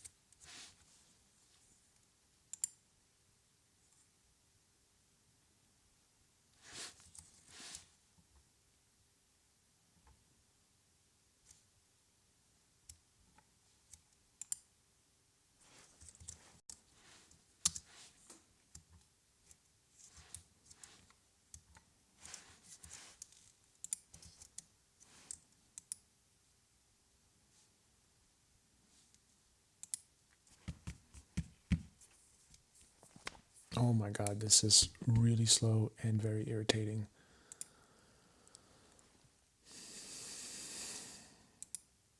Please. What?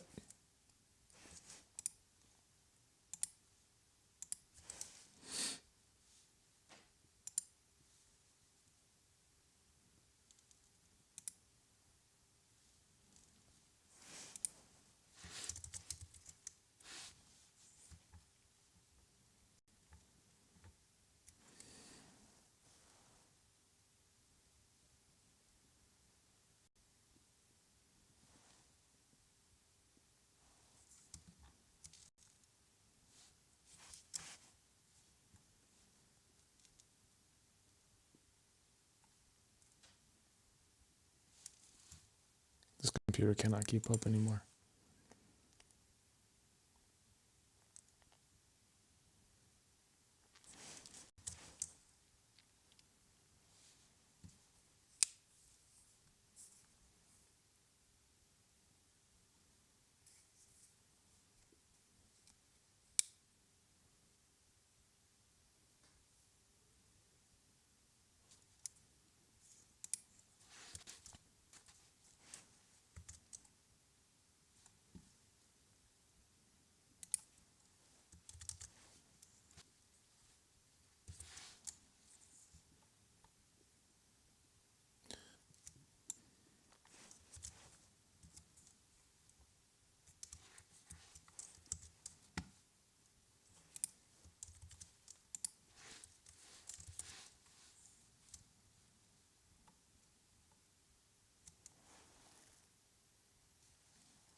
Okay, great.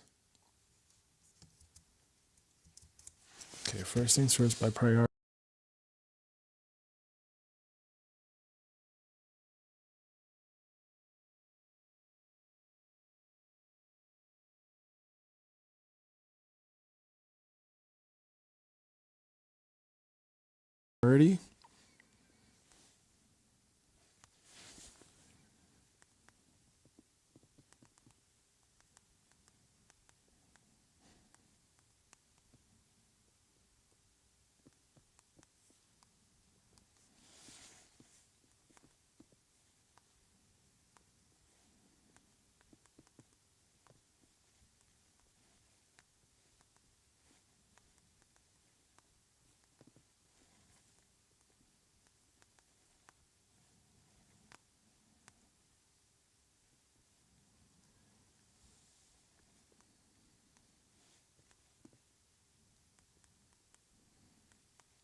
Oh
boy. Okay.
All right, great. Now that's been ordered. So now I have all the things for the microdosing. And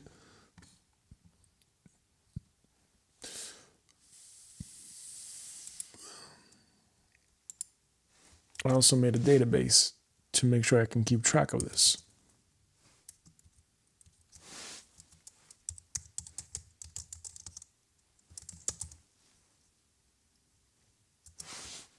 Wonderful. So I have ordered the psilocybin, ginkgo biloba. It's 11:55. Restart iPhone.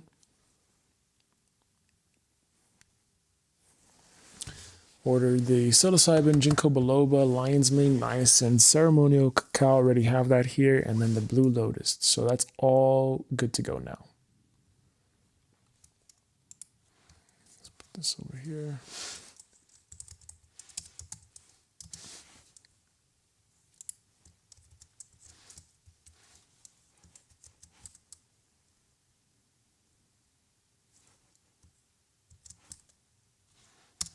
Done.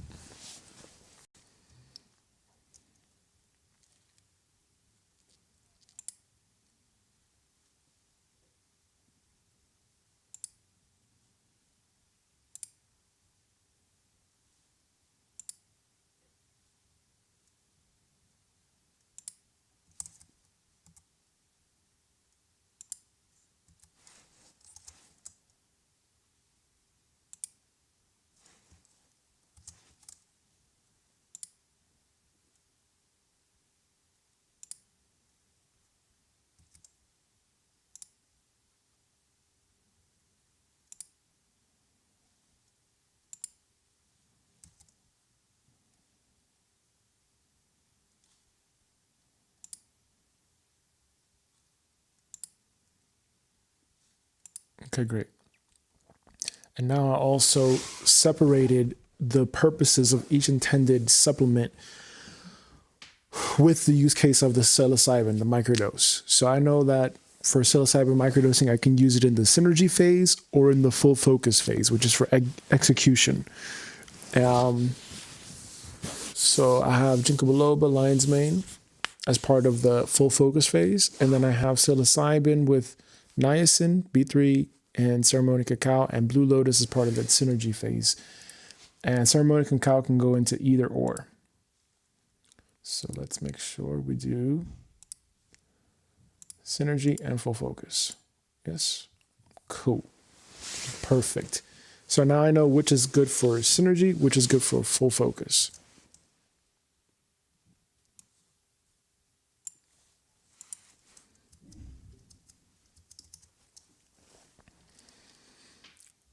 God, this is so slow.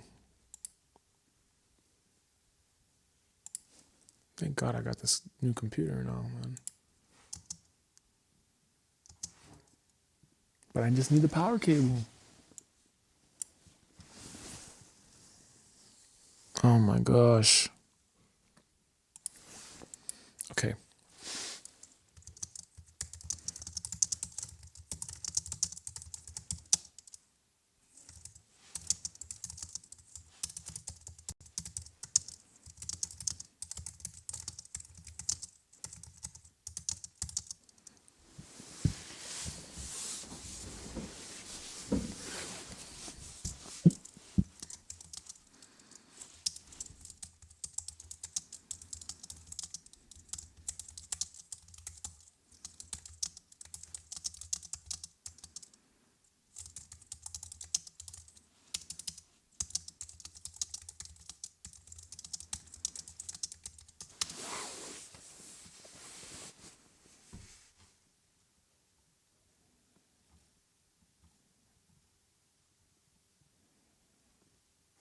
So basically, I was looking at this website called Wise Roots or something like this, and they were charging like 90 euros for like a 1 month microdose stack, which was incredibly expensive because I already have the cacao here. And for that, I mean, I'd rather spend an extra 20 euros and then get more flexibility in my dosages, especially for like ginkgo biloba, lion's mane, and niacin. And I can add all those stacks and I can experiment with all those stacks as well. So I'd rather do that. And that's exactly what I'm doing.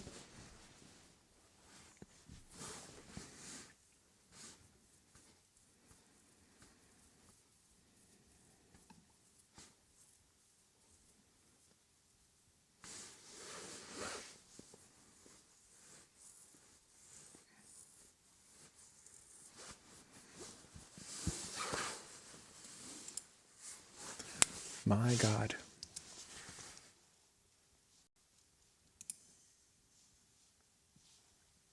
This reminds me to like these 90s computers and like how if you try to freaking push the limits on it, it's terrible. Now imagine in 20 years from now, this computer will be the one that I'm using right now will be, and even this one right now, this Mac Studio, at some point, this one is gonna be as well.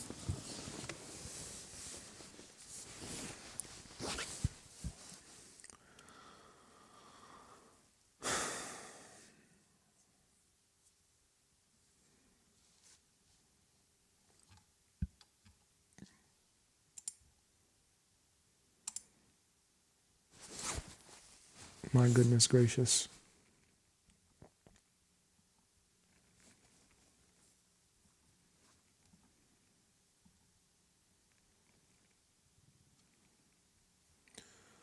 Okay, psilocybin is synergy and full focus. Ginkgo biloba is full focus for execution, right? Lion's mane, full focus, but also can be synergy. Okay. Next, niacin is synergy.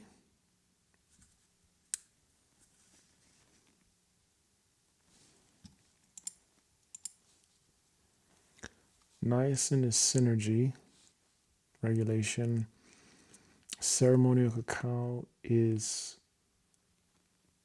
synergy, mainly.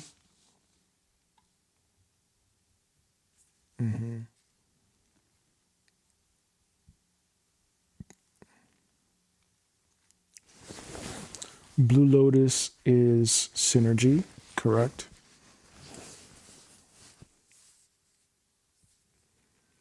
Lion's mane adds synergy, right?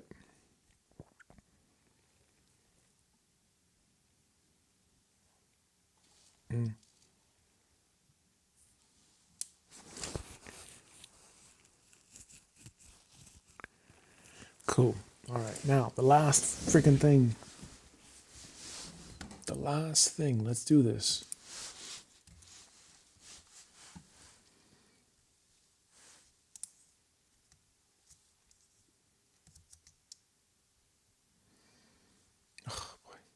All right, Jenny Hoyos, I'm going to give you a shot here. I really hope that you're not fucking around and you're serious about this.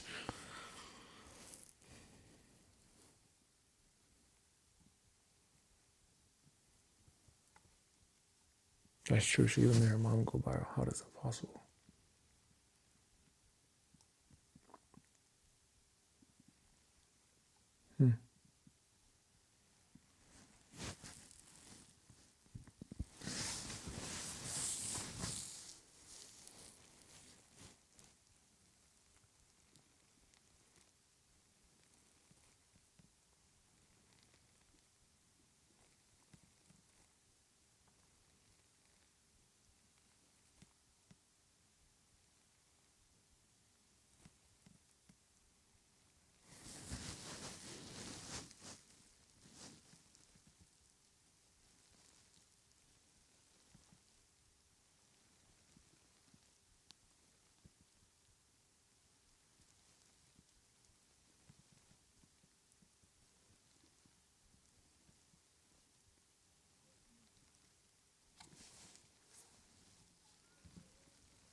Okay.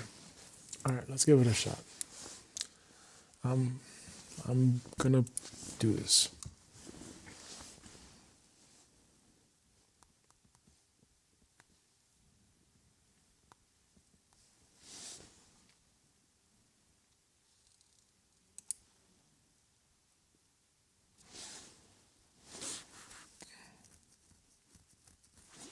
I mean, she got 10 million subscribers. I hope she knows, you know.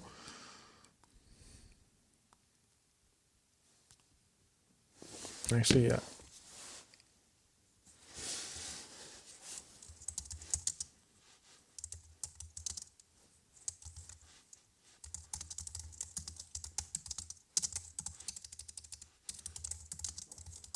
Let's see if there's any other reviews here.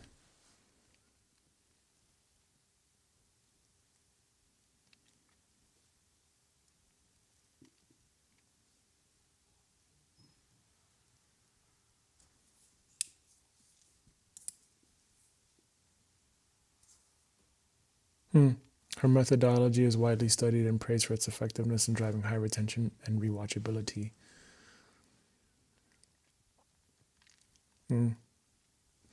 Okay, then this is what I have to study.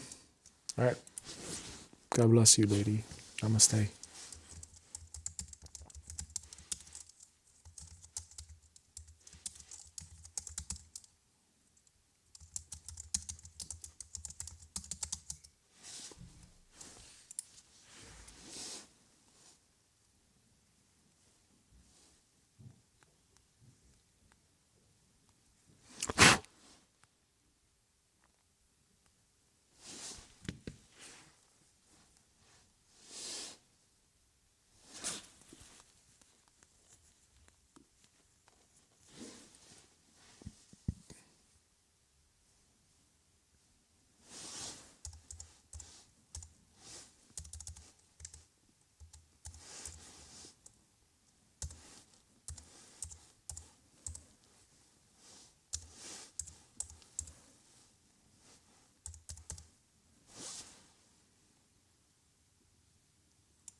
What?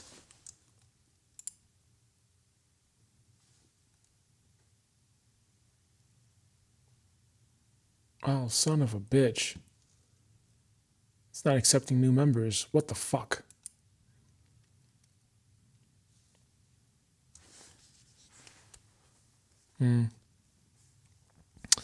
Well, that's tough.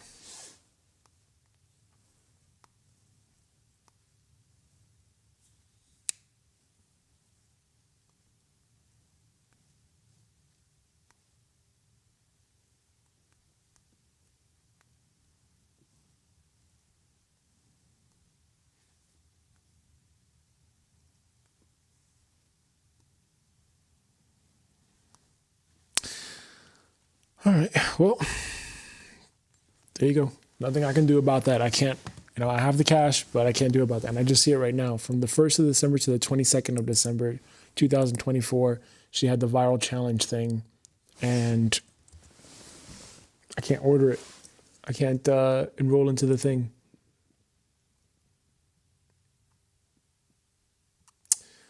That's a bummer. Okay, no problem. But at least what I can do is I can ask ChatGPT. I can like copy these points, these 21 checkpoints, and maybe even like have ChatGPT research this stuff. I don't know. That sucks.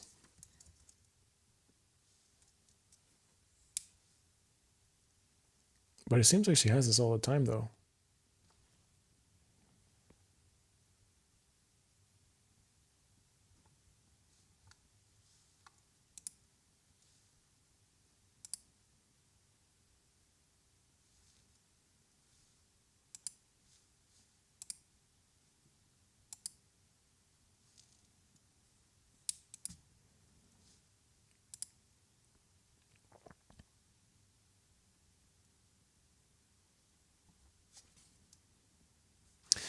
Okay, well, that's it for today.